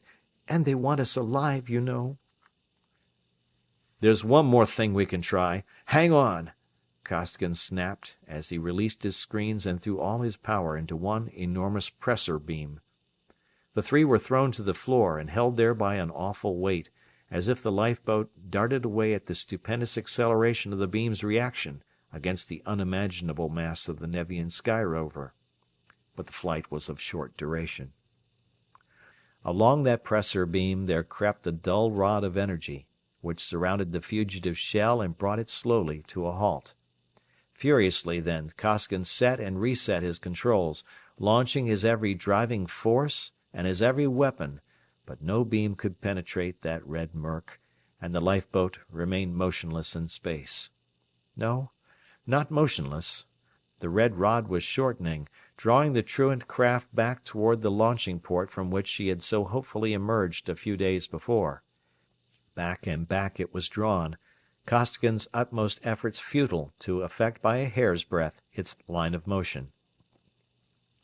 Through the open port the boat slipped neatly, and as it came to a halt in its original position within the multi-layered skin of the monster, the prisoners heard the heavy doors clang shut behind them, one after another. And then sheets of blue fire snapped and crackled all about the three suits of triplanetary armor. The two large human figures and the small one were outlined starkly in blinding blue flame. "That's the first thing that has come off according to schedule." Costigan laughed a short, fierce bark. "That is their paralyzing ray. We've got it stopped cold, and we've each got enough iron to hold it forever." "But it looks as though the best we can do is to stalemate," Bradley argued. "Even if they can't paralyze us, we can't hurt them, and we are heading back for Nevia." "I think Narada will come in for a conference, and we'll be able to make terms of some kind.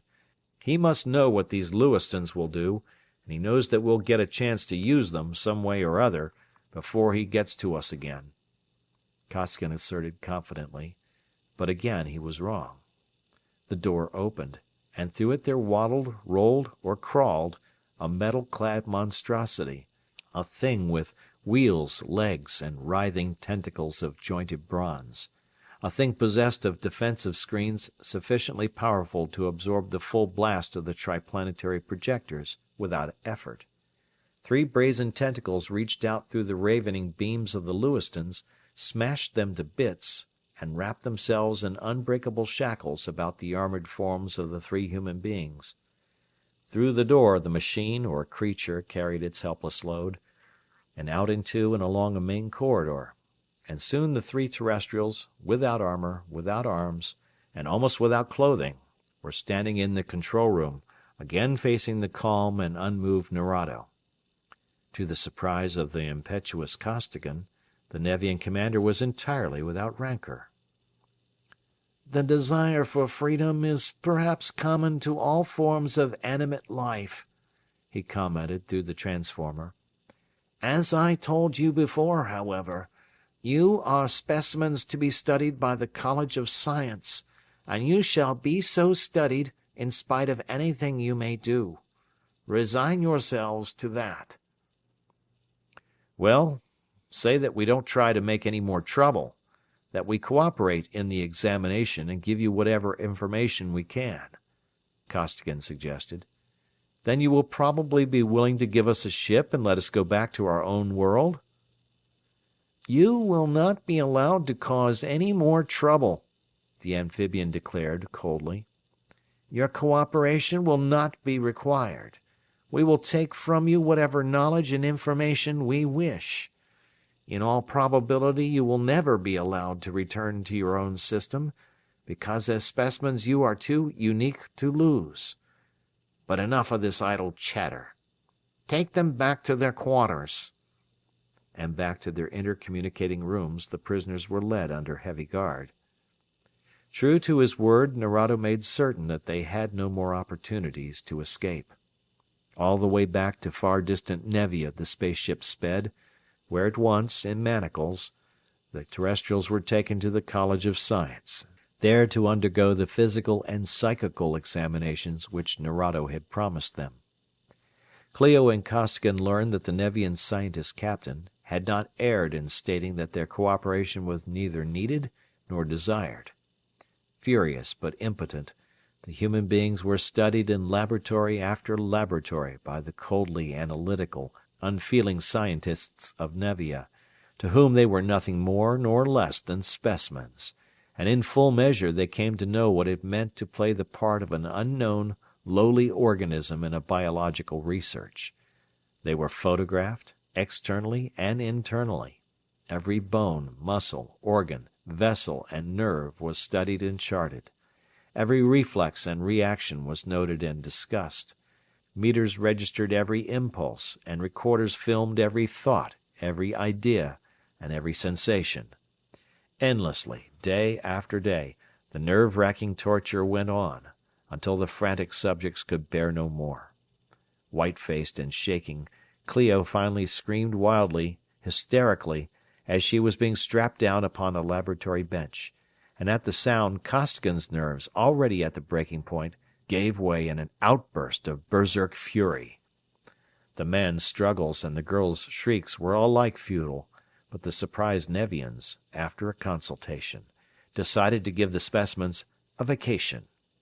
To that end they were installed, together with their earthly belongings, in a 3-room structure of transparent metal, floating in the large central lagoon of the city. There they were left undisturbed for a time. Undisturbed, that is, except by the continuous gaze of the crowd of hundreds of amphibians which constantly surrounded the floating cottage.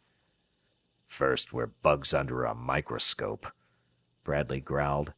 "Then we're goldfish in a bowl. I don't know that—" He broke off as 2 of their jailers entered the room. Without a word into the transformers, they seized Bradley and the girl. As those tentacular arms stretched out toward Clio, Costigan leaped. A vain attempt. In mid-air the paralyzing ray of the Nevians touched him, and he crashed heavily to the crystal floor.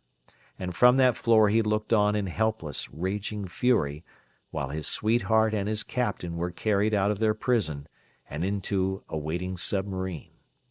End of chapter. Chapter 10. The Boise Acts. But what of the supership? What happened after that inertialess, that terribly destructive takeoff? Dr. Frederick Roudebush sat at the control panel of Triplanetary's newly reconstructed spaceship, his hands grasping the gleaming ebonite handles of 2 double-throw switches. Facing the unknown though the physicist was, yet he grinned whimsically at his friend.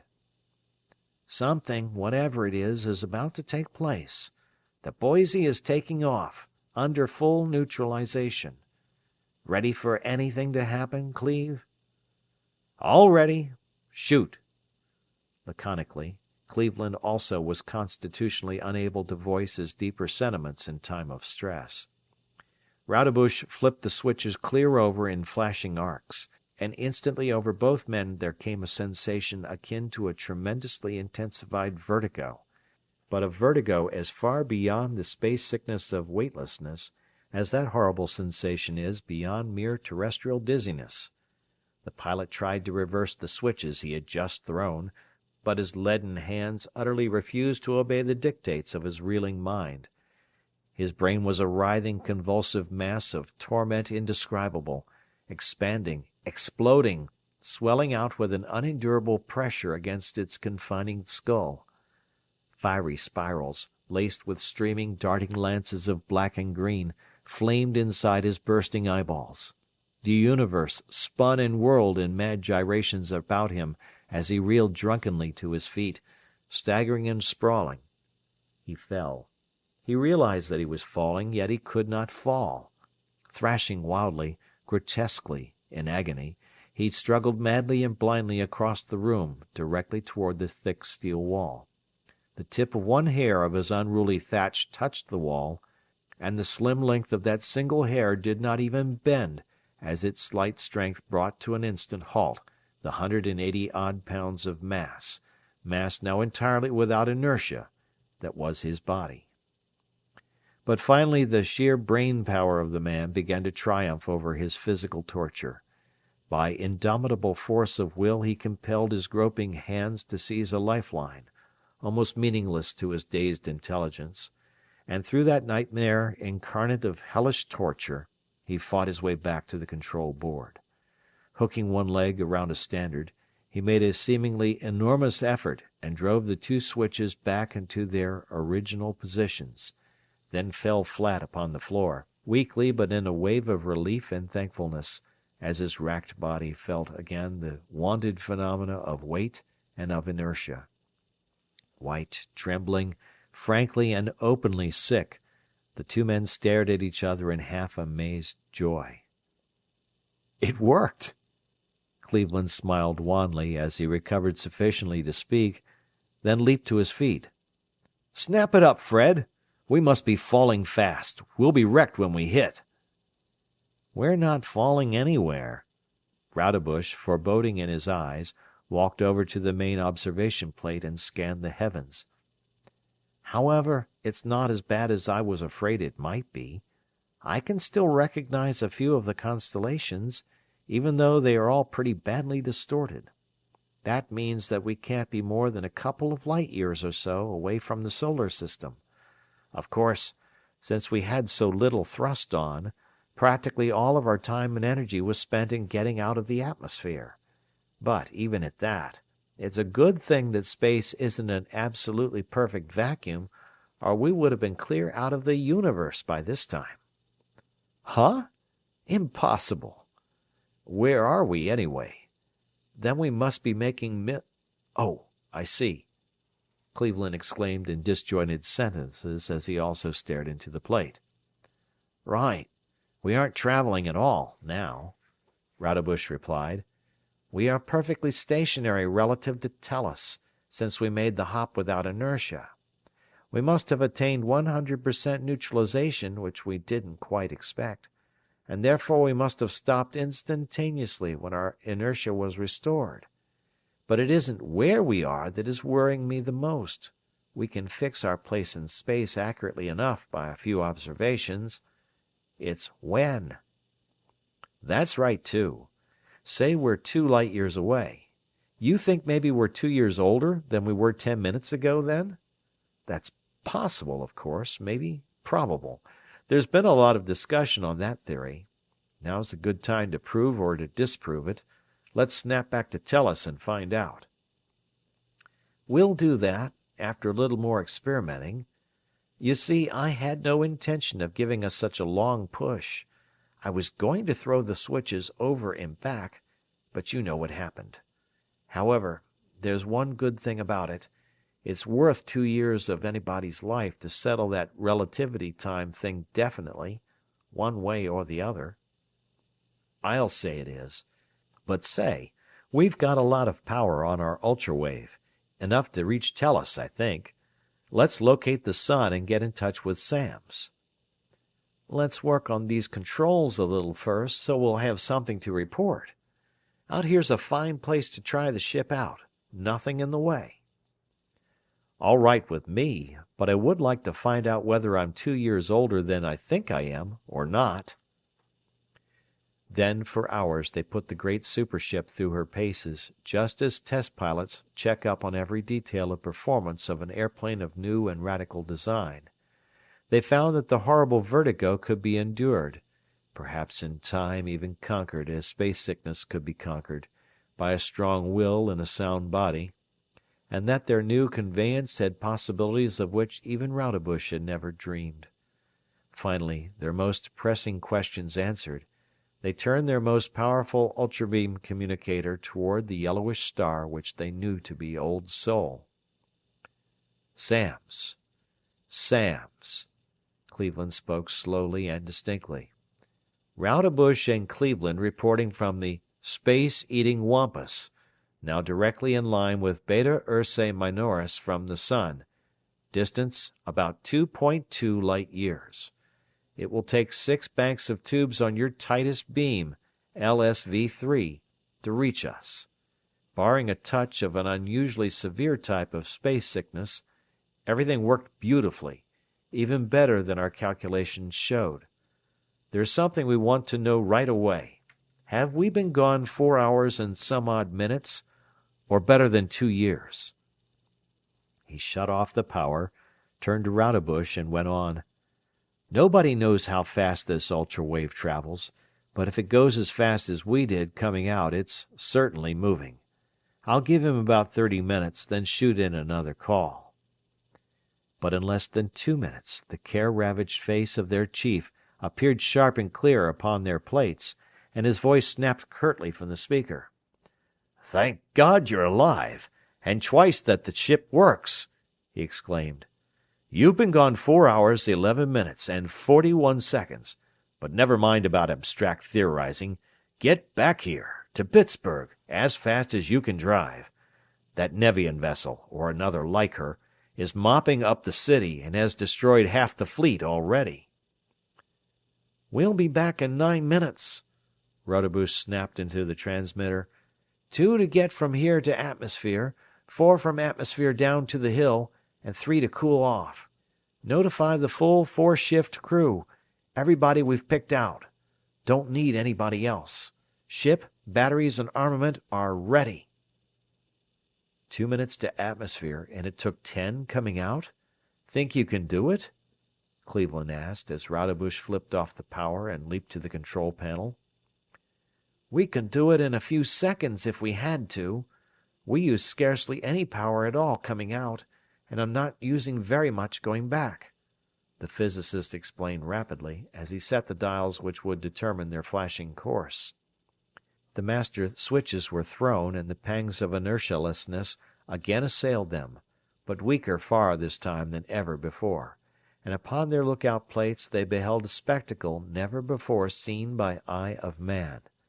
For the ultra-beam, with its heterodyne vision, is not distorted by any velocity yet attained, as are the ether-borne rays of light. Converted into light only at the plate, it showed their progress as truly as though they had been traveling at a pace to be expressed in the ordinary terms of miles per hour.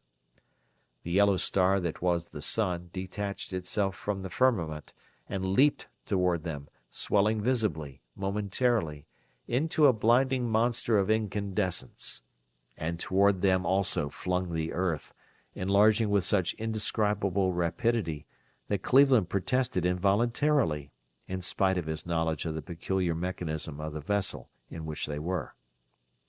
"Hold it, Fred, hold it! Way enough!" he exclaimed. "I'm using only 10,000 dynes, so she'll stop herself as soon as we touch atmosphere, long before she can even begin to heat," Rodebush explained. "Looks bad, but we'll stop without a jar." And they did. Weightless and without inertia, gravitation powerless against her neutralizing generators, the great supership came from her practically infinite velocity to an almost instantaneous halt in the outermost, most tenuous layer of the earth's atmosphere. Her halt was but momentary. Inertia restored and gravitation allowed again to affect her mass, she dropped at a sharp angle downward. More than dropped, she was forced downward by one full battery of projectors driven by iron-powered generators. Soon they were over the hill, whose violet screens went down at a word.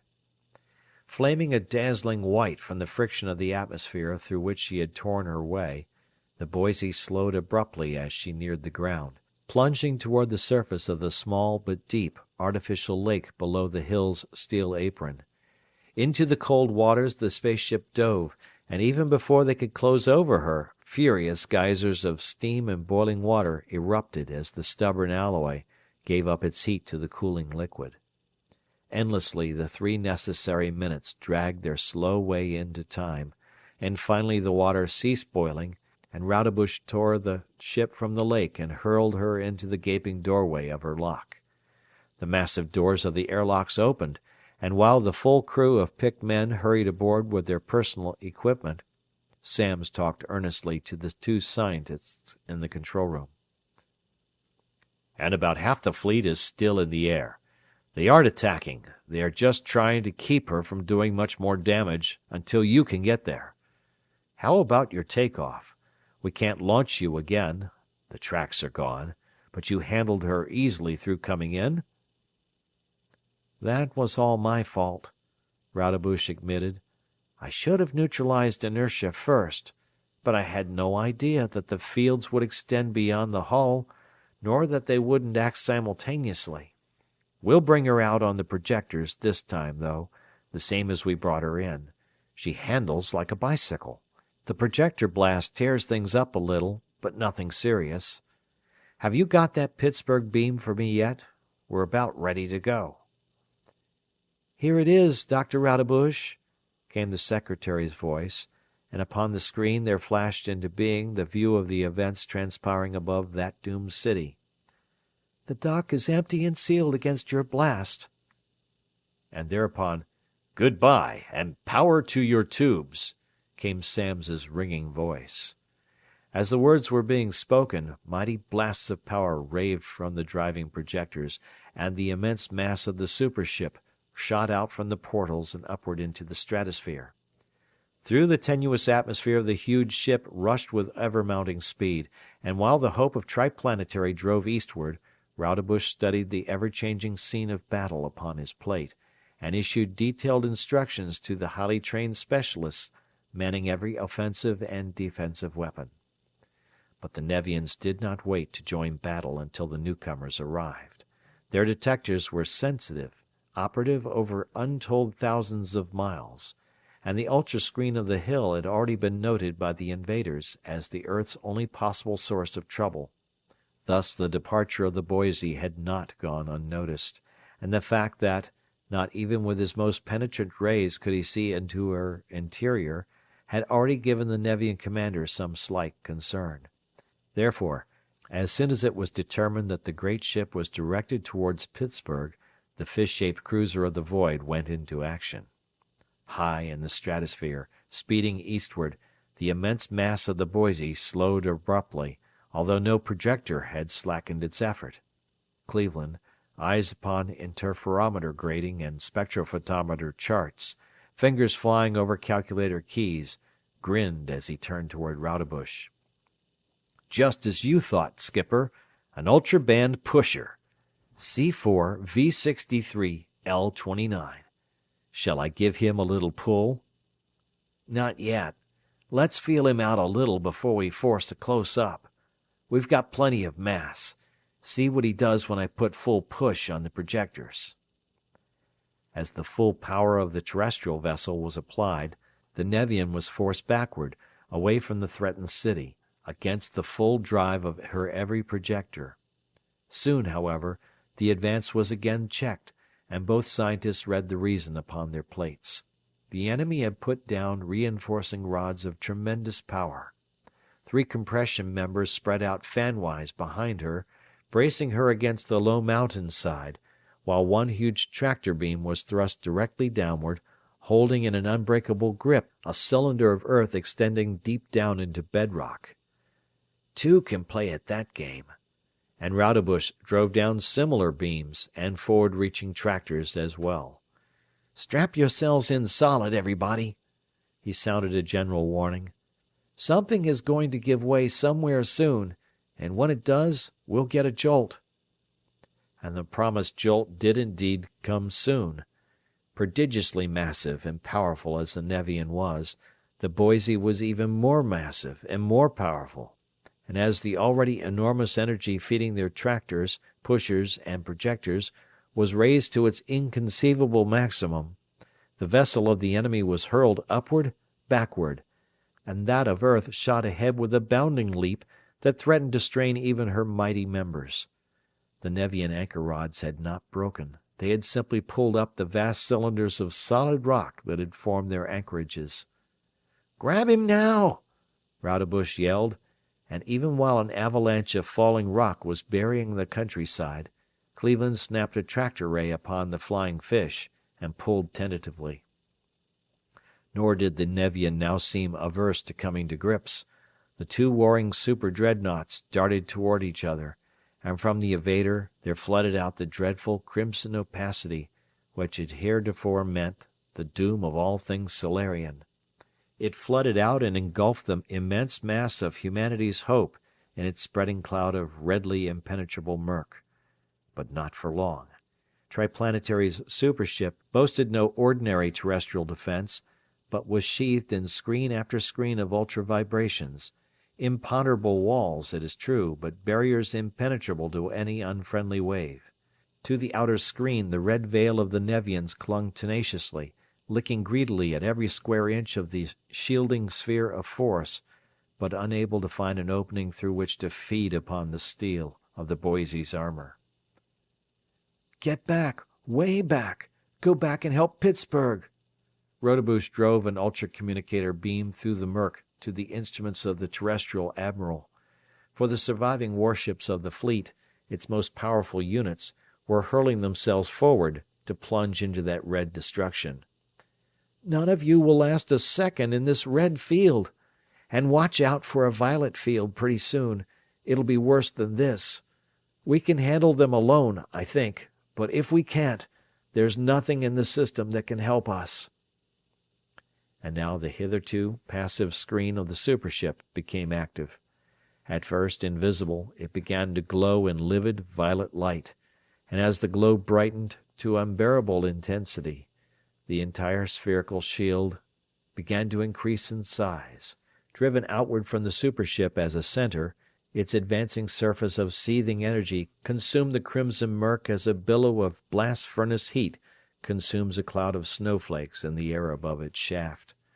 Nor was the red death mist all that was consumed. Between that ravening surface and the armor skin of the Boise there was nothing. No debris, no atmosphere, no vapor, no single atom of material substance, the first time in terrestrial experience that an absolute vacuum had ever been attained. Stubbornly contesting every foot of way lost, the Nevian fog retreated before the violet sphere of nothingness. Back and back it fell, disappearing altogether from all space as the violet tide engulfed the enemy vessel, but the flying fish did not disappear. Her triple screens flashed into furiously incandescent splendor, and she entered, unscathed, that vacuous sphere, which collapsed instantly into an enormously elongated ellipsoid, at each focus a madly warring ship of space. Then in that tube of vacuum was waged a spectacular duel of ultra-weapons, weapons impotent in air but deadly in empty space. Beams, rays, and rods of titanic power smote cracklingly against ultra-screens equally capable. Time after time each contestant ran the gamut of the spectrum with his every available ultra-force, only to find all channels closed. For minutes the terrible struggle went on. Then... "Cooper, Adlington, Spencer, Dutton," Rodebush called into his transmitter. "Ready? Can't touch him on the ultra, so I'm going into the macro bands. Give him everything you have as soon as I collapse the violet. Go!" At the word, the violet barrier went down, and with a crash as of a disrupting universe, the atmosphere rushed into the void. And through the hurricane there shot out the deadliest material weapons of Triplanetary. Torpedoes, non-ferrous, ultra-screened, beam-dirigible torpedoes charged with the most effective forms of material destruction known to man. Cooper hurled his canisters of penetrating gas, Adlington his atomic iron explosive bombs, Spencer his indestructible armor-piercing projectiles, and Dutton his shatterable flasks of the quintessence of corrosion, a sticky, tacky liquid of such dire potency that only one rare Solarian element could contain it. 10, 20, 50, 100 were thrown as fast as automatic machinery could launch them, and the Nevians found themselves adversaries not to be despised. Size for size, their screens were quite as capable as those of the Boise. The Nevians' destructive rays glanced harmlessly from their shields, and the Nevians' elaborate screens, neutralized at impact by those of the torpedoes, were impotent to impede their progress. Each projectile must needs be caught and crushed individually by beams of the most prodigious power. And while one was being annihilated, dozens more were rushing to the attack. Then, while the twisting, dodging invader was busiest with the tiny but relentless destroyers, Rodebush launched his heaviest weapon. The macrobeams. prodigious streamers of bluish-green flame which tore savagely through course after course of Nevian screen. Malevolent fangs, driven with such power and velocity that they were biting into the very walls of the enemy vessel before the amphibians knew their defensive shells of force had been punctured. And the emergency screens of the invaders were equally futile. Course after course was sent out, only to flare viciously through the spectrum and to go black. Outfought at every turn, the now frantically dodging Nevian leaped away in headlong flight, only to be brought to a staggering, crashing halt as Cleveland nailed her with a tractor beam. But the terrestrials were to learn that the Nevians held in reserve a means of retreat. The tractor snapped, sheared off squarely by a sizzling plane of force, and the fish-shaped cruiser faded from Cleveland's sight, just as the Boise had disappeared from the communicator plates of Radio Center, back in the hill, when she was launched. But though the plates in the control room could not hold the Nevian, she did not vanish beyond the ken of Randolph, now communications officer in the supership. For, warned and humiliated by his losing one speeding vessel from his plates in Radio Center, he was now ready for any emergency. Therefore, as the Nevian fled, Randolph's spy ray held her, automatically behind it as there was the full output of 12 special banks of iron-driven power tubes, and thus it was that the vengeful terrestrials flashed immediately along the Nevian's line of flight. Inertialess now, pausing briefly from time to time to enable the crew to accustom themselves to the new sensations, the Boise pursued the invader, hurtling through the void with a velocity unthinkable. "He was easier to take than I thought he would be," Cleveland grunted, staring into the plate. "I thought he had more stuff, too," Rodebush assented, "but I guess Costigan got almost everything they had. If so, with all their own stuff and most of theirs besides, we should be able to take them. They must have neutralization, too, to take off like that, and if it's 100%, we'll never catch them. But if it isn't... But it isn't. There they are. And this time I'm going to hold her or burn out all our generators trying," Cleveland declared grimly. "Are you fellows down there able to handle yourselves yet? Fine. Start throwing out your cans." Space-hardened veterans all, the other terrestrial officers had fought off the horrible nausea of inertialessness, just as Rodebush and Cleveland had done. Again the ravening green macrobeams tore at the flying cruiser. Again the mighty frames of the two spaceships shuddered sickeningly as Cleveland clamped on his tractor rod. Again the highly dirigible torpedoes dashed out with their freights of death and destruction. And again the Nevian shear plane of force slashed at the terrestrial's tractor beam. But this time the mighty puller did not give into the solid rod of energy. Brighter, thicker, and longer grew the discharges as the gnawing plane drew more and more power. But in general ratio to that power the rod grew larger, denser, and ever harder to cut. More and more vivid came the pyrotechnic energy of electric brilliance, until suddenly the entire tractor rod disappeared. At the same instant a blast of intolerable flame erupted from the Boise's flank, and the whole enormous fabric of her shook and quivered under the force of a terrific detonation. "Randolph, I don't see them. Are they attacking or running?" Rodebush demanded. He was the first to realize what had happened. "Running! Fast!" "Just as well, perhaps, but get their line. Adlington!" "Here." "Good. Was afraid you were gone. That was one of your bombs, wasn't it?" "Yes. Well launched, just inside the screens. Don't see how it could have detonated, unless something hot and hard struck it in the tube. It would need about that much time to explode. Good thing it didn't go off any sooner, or none of us would have been here. As it is, Area 6 is pretty well done in, but the bulkheads held the damage to 6. What happened?" "We don't know yet exactly. Both generators on the tractor beam went out. At first I thought that was all, but my neutralizers are dead, and I don't know what else. When the G-force went out, the fusion must have shorted the neutralizers. They would make a mess. It must have burned a hole down into number 6 tube. Cleveland and I will come down, and we'll all look around." Donning spacesuits, the scientists let themselves into the damaged compartment through the emergency airlocks, and what a sight they saw. Both outer and inner walls of alloy armor had been blown away by the awful force of the explosion. Jagged plates hung awry, bent, twisted, and broken.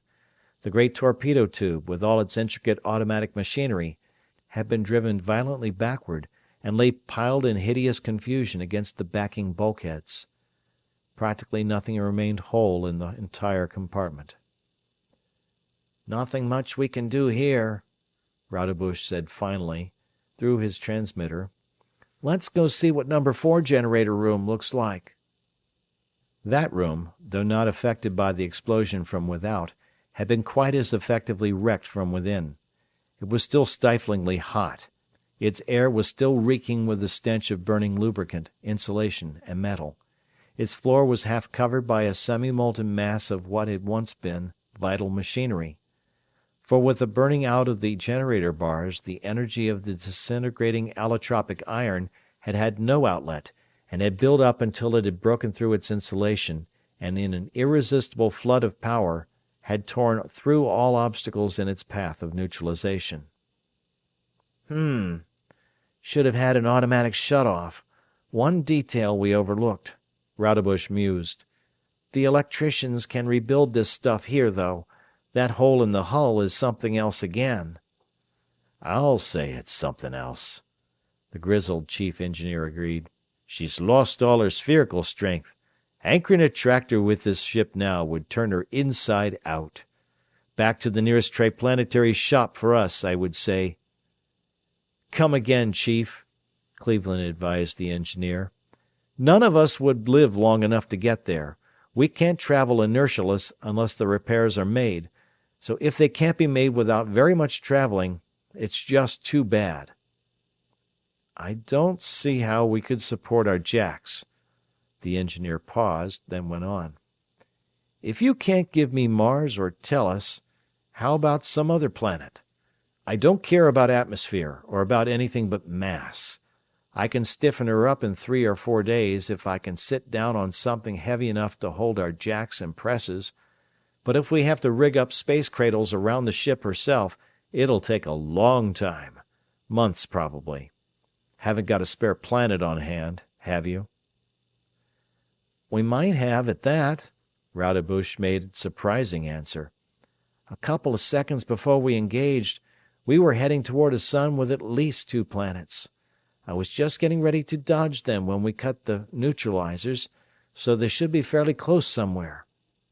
Yes, there's the sun right over there. Rather pale and small, but it's close, comparatively speaking. We'll go back up into the control room and find out about the planets." The strange sun was found to have 3 large and easily located children, and observations showed that the crippled spaceship could reach the nearest of these in about 5 days.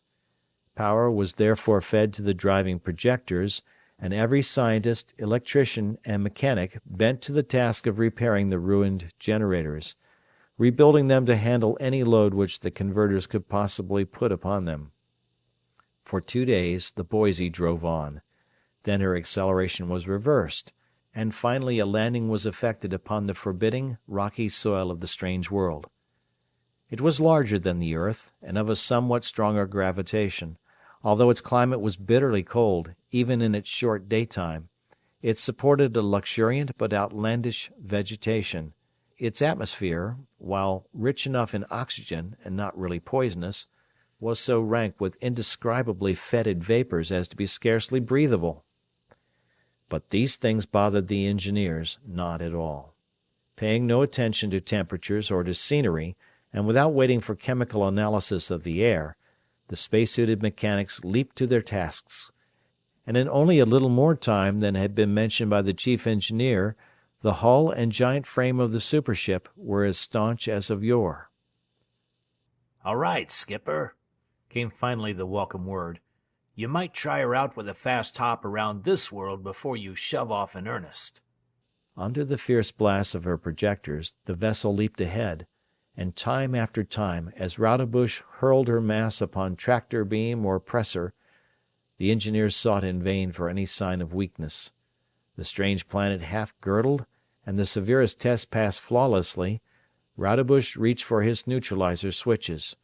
Reached and paused, dumbfounded, for a brilliant purple life had sprung into being upon his panel, and a bell rang out insistently. "What the blue blazes?" Rodebush shot out an exploring beam along the detector line, and gasped. He stared, mouth open, then yelled, "Roger is here, rebuilding his planetoid! Stations all!" End of chapter. Chapter 11. Roger Carries On. For Grey Roger had not perished in the floods of Nevian energy which had destroyed his planetoid. While those terrific streamers of force emanating from the crimson obscurity surrounding the amphibian spaceship were driving into his defensive screens, Roger sat impassive and immobile at his desk.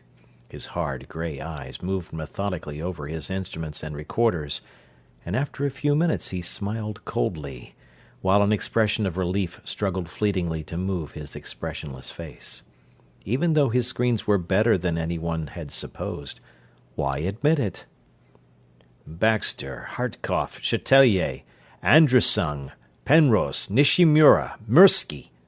He called off a list of names. "Report to me here at once."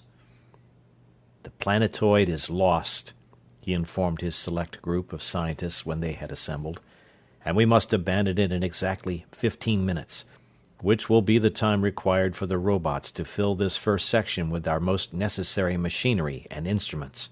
Pack each of you one box of the things he most wishes to take with him, and report back here in not more than 13 minutes. Say nothing to anyone else." They filed out calmly, and as they passed out into the hall, Baxter, perhaps a trifle less case-hardened than his fellows, at least voiced a thought for those they were so brutally deserting. "I say, it seems a bit thick to dash off this way and leave the rest of them, but still, I suppose—" "You'll suppose correctly." Bland and heartless Nishimura filled in the pause. "A small part of the planetoid may be able to escape, which, to me at least, is pleasantly surprising news. It cannot carry all of our men and mechanisms, therefore only the most important of both are saved. What would you? For the rest, it is simply what you call the fortune of war, no?" "But the beautiful—" began the amorous Chatelier. "Hush, fool!" snorted Hartkopf. "One word of that to the ear of Roger and you too are left behind. Of such non-essentials the universe is full, to be collected in times of ease, but in times hard to be disregarded. Und this is a time of Schrecklichkeit indeed." The group broke up, each man going to his own quarters, to meet again in the first section a few minutes before the zero time. Roger's office was now packed so tightly with machinery and supplies that but little room was left for the scientists. The grey monstrosity still sat unmoved behind his dials. "But of what use is it, Roger?" the Russian physicist demanded.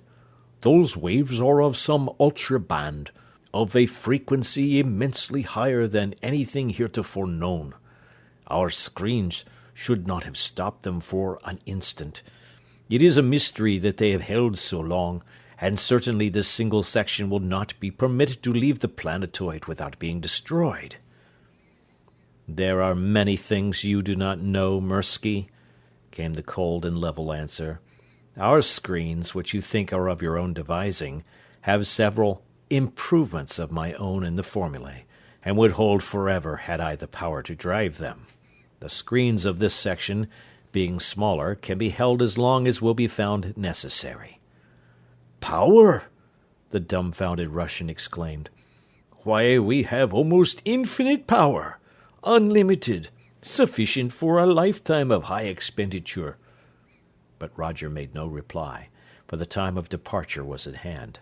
He pressed down a tiny lever, and a robot in the power room threw in the gigantic plunger switches which launched against the Nevians the stupendous beam which so upset the complacence of Narado the amphibian, the beam into which was poured recklessly every resource of power afforded by the planetoid, careless alike of burnout and of exhaustion. Then all the attention of the Nevians and the greater part of their power output devoted to the neutralization of that last desperate thrust. The metal wall of the planetoid opened, and the first section shot out into space. Full driven as they were, Roger's screens flared white as he drove through the temporarily lessened attack of the Nevians, but in their preoccupation the amphibians did not notice the additional disturbance, and the section tore on, unobserved and undetected. Far out in space, Roger raised his eyes from the instrument panel and continued the conversation as though it had not been interrupted. "Everything is relative, Mirsky, and you have misused gravely the term unlimited. Our power was, and is, very definitely limited. True, it then seemed ample for our needs, and is far superior to that possessed by the inhabitants of any solar system with which I am familiar. But the beings behind that red screen, whoever they are, have sources of power as far above ours as ours are above those of the Solarians." "How do you know?" "That power, what is it?" "We have the analyses of those fields recorded," came simultaneous questions and explanations. "Their power source is very probably the interatomic energy of iron, and if so, much remains to be done before I can proceed with my plan. I must have the most powerful structure in the known universe before I can act. In the light of what I have just learned, the loss of the planetoid is but a trifle." Roger, as unmoved as one of his own automatons, was coldly analyzing the situation, thinking the thing through to its logical conclusion, paying no attention whatever to the losses of life, time, and treasure now behind him. "But what can you do about it?" growled the Russian. "Many things. From the charts of the recorders we can compute their fields of force, and from that point it is only a step to their method of liberating the energy. We shall build robots. They shall build other robots, who shall in turn construct another planetoid. One this time that, wielding the theoretical maximum of power, will be suited to my needs." "And where will you build it? We are marked. Invisibility now is useless. Triplanetary will find us, even if we take up an orbit beyond that of Pluto." "We have already left your Solarian system far behind. We are going to another system, one far enough removed so that the spy rays of Triplanetary will never find us, and yet one that we can reach in a reasonable length of time with the energies at our command. Some 15 days will be required for the journey, however, and our quarters are cramped. Therefore make places for yourselves wherever you can, and lessen the tedium of those 15 days by working upon whatever problems are most pressing in your respective researches." The grey monster fell silent, immersed in what thoughts no one knew, and the scientists set out to obey his orders. Baxter, the British chemist, followed Penrose, the lantern-jawed, saturnine American engineer and inventor, as he made his way to the furthermost cubicle of the section. "I say, Penrose, I'd like to ask you a couple of questions, if you don't mind." "Go ahead. Ordinarily, it's dangerous to be a cackling hen anywhere around him, but he can't hear anything here now. His system is pretty well shot to pieces. You want to know all I know about Roger?" "Exactly so. You have been with him so much longer than I have, you know. In some ways, he impresses one as being scarcely human, if you know what I mean. Ridiculous, of course, but of late I have been wondering whether he really is human. He knows too much, about too many things. He seems to be acquainted with many solar systems, to visit which would require lifetimes. Then, too, he has dropped remarks which would imply that he actually saw things that happened long before any living man could possibly have been born. Finally, he looks, well, peculiar, and certainly does not act human. I have been wondering, and have been able to learn nothing about him. As you have said, such talk as this aboard the planetoid was impossible." "You needn't worry about being paid your price, that's one thing. If we live, and that was part of the agreement, you know, we will all get what we sold out for. You will become a belted earl. I have already made millions, and shall make many more. Similarly, Chatelier has had and will have his women, and Andrasung and Nishimura their cherished revenges, Hartkopf his power, and so on." He eyed the other speculatively, then went on. "I might as well spill it all, since I'll never have a better chance, and since you should know what the rest of us do. You're in the same boat with us, and tarred with the same brush. There's a lot of gossip that may or may not be true, but I know one very startling fact. Here it is.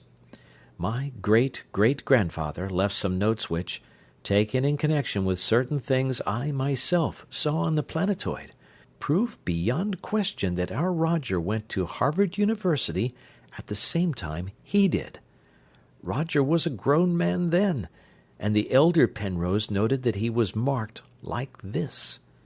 And the American sketched a cabalistic design. "What?" Baxter exclaimed. "An adept of North Polar Jupiter?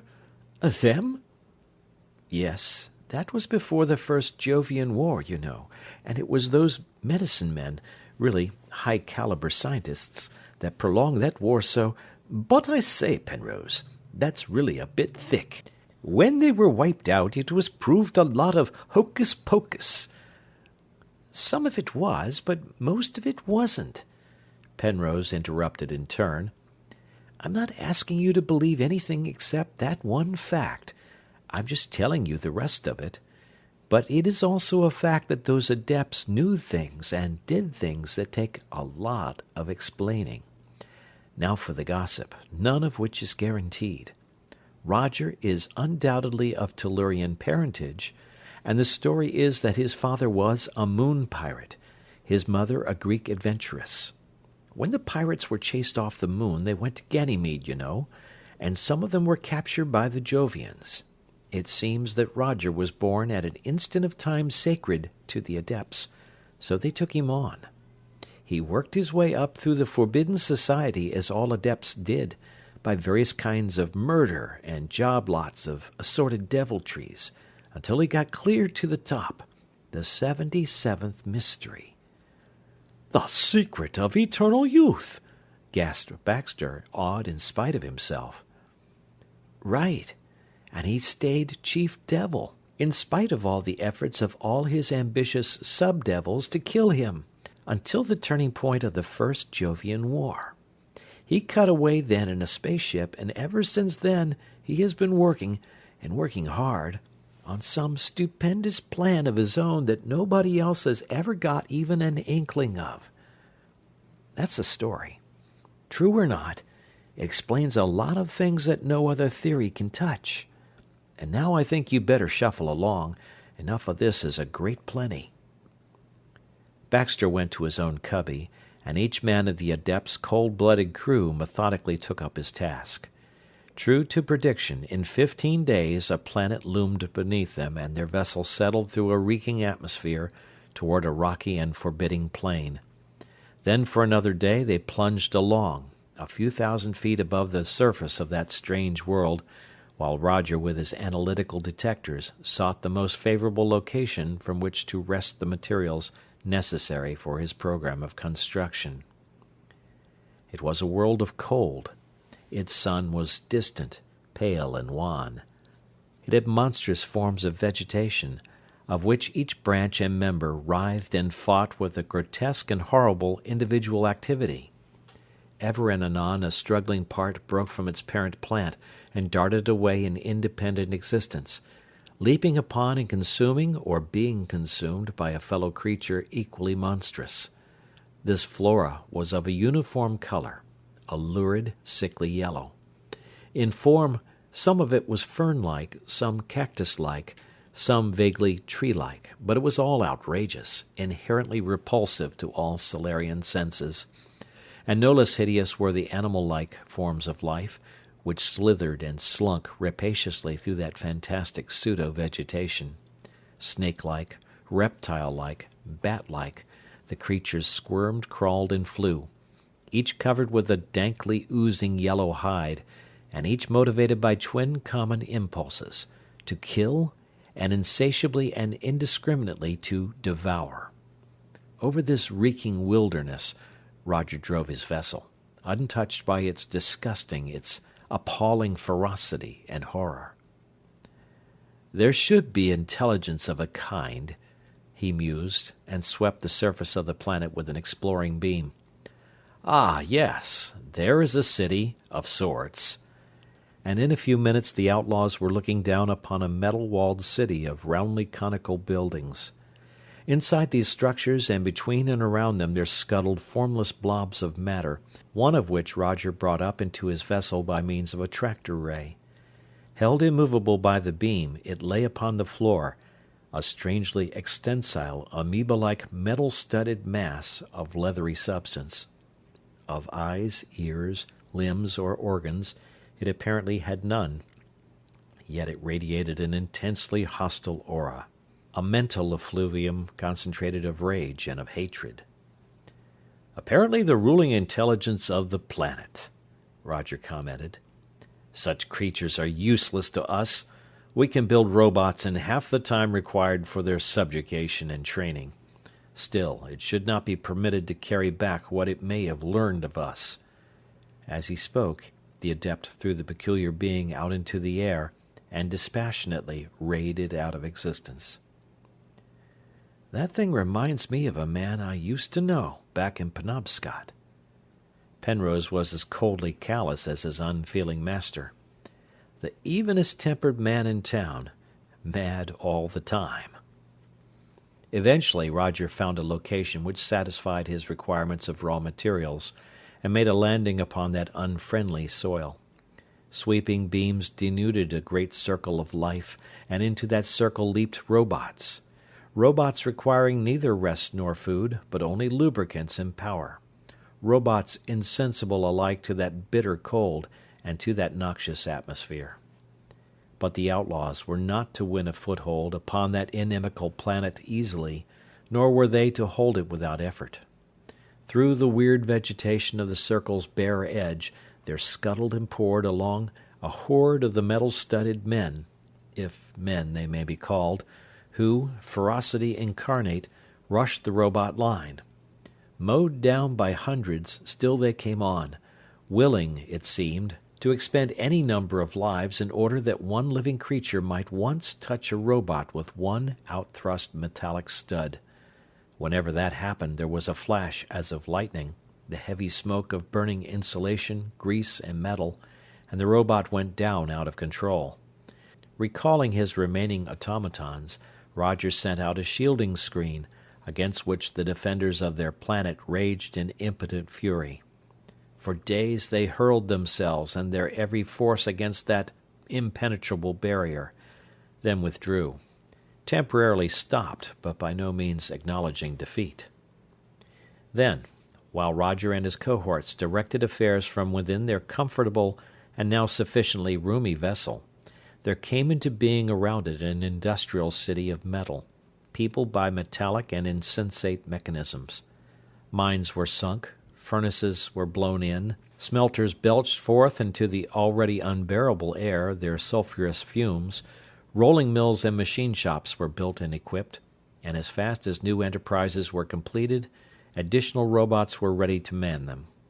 In record time the heavy work of girders, members, and plates was well under way, and shortly thereafter light, deft, and multi-fingered mechanical men began the interminable task of building and installing the prodigious amount of precise machinery required for the vast structure. Roger was well content, but one day he was rudely awakened from his dream of complete isolation. Even though he had no reason to believe that there was anything dangerous within hundreds of millions of miles, it was Roger's cautious custom to release the screens from time to time, in order to allow his detectors to range out. This day, as he sent out his beams, his hard gray eyes grew even harder. Mirsky, Nishimura, come here, he snapped, and showed them upon his plate an enormous sphere of steel, its rays flaming viciously. Is there any doubt whatever in your minds as to the system to which that ship belongs? None at all. Triplanetarian, replied the Russian. While larger than any I have seen before, its construction is unmistakable. They managed to trace us and are testing out their weapons before attacking. Do we attack, or do we run away? If Triplanetarian, and it surely is, we attack, coldly. This one section is armed and powered to defeat Triplanetary's entire navy. We shall take that ship, and shall add its slight resources to our own. And it may even be that they have picked up the 3 who escaped me. I have never yet been balked for long. Yes, we shall take that vessel, and those 3 sooner or later. Bradley I care nothing about, but Costigan handled me, and the woman. Diamond-hard eyes glared balefully at the urge of thoughts to a clean and normal mind unthinkable. To your posts, he ordered.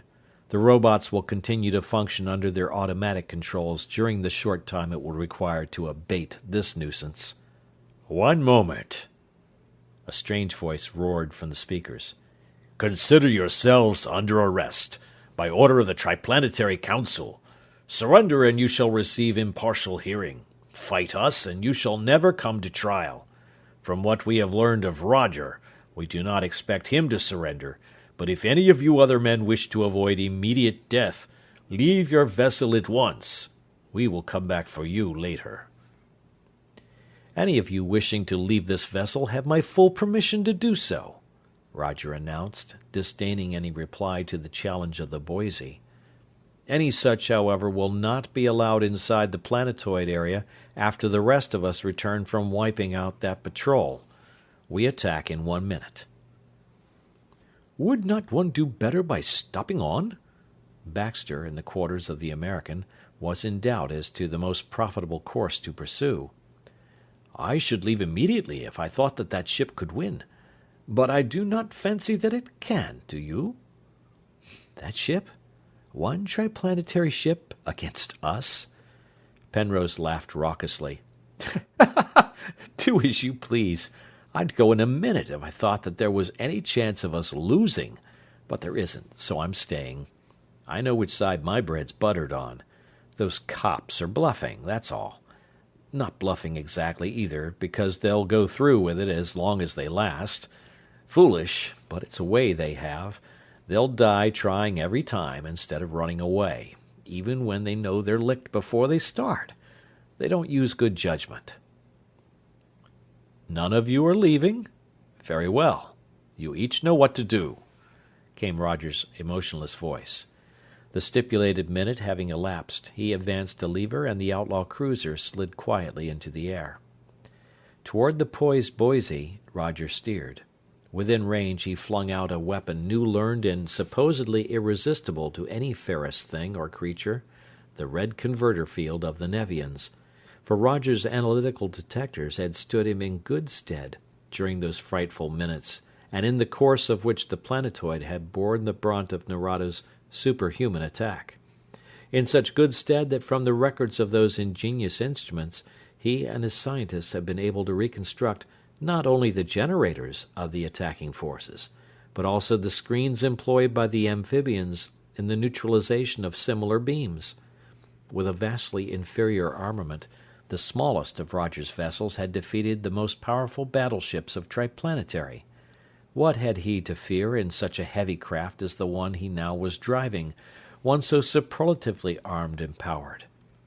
Well it was for his peace of mind that he had no inkling that the harmless-looking sphere he was so blithely attacking was in reality the much-discussed, half-mythical super-ship of Triplanetary's Secret Service, nor that its already unprecedented armament had been reinforced, thanks to that hated Costigan, with Roger's own every worthwhile idea, as well as with every weapon and defense known to that arch-Nevian, Nerado.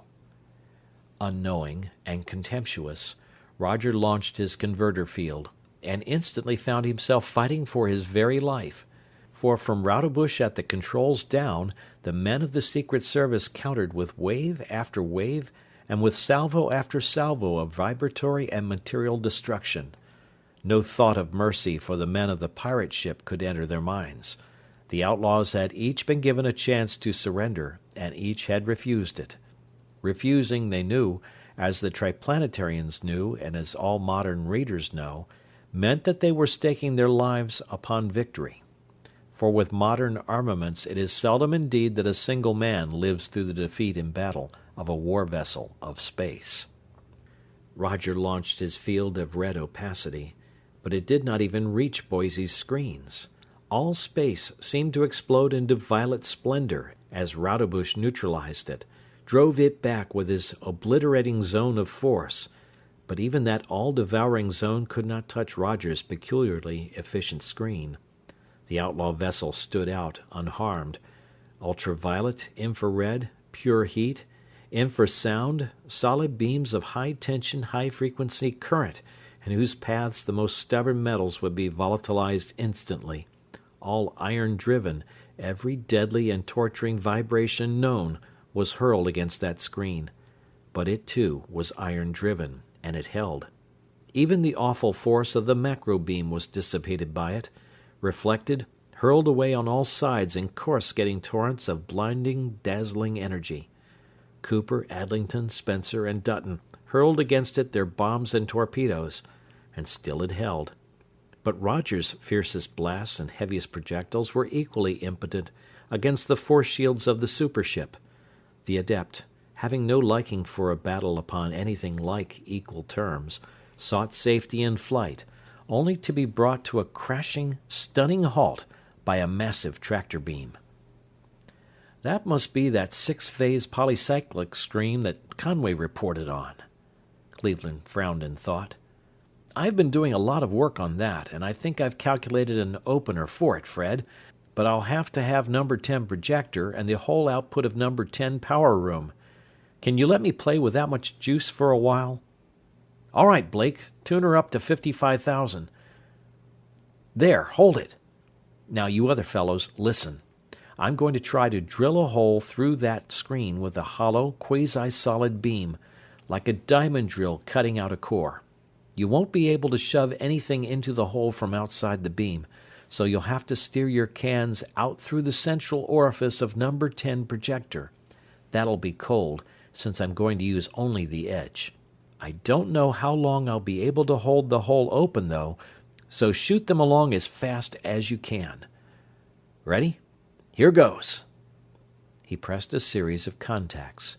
Far below, in number 10 converter room, massive switches drove home, and the enormous mass of the vessel quivered under the terrific reaction of the newly calculated semi-material beam of energy that was hurled out, backed by the mightiest of all the mighty converters and generators of Triplanetary's super dreadnought. That beam, a pipe-like hollow cylinder of intolerable energy, flashed out, and there was a rending, tearing crash as it struck Roger's hitherto impenetrable wall. Struck and clung, grinding, boring in, while from the raging inferno that marked the circle of contact of cylinder and shield, the pirate's screen radiated scintillating torrents of crackling, streaming sparks, lightning-like in length and in intensity. Deeper and deeper the gigantic drill was driven.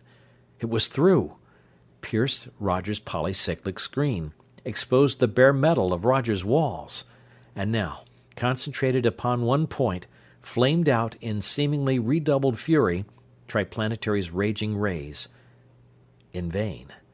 For even as they could not penetrate the screen, neither could they penetrate the wall of Cleveland's drill, but rebounded from it in the cascaded brilliance of thwarted lightning.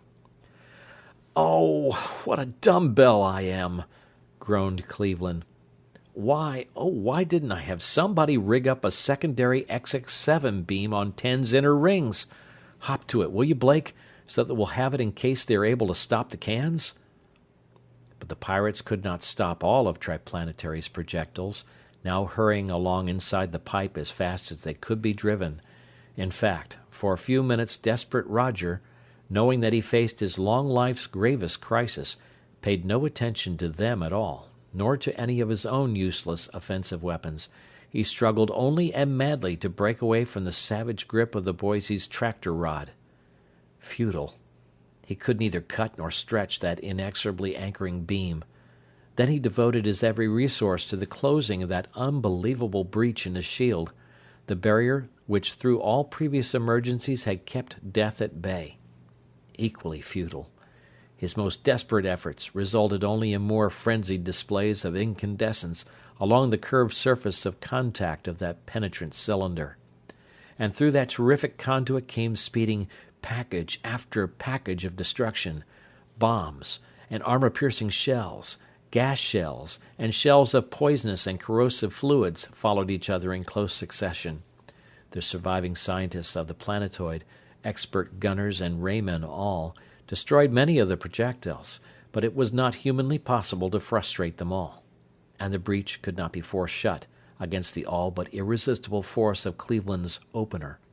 And with all his power, Roger could not shift his vessel's position in the grip of Triplanary's tractors sufficiently to bring a projector to bear upon the supership along the now unprotected axis of that narrow but deadly tube. Thus it was that the end came soon. A warhead touched steel plating, and there ensued a world-racking explosion of atomic iron.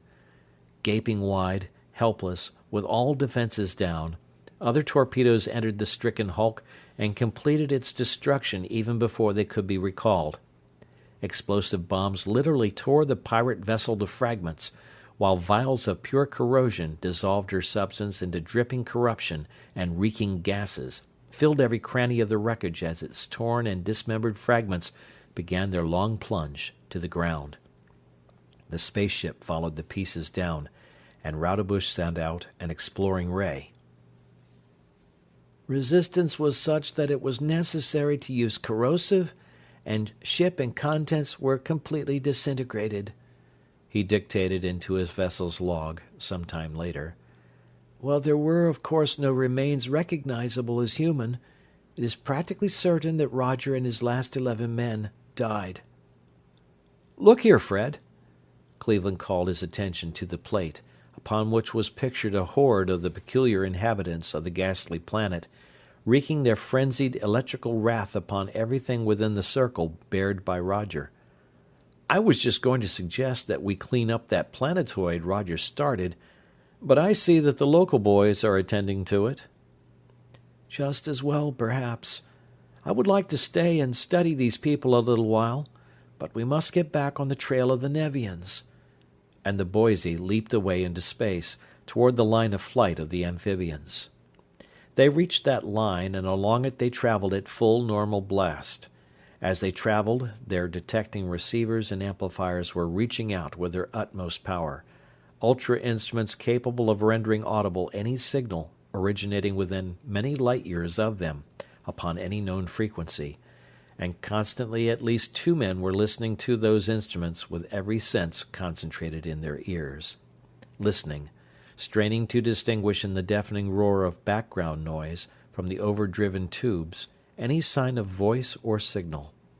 Listening, while, millions upon untold millions of miles beyond even the prodigious reach of those ultra instruments, 3 human beings, pitted against overwhelming odds, were even then sending out into empty space an almost hopeless appeal for the aid so desperately needed. End of chapter. Chapter 12. The Specimen's Escape. Knowing well that conversation with its fellows is one of the greatest needs of any intelligent being, the Nevians had permitted the terrestrial specimens to retain possession of their ultrabeam communicators. Thus it was that Costigan had been able to keep in touch with his sweetheart and with Bradley. He learned that each had been placed upon exhibition in a different Nevian city, that the 3 had been separated in response to an insistent popular demand for such a distribution of the peculiar but highly interesting creatures from a distant solar system. They had not been harmed. In fact, each was visited daily by a specialist, who made sure that his charge was being kept in the pink of condition. As soon as he became aware of this condition of things, Costigan became morose. He sat still, drooped, and pined away visibly. He refused to eat, and of the worried specialist he demanded liberty. Then, failing in that as he knew he would fail, he demanded something to do. They pointed out to him, reasonably enough, that in such a civilization as theirs there was nothing he could do. They assured him that they would do anything they could to alleviate his mental suffering, but that since he was a museum piece, he must see himself that he must be kept on display for a short time. Wouldn't he please behave himself and eat as a reasoning being should? Costigan sulked a little longer, then wavered. Finally, he agreed to compromise. He would eat and exercise if they would fit up a laboratory in his apartment, so that he could continue the studies he had begun upon his own native planet. To this they agreed, and thus it came about that one day the following conversation was held. "Clio, Bradley, I've got something to tell you this time. Haven't said anything before for fear things might not work out, but they did. I went on a hunger strike and made them give me a complete laboratory. As a chemist, I'm a darn good electrician, but luckily, with the seawater they've got here, it's a very simple thing to make." "Hold on," snapped Bradley. "Somebody may be listening in on us." "They aren't. They can't without my knowing it, and I'll cut off the second anybody tries to synchronize with my beam. To resume, making V2 is a very simple process, and I've got everything around here that's hollow clear full of it."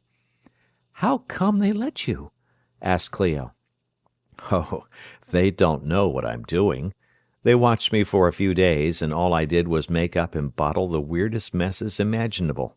Then I finally managed to separate oxygen and nitrogen, after trying hard all of one day, and when they thought they saw that I didn't know anything about either one of them or what to do with them after I had them, they gave me up in disgust as a plain dumb ape and haven't paid any attention to me since. So I've got me plenty of kilograms of liquid V2, all ready to touch off. I'm getting out of here in about 3 minutes and a half, and I'm coming over after you folks in a new iron-powered space speedster that they don't know I know anything about. They've just given it its final tests, and it's the slickest thing you ever saw." "But, Conway, dearest, you can't possibly rescue me." Clio's voice broke. "Why, there are thousands of them all around here. If you can get away, go, dear, but don't—" "I said I was coming after you, and if I can get away, I'll be there. A good whiff of this stuff will lay out 1,000 of them just as easily as it will one. Here's the idea. I've made a gas mask for myself, since I'll be in it where it's thick. But you two won't need any. The gas is soluble enough in water so that 3 or 4 thicknesses of wet cloth over your noses will be enough. I'll tell you when to wet down. We're going to break away or go out trying. There aren't enough amphibians between here and Andromeda to keep us humans cooped up like menagerie animals forever. But here comes my specialist with the keys to the city. Time for the overture to start. See you later." The Nevian physician directed his key tube upon the transparent wall of the chamber, and an opening appeared, an opening which vanished as soon as he had stepped through it. Costigan kicked a valve open, and from various innocent tubes there belched forth into the water of the central lagoon and into the air over it a flood of deadly vapor. As the Nevian turned toward the prisoner there was an almost inaudible hiss, and a tiny jet of the frightful, outlawed stuff struck his open gills just behind his huge conical head. He tensed momentarily, twitched convulsively just once, and fell motionless to the floor. And outside, the streams of avidly soluble liquefied gas rushed out into air and into water. It spread, dissolved, and diffused with the extreme mobility which is one of its characteristics, and as it diffused and was borne outward, the Nevians, in their massed hundreds, died. Died not knowing what killed them, not knowing even that they died. Costigan, bitterly resentful of the inhuman treatment accorded the 3, and fiercely anxious for the success of his plan of escape, held his breath and, grimly alert, watched the amphibians die. When he could see no more motion anywhere, he donned his gas mask, strapped upon his back a large canister of the poison, His capacious pockets were already full of smaller containers, and two savagely exultant sentences escaped him. "I'm a poor, ignorant specimen of ape that can be let play with apparatus, am I?" he rasped, as he picked up the key tube of the specialist and opened the door of his prison. "Maybe they'll learn sometime that it ain't always safe to judge by the looks of a flea how far he can jump." He stepped out through the opening into the water, and, burdened as he was, made shift to swim to the nearest ramp.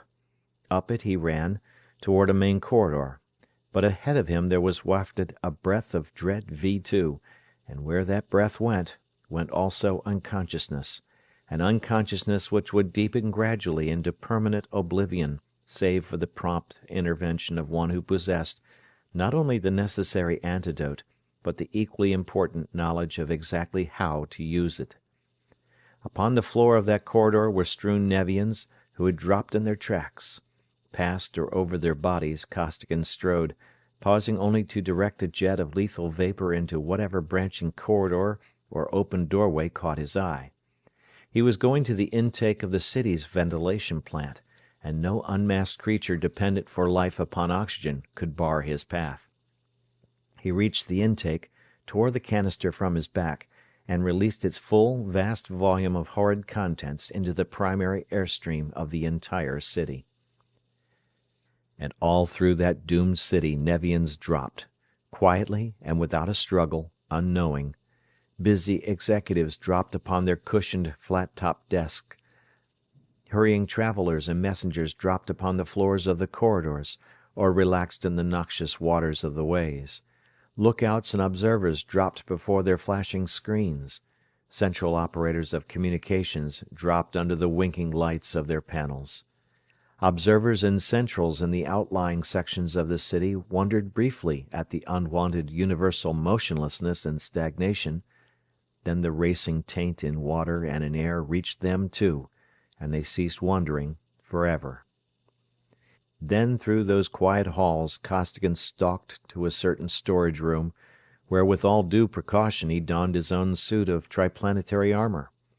Making an ungainly bundle of the other Solarian equipment stored there, he dragged it along behind him as he clanked back toward his prison, until he neared the dock at which was moored the Nevian space speedster which he was determined to take. Here, he knew, was the first of many critical points. The crew of the vessel was aboard, and, with its independent air supply, unharmed. They had weapons, were undoubtedly alarmed, and were very probably highly suspicious. They too had ultrabeams and might see him, but his very closeness to them would tend to protect him from ultrabeam observation. Therefore he crouched tensely behind a buttress, staring through his spy-ray goggles, waiting for a moment when none of the Nevians would be near the entrance, but grimly resolved to act instantly, should he feel any touch of a spying ultrabeam. "Here's where the pinch comes," he growled to himself. "I know the combination, but if they're suspicious enough and act quick enough, they can seal that door on me before I can get it open, and then rub me out like a blot. But... ah!" The moment had arrived, before the touch of any revealing ray. He trained the key tube, the entrance formed, and through that opening in the instant of its appearance there shot a brittle bulb of glass, whose breaking meant death. It crashed into fragments against a metallic wall, and Costigan, entering the vessel, consigned its erstwhile crew one by one to the already crowded waters of the lagoon. He then leaped to the controls, and drove the captured speedster through the air, to plunge it down upon the surface of the lagoon beside the door of the isolated structure which had for so long been his prison. Carefully he transferred to the vessel the motley assortment of containers of V2, and after a quick check-up to make sure that he had overlooked nothing, he shot his craft straight up into the air. Then only did he close his ultrawave circuits and speak. "Clio, Bradley, I got away clean, without a bit of trouble. Now I'm coming after you, Clio." "Oh, it's wonderful that you got away, Conway," the girl exclaimed. "But hadn't you better get Captain Bradley first? Then, if anything should happen, he would be of some use, while "I'll knock him into an outside loop if he does," the captain snorted, and Costigan went on. You won't need to. You come first, Clio, of course.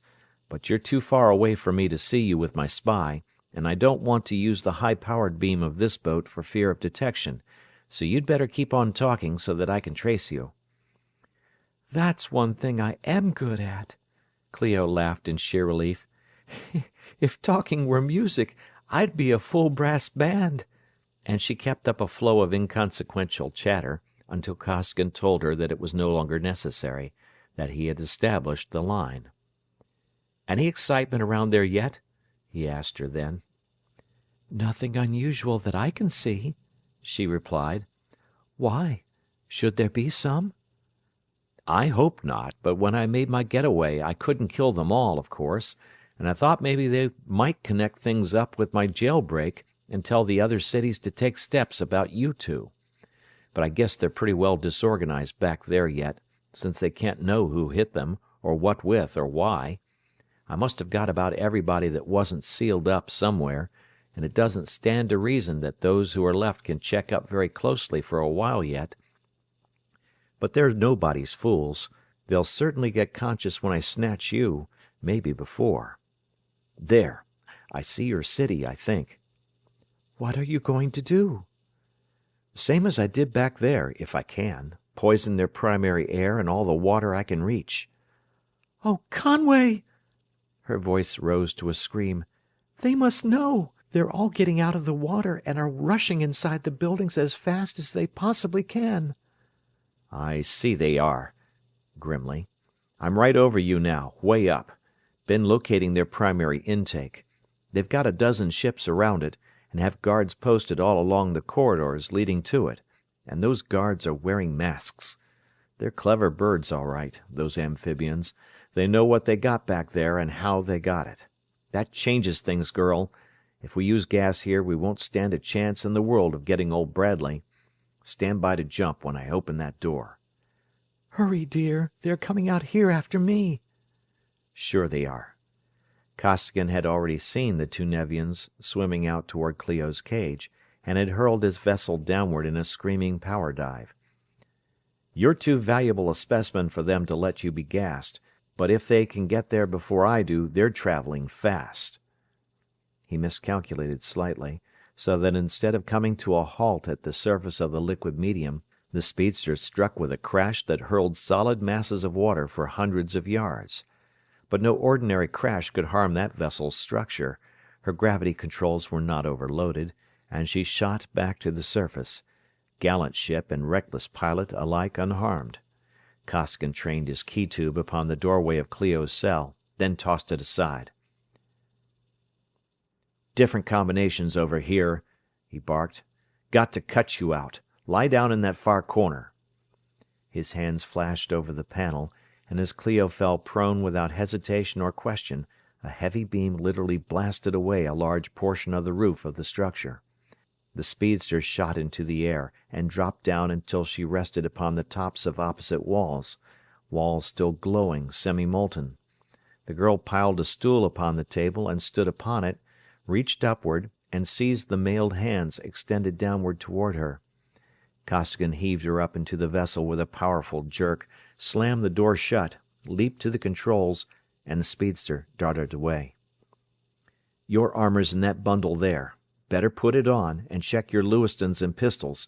No telling what kind of jams we'll get into," he snapped without turning. "Bradley, start talking." "All right, I've got your line. Better get your wet rags ready and get organized generally. Every second will count by the time we get there. We're coming so fast that our outer plating's white hot, but it may not be fast enough at that." "It isn't fast enough, quite," Bradley announced calmly. "They're coming out after me now." "Don't fight them, and probably they won't paralyze you. Keep on talking so that I can find out where they take you." "No good, Costigan." The voice of the old space flea did not reveal a sign of emotion as he made his dread announcement. "They have it all figured out. They're not taking any chances at all. They're going to His voice broke off in the middle of the word. With a bitter imprecation, Costigan flashed on the powerful ultra-beam projector of the speedster, and focused the plate upon Bradley's prison, careless now of detection, since the Nevians were already warned. Upon that plate he watched the Nevians carry the helpless body of the captain into a small boat, and continued to watch as they bore it into one of the largest buildings of the city. Up a series of ramps they took the still form, placing it finally upon a soft couch in an enormous and heavily guarded central hall. Costigan turned to his companion, Clio, and even through the helmets she could see plainly the white agony of his expression. He moistened his lips, and tried twice to speak, tried and failed, but he made no move either to cut off their power or to change their direction. "Of course," she approved steadily. "We are going through. I know that you want to run with me, but if you actually did it, I would never want to see you or hear of you again, and you would hate me forever." Hardly that. The anguish did not leave his eyes, and his voice was hoarse and strained, but his hands did not vary the course of the speedster by so much as a hair's breadth. "You're the finest little fellow that ever waved a plume, and I would love you no matter what happened. I'd trade my immortal soul to the devil if it would get you out of this mess, but we're both in it up to our necks and we can't dog it now. If they kill him, we beat it. He and I both know that it was on the chance of that happening that I took you first, but as long as all three of us are alive, it's all three or none." "Of course," she said again, as steadily, thrilled this time to the depths of her being by the sheer manhood of him who had thus simply voiced his code. A man of such fibre that neither love of life nor the infinitely more powerful love of her which she knew he bore could make him lower its high standard. "We are going through. Forget that I am a woman. We are three human beings, fighting a world full of monsters. I am simply one of us three. I will steer your ship, fire your projectors, or throw your bombs. What can I do best?" "Throw bombs," he directed briefly. He knew what must be done were they to have even the slightest chance of winning clear. "I'm going to blast a hole down into the auditorium, and when I do, you stand by that port and start dropping bottles of perfume. Throw a couple of big ones right down the shaft I make, and the rest of them most anywhere after I cut the wall open. They'll do good wherever they hit, land or water." "But Captain Bradley, he'll be gassed too." Her fine eyes were troubled. "Can't be helped. I've got the antidote, and it'll work any time under an hour. That'll be lots of time. If we aren't gone in less than 10 minutes, we'll be staying here. They're bringing in platoons of militia in full armor, and if we don't beat those boys to it, we're in for plenty of grief. All right, start throwing." The speedster had come to a halt directly over the imposing edifice within which Bradley was incarcerated, and a mighty beam had flared downward, digging a fiery well through floor after floor of stubborn metal. The ceiling of the amphitheater pierced, the beam expired, and down into that assembly hall there dropped 2 canisters of V2, to crash and to fill its atmosphere with imperceptible death. Then the beam flashed on again, this time at maximum power, and with it Costigan burned away half of the gigantic building. Burned it away until room above room gaped open, shelf-like, to outer atmosphere, the great hall now resembling an oversized pigeon-hole surrounded by smaller ones. Into that largest pigeon-hole the speedster darted, and cushioned desks and benches crashed down, crushed flat under its enormous weight as it came to rest upon the floor. Every available guard had been thrown into that room, regardless of customary occupation or of equipment. Most of them had been ordinary watchmen, not even wearing masks, and all such were already down. Many, however, were protected by masks, and a few were dressed in full armor. But no portable armor could mount defenses of sufficient power to withstand the awful force of the speedster's weapons, and one flashing swing of a projector swept the hall almost clear of life. "Can't shoot very close to Bradley with this big beam, but I'll mop up on the rest of them by hand. Stay here and cover me, Clio," Costigan ordered, and went to open the door. "I can't, I won't," Clio replied instantly. "I don't know the controls well enough. I'd kill you or Captain Bradley, sure. But I can shoot, and I'm going to." and she leaped out close upon his heels. Thus, flaming Lewiston in one hand and barking automatic in the other, the two mailed figures advanced towards Bradley, now doubly helpless, paralyzed by his enemies and gassed by his friends. For a time the Nevians melted away before them, but as they approached more nearly the couch upon which the captain was, they encountered 6 figures encased in armor fully as capable as their own. The beams of the Lewistons rebounded from that armor in futile pyrotechnics. The bullets of the automatics spattered and exploded impotently against it. And behind that single line of armored guards were massed perhaps 20 unarmored but masked soldiers, and, scuttling up the ramps leading into the hall, were coming the platoons of heavily armored figures which Costigan had previously seen. Decision instantly made, Costigan ran back toward the speedster, but he was not deserting his companions. "Keep the good work up," he instructed the girl as he ran. "I'll pick those Jaspers off with a pencil ray, and then stand off the bunch that's coming while you rub out the rest of that crew there and drag Bradley back here." Back at the control panel, he trained a narrow but intensely dense pencil of livid flame, and one by one the 6 armored figures fell. Then, knowing that Clio could handle the remaining opposition, he devoted his attention to the reinforcements so rapidly approaching from the sides. Again and again the heavy beam lashed out, now upon this side, now upon that, and in its flaming path Nevians disappeared. And not only Nevians. In the incredible energy of that beam's blast, floor, walls, ramps, and every material thing vanished in clouds of thick and brilliant vapor. The room temporarily clear of foes, he sprang again to Clio's assistance, but her task was nearly done. She had rubbed out all opposition, and, tugging lustily at Bradley's feet, had already dragged him almost to the side of the speedster. "Atta girl, Clio!" cheered Costigan, as he picked up the burly captain and tossed him through the doorway. "Highly useful, girl of my dreams as well as ornamental. In with you, and we'll start out to go places." But getting the speedster out of the now completely ruined hall proved to be much more of a task than driving it in had been, for scarcely had the terrestrials closed their locks than a section of the building collapsed behind them, cutting off their retreat. Nevian submarines and airships were beginning to arrive upon the scene, and were raying the building viciously in an attempt to entrap or to crush the terrestrials in its ruins. Costigan managed finally to blast his way out, but the Nevians had had time to assemble in force, and he was met by a concentrated storm of beams and of metal from every inimical weapon within range. But not for nothing had Conway Costigan selected for his dash for liberty the craft which, save only for the 2 immense interstellar cruisers, was the most powerful vessel ever built upon Red Nevia. And not for nothing had he studied minutely and to the least detail every item of its controls and of its armament during wearily long days and nights of solitary imprisonment. He had studied it under test, in action, and at rest, studied it until he knew thoroughly its every possibility. And what a ship it was! The iron-driven generators of his shielding screens handled with ease the terrific load of the Nevians' assault. His polycyclic screens were proof against any material projectile, and the machines supplying his offensive beams with power were more than equal to their tasks.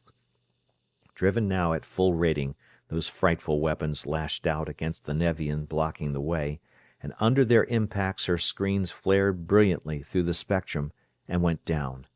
And in the instant of their failure, the enemy vessel was literally blown into nothingness. No unprotected metal, however resistant, could exist for a moment in the pathway of those iron-driven tornadoes of pure energy. Ship after ship of the Nevians plunged towards the speedster in desperately suicidal attempts to ram her down, but each met the same flaming fate before its mass could collide with the ship of the terrestrials. Then, from the grouped submarines far below, there reached up red rods of force, which seized the spaceship and began relentlessly to draw her down. "What are they doing that for, Conway?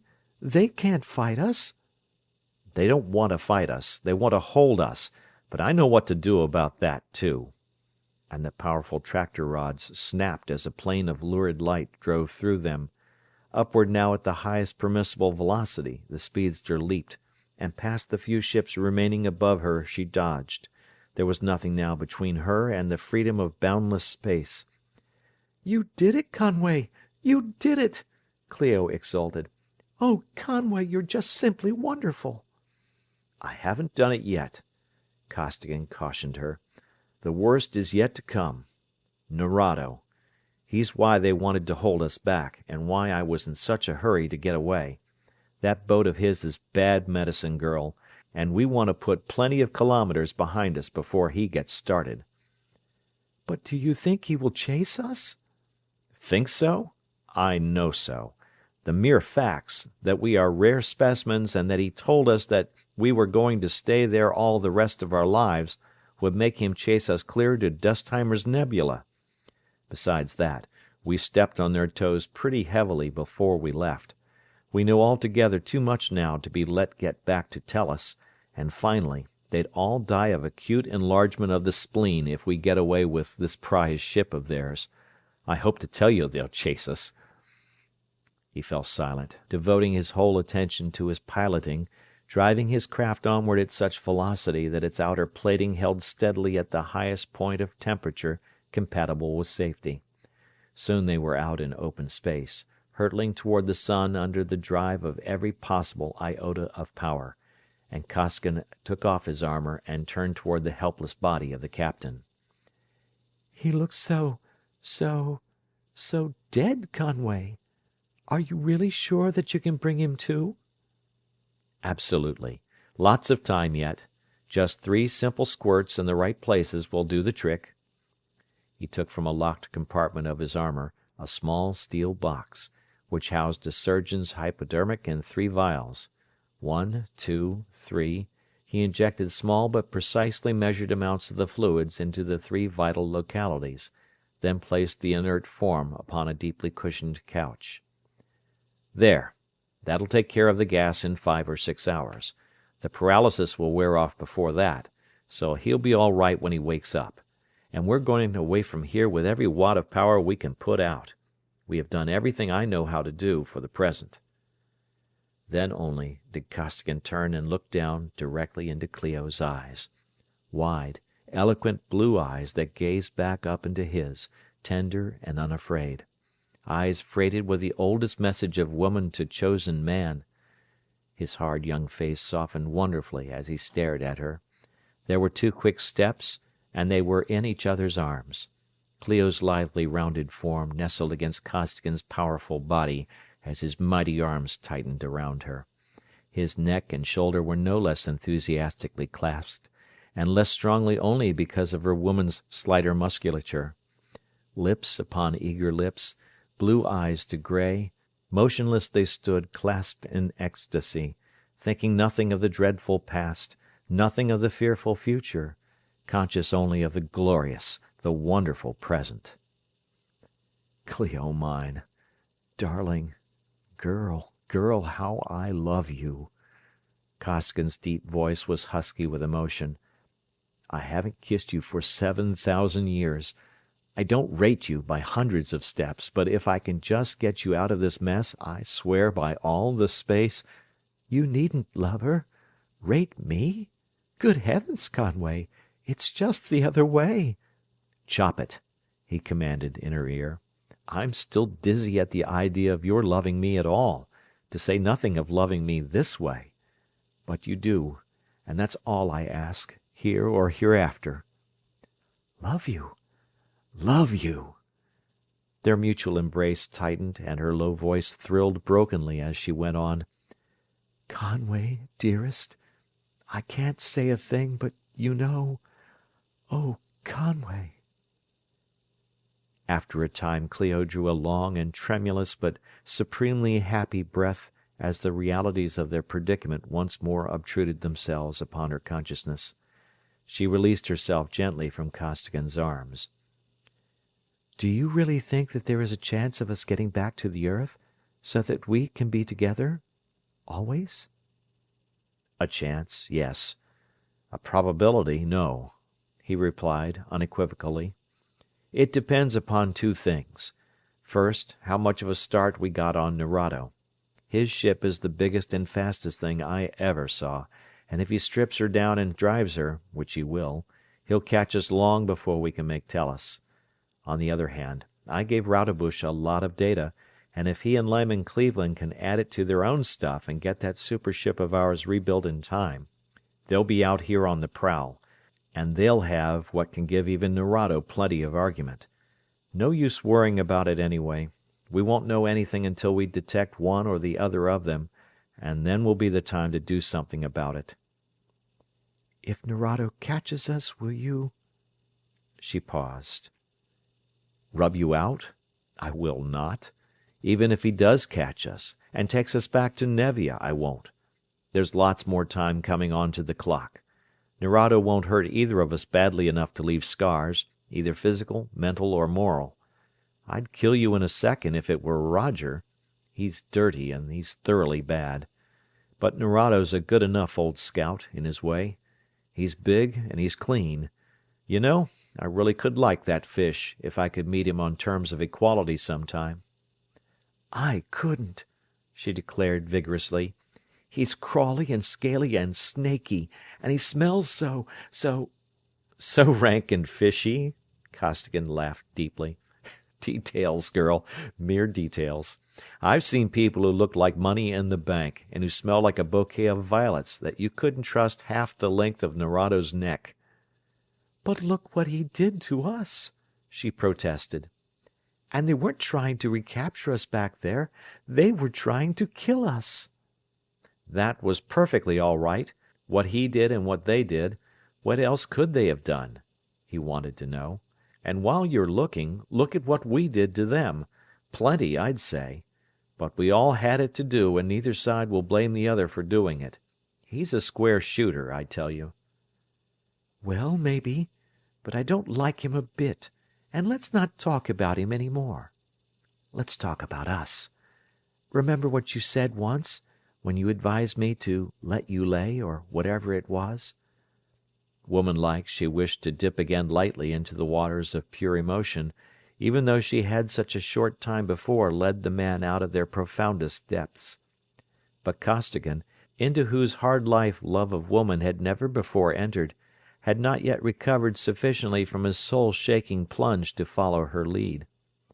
Inarticulate, distrusting his newly found supreme happiness, he must needs stay out of those enchanted waters or plunge again. And he was afraid to plunge, diffident, still deeming himself unworthy of the miracle of this wonder girl's love, even though every fibre of his being shrieked its demand to feel again that slender body in his clasping arms. He did not consciously think those thoughts. He acted them without thinking. They were inherent in his personality. "I do remember, and I still think it's a sound idea, even though I am too far gone now to let you put it into effect," he assured her, half seriously. He kissed her, tenderly and reverently, then studied her carefully. "But you look as though you'd been on a Martian picnic. When did you eat last?" "I don't remember exactly. This morning, I think." "Or maybe last night or yesterday morning? I thought so. Bradley and I can eat anything that's chewable, and drink anything that will pour, but you can't. I'll scout around and see if I can't fix up something that you'll be able to eat." He rummaged through the storerooms, emergency with sundry viands from which he prepared a highly satisfactory meal. "Think you can sleep now, sweetheart?" After supper, once more within the circle of Costigan's arms, Clio nodded her head against his shoulder. "Of course I can, dear. Now that you are with me out here alone, I'm not a bit afraid any more. You will get us back to the earth some way, some time. I just know that you will. Good night, Conway." "Good night, Clio, little sweetheart," he whispered, and went back to Bradley's side. In due time, the captain recovered consciousness and slept. Then for days the speedster flashed on towards our distant solar system, days during which her wide-flung detector screens remained cold. "I don't know whether I'm afraid they'll hit something or afraid that they won't," Costigan remarked more than once, but finally those tenuous sentinels did in fact encounter an interfering vibration. Along the detector line a visibeam sped, and Costigan's face hardened as he saw the unmistakable outline of Nerado's interstellar cruiser far behind them. "Well, a stern chase always was a long one," Costigan said finally. "He can't catch us for plenty of days yet. Now what?" For the alarms of the detectors had broken out anew. There was still another point of interference to be investigated. Costigan traced it, and there, almost dead ahead of them, between them and their sun, nearing them at the incomprehensible rate of the sum of the two vessels' velocities, came another cruiser of the Nevians. "Must be the sister ship coming back from our system with a load of iron," Costigan deduced. "Heavily loaded as she is, we may be able to dodge her. And she's coming so fast that if we can stay out of her range we'll be all right. She won't be able to stop for probably 3 or 4 days.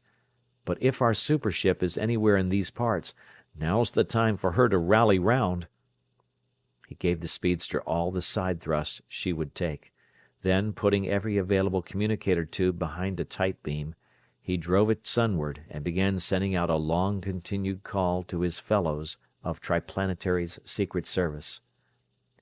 Nearer and nearer the Nevian flashed, trying with all her power to intercept the speedster, and it soon became evident that, heavily laden though she was, she could make enough sideway to bring her within range at the time of meeting.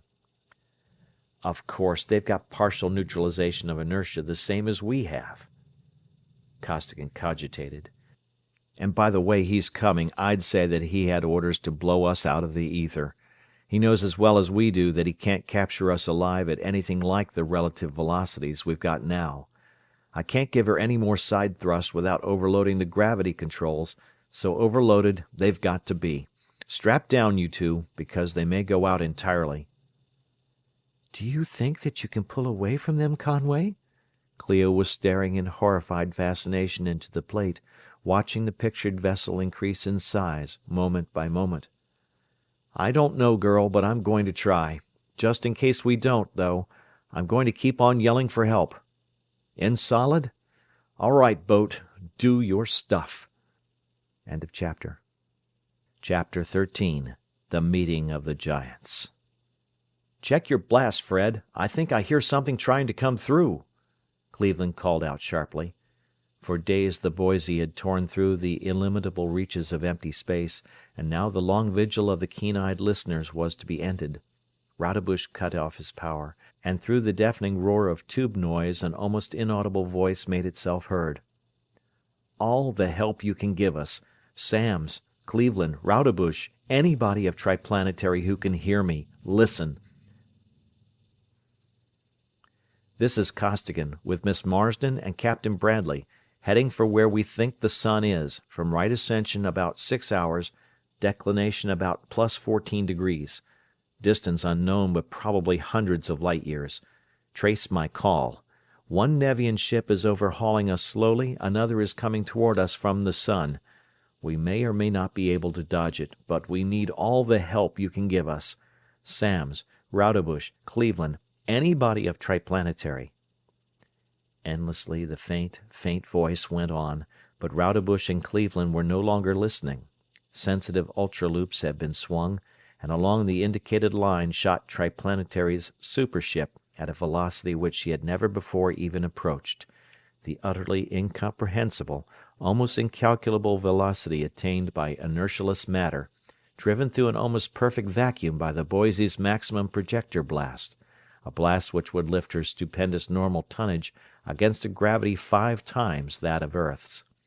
At the full frightful measure of that velocity, the super ship literally annihilated distance, while ahead of her the furiously driven but scarcely faster spy ray beam tore on in quest of the 3 terrestrials who were calling for help. "Got any idea how fast we're going?" Rodebush demanded, glancing up for an instant from the observation plate. "We should be able to see him, since we could hear him, and our range is certainly as great as anything he can have." "No, can't figure velocity without any reliable data on how many atoms of matter exist per cubic meter out here." Cleveland was staring at the calculator.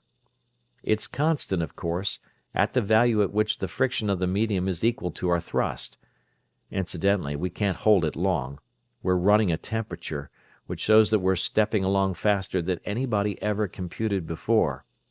Taking Throckmorton's estimates, it figures somewhere near the order of magnitude of 10 to the 27th. Fast enough, anyway, so you'd better bend an eye on that plate. Even after you see him, you won't know anything about where he really is, because we don't know any of the velocities involved, our own, his, or that of the beam, and we may be right on top of him." Or if we are outrunning the beam, we won't see him at all. That makes it nice piloting. "How are you going to handle things when we get there?" Lock to them and take them aboard if we're in time. If not, if they are fighting already. There they are! The picture of the speedster's control room flashed upon the plate, and Costigan's voice greeted them from the speaker. "Hello, fellows. Welcome to our city. Where are you?" "We don't know," Cleveland snapped back. "And we don't know where you are, either. Can't figure anything without data. I see you're still breathing air. Where are the Nevians? How much time we got yet?" "Not enough, I'm afraid. By the looks of things, they will be within range of us in a couple of hours, and you're so far away yet that it took our voices 4 minutes and about 50 seconds to make the round trip on the Ultra. Play that on your calculator, Lyman. You haven't even touched our detector screen yet. I'm mighty glad to have seen you fellows again, though, anyway." "A couple of hours!" In his relief, Cleveland almost shouted the words. "That's time to burn. We can be clear out of the galaxy in less than—" He broke off at a yell from Rodebush. "Broadcast, Conway, broadcast!"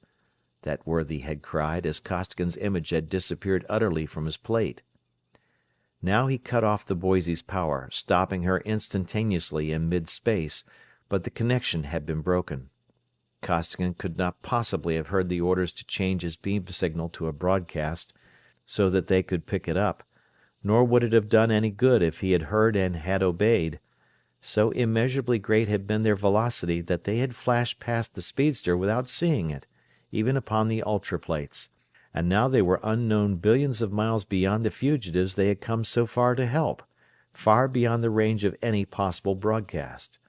But Cleveland had understood instantly what had happened. He now had a little data upon which to work, and his fingers were flying over the keys of the calculator.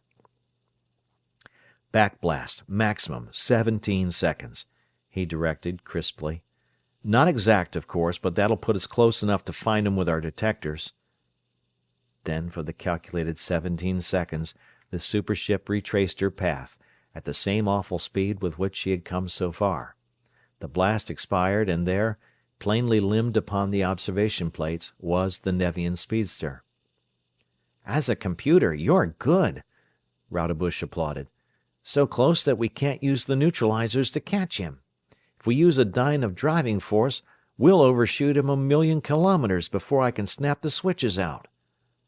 "And yet he's so far away and going so fast that if we keep our inertia on, it'll take all day at full drive to overtake him." Cleveland was frankly puzzled.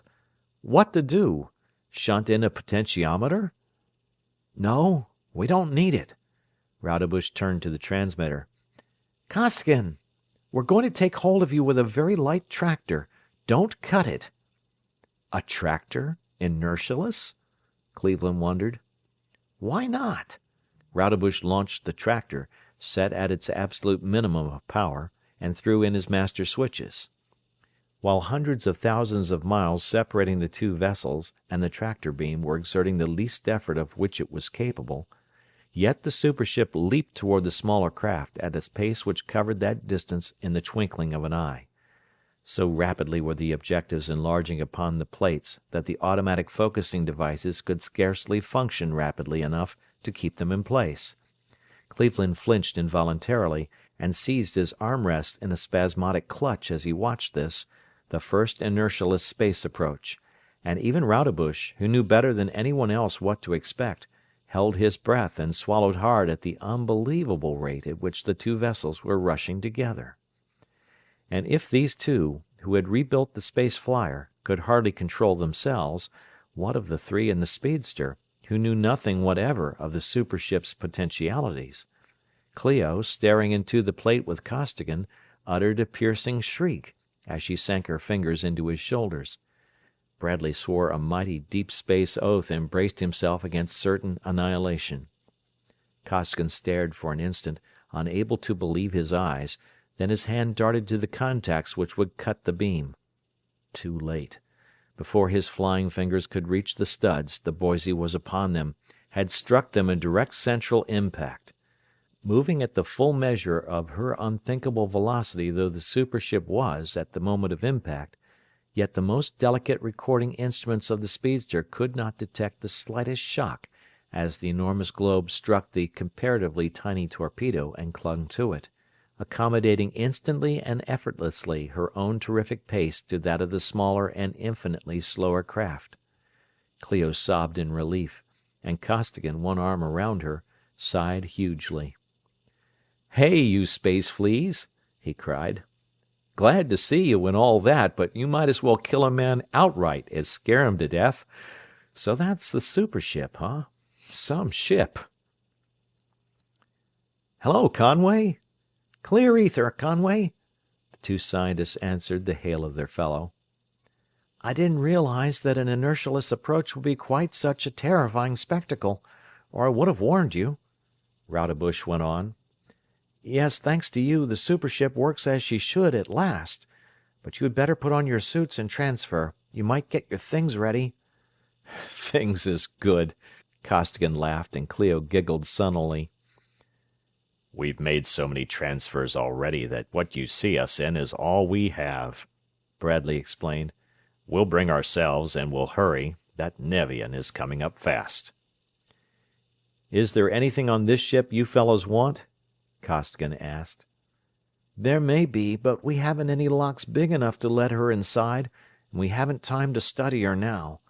You might leave her controls in neutral, so that Lyman can calculate her position if we should want her later on." "All right." The three armor-clad figures stepped into the Boise's open lock, the tractor beam was cut off, and the speedster flashed away from the now stationary supership. "Better let formalities go for a while." Captain Bradley interrupted the general introduction taking place. "I was scared out of 9 years' growth when I saw you coming at us, and maybe I've still got the humps. But that Nevian is coming up fast, and if you don't already know it, I can tell you that he's no light cruiser." "That's so, too," Costigan concurred. "Have you fellows got enough stuff so that you think you can take him? You've got the legs on him anyway. You can certainly run if you want to." "Run?" Cleveland laughed. "We have a bone of our own to pick with that ship. We licked her to a standstill once, until we burned out a set of generators, and since we got them fixed we've been chasing her all over space. We were chasing her when we picked up your call. See there? She's doing the running." The Nevian was running, in truth. Her commander had seen and had recognized the great vessel which had flashed out of nowhere to the rescue of the three terrestrials, and having once been at grips with that vengeful super-dreadnought, he had little stomach for another encounter. Therefore his side thrust was now being exerted in the opposite direction. He was frankly trying to put as much distance as possible between himself and Triplanetary's formidable cruiser. In vain. A light tractor was clamped on, and the Boise flashed up to close range before Rodebush threw on her inertia, and Cleveland brought the two vessels relatively to rest by increasing gradually his tractor's pull. And this time the Nevian could not cut the tractor. Again that shearing plane of force bit into it and tore at it, but it neither yielded nor broke. The rebuilt generators of No. 4 were designed to carry the load, and they carried it. And again Triplanetary's every mighty weapon was brought into play. The cans were thrown, ultra and infra beams were driven, the furious macro beam gnawed hungrily at the Nevian's defenses, and one by one those defenses went down. In desperation the enemy commander threw his every generator behind a polycyclic screen, only to see Cleveland's even more powerful drill bore relentlessly through it. Punctured that last defense, the end came soon. A secondary SX-7 beam was now in place on Mighty 10's inner rings, and one fierce blast blew a hole completely through the Nevian cruiser. Into that hole entered Adlington's terrific bombs and their gruesome fellows, and where they entered, life departed. All defenses vanished, and under the blast of the Boise's projectors, now unopposed, the metal of the Nevian vessel exploded instantly into a widely spreading cloud of vapor. Sparkling vapor, with perhaps here and there a droplet or two of material which had only been liquefied. So passed the sister ship, and Rodebush turned his plates upon the vessel of Nerado. But that highly intelligent amphibian had seen all that had occurred. He had long since given over the pursuit of the speedster, and he did not rush in to do hopeless battle beside his fellow Nevians against the terrestrials.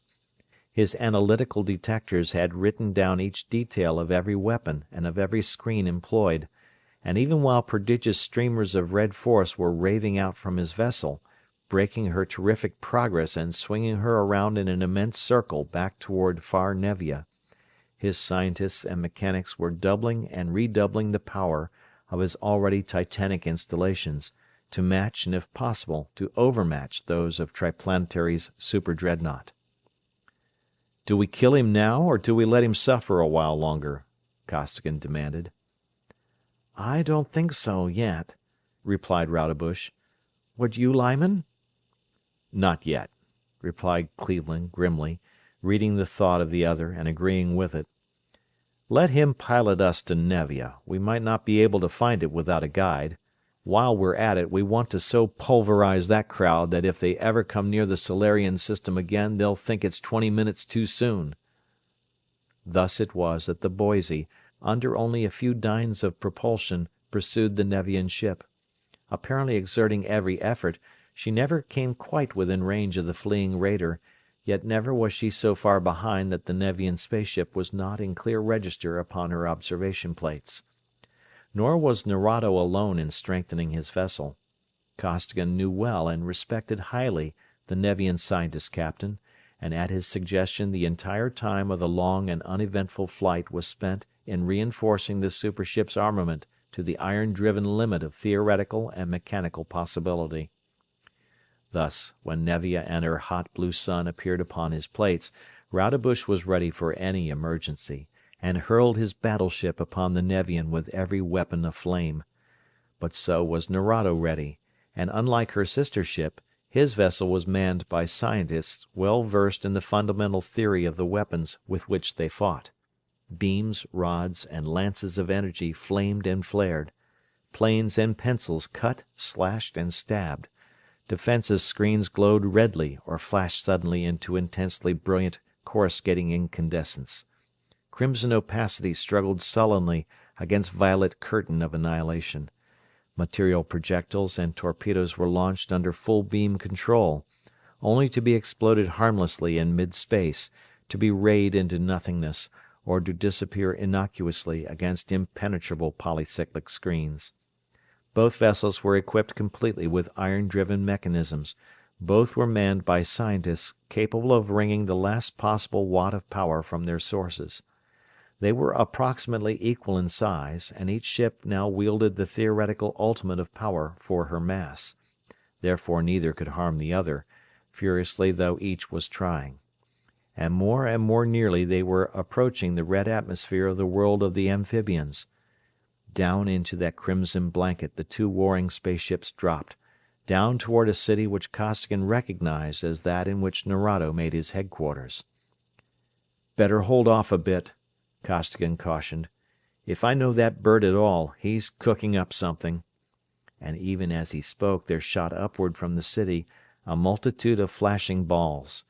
The Nevians had mastered the secret of the explosive of the fishes of the greater deeps, and were launching it in a veritable storm against the terrestrial visitor.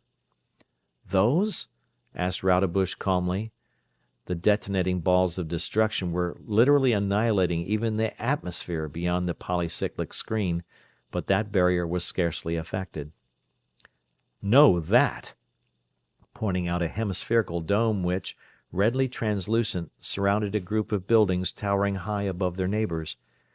"Neither those high towers nor those screens were there the last time I was in this town.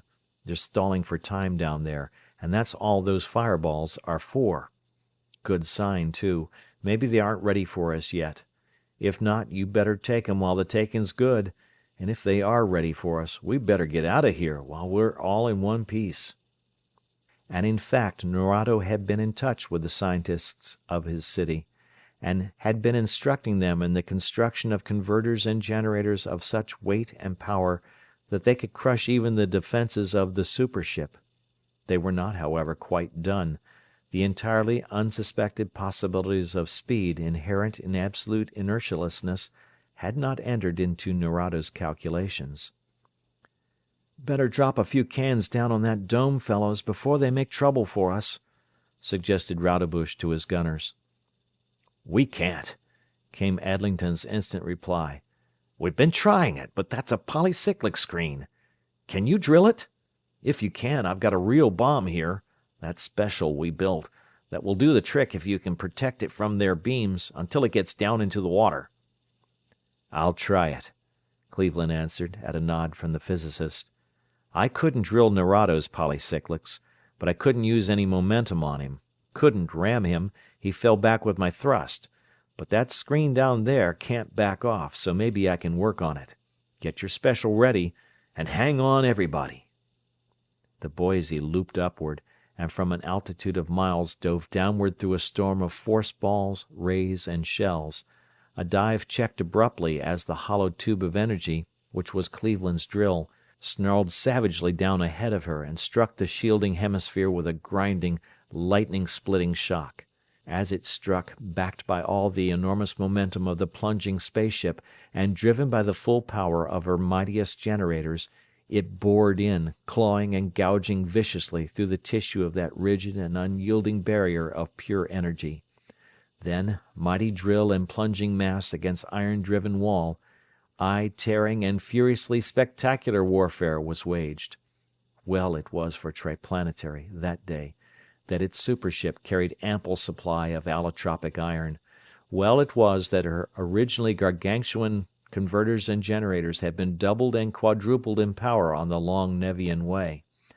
For that oven-girdled fortress was powered to withstand any conceivable assault. But the Boise's power and momentum were now inconceivable, and every watt and every dyne was solidly behind that hellishly flaming, that voraciously tearing, that irresistibly ravening cylinder of energy incredible. Through the Nevian shield that cylinder gnawed its frightful way, and down its protecting length there drove Adlington's special bomb. Special it was indeed, so great of girth that it could barely pass through the central orifice of Ten's mighty projector, so heavily charged was sensitized atomic iron that its detonation upon any planet would not have been considered for an instant if that planet's integrity meant anything to its attackers. Down the shielding pipe of force the Special screamed under full propulsion, and beneath the surface of Nevia's ocean it plunged. "Cut!" yelled Adlington, and as the scintillating drill expired, the bomber snapped his detonating switch. For a moment the effect of the explosion seemed unimportant. A dull, low rumble was all that was to be heard of a concussion that jarred red Nevia to her very center, and all that could be seen was a slow heaving of the water. But that heaving did not cease. Slowly, so slowly it seemed to the observers now high in the heavens, the water rose up and parted, revealing a vast chasm blown deep into the ocean's rocky bed.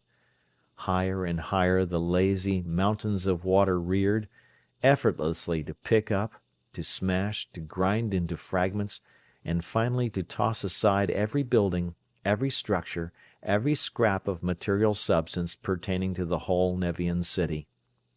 Flattened out, driven backwards for miles the tortured waters were urged, leaving exposed bare ground and broken rock where once had been the ocean's busy floor, while tremendous blasts of incandescent gas raved upward, buffeting even the enormous masses of the two spaceships, poised by their breathless crews so high above the site of the explosion. Then the displaced millions of tons of water rushed back into that newly rived pit, seeming to seek in that mad rush to make even more complete the already total destruction of the city. The raging torrents poured into that yawning cavern, filled it, and piled mountainously above it, receding and piling up again and again, causing tidal waves which swept a full half of Nevia's mighty, watery globe. The city forever silenced, Rodebush again directed his weapons upon Nerado's vessel. But the Nevian was no longer fighting. For the first time in that long and bitter engagement, not a Nevian beam was in operation. His screens, however, were as capable as ever, and after a few fruitless attempts to make an impression upon them, Rodebush cut off his own offensive and turned to Costigan. "What do you make of it, Conway? You know these people better than we do. What are they up to?" "I wish to talk to you," Nerado's voice came from the speaker, "and I could not do so while the beams were operating. You are, I now perceive, a much higher form of life than any of us had thought possible. A form perhaps as high in evolution as our own. It is a pity that we did not meet you when we first neared your planet, so that much life, both Tellurian and Nevian, might have been spared. But what is past cannot be recalled. As reasoning beings, however, you will see the futility of continuing a contest in which neither of us is capable of injuring the other. You may, of course, destroy more of our Nevian cities, in which case I should be compelled to go and destroy similarly upon your Earth. But to reasoning minds, such a course of procedure is sheerest folly." Rodebush cut the communicator beam. "Does he mean it?" he demanded of Costigan. "It sounds reasonable, but fishy," broke in Cleveland. "Altogether too reasonable for a—" "Yes, he means it, every word of it," interrupted Costigan in turn. "That's the way they are, reasonable, passionless. Funny, they lack a lot of things we have, but they've got a lot of things that I wish more of us Tellurians had, too. Give me the plate. I'll talk for Triplanetary." And the beam was restored. "Captain Nerado," he greeted the Nevian commander, "having been with you and among your people, I know that you mean what you say, and that you speak for your race. Similarly, I believe that I can speak for the Triplanetary Council, the government of 3 of the planets of our solar system, in saying that there need be no more conflict between our peoples. I also was compelled by circumstances to do certain things which I now wish could be undone. But as you have said, the past is past. Our 2 races have much to gain from each other by friendly exchanges of materials and of ideas, while we can expect nothing except mutual extermination if we elect to continue this warfare. I offer you the friendship of Triplanetary.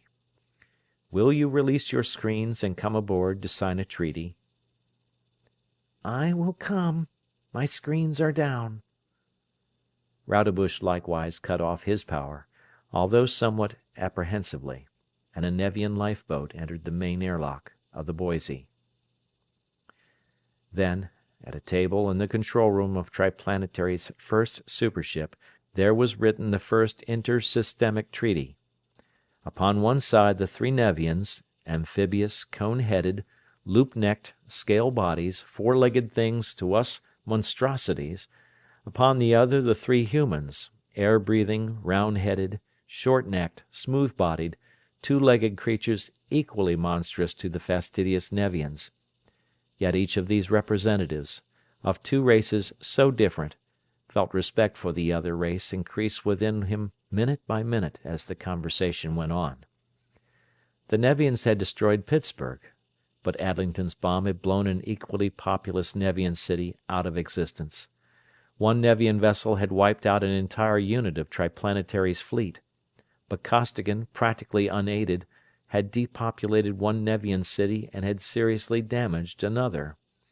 He had also beamed down many Nevian ships. Therefore loss of life and material could be balanced. The Solarian system was rich in iron, to which the Nevians were welcome.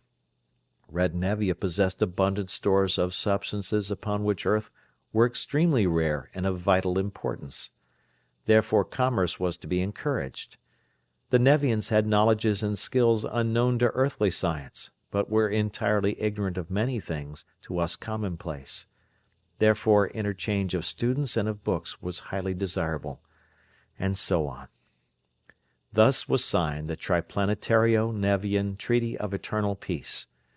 Nerado and his two companions were escorted ceremoniously to their vessel, and the Boise took off in an inertialess dash toward Earth, bearing the good news that the Nevian menace was no more. Clio, now a hardened space flea, immune even to the horrible nausea of inertialessness, wriggled lithely in the curve of Costigan's arm and laughed up at him. "You can talk all you want to, Conway, but I don't like them a bit.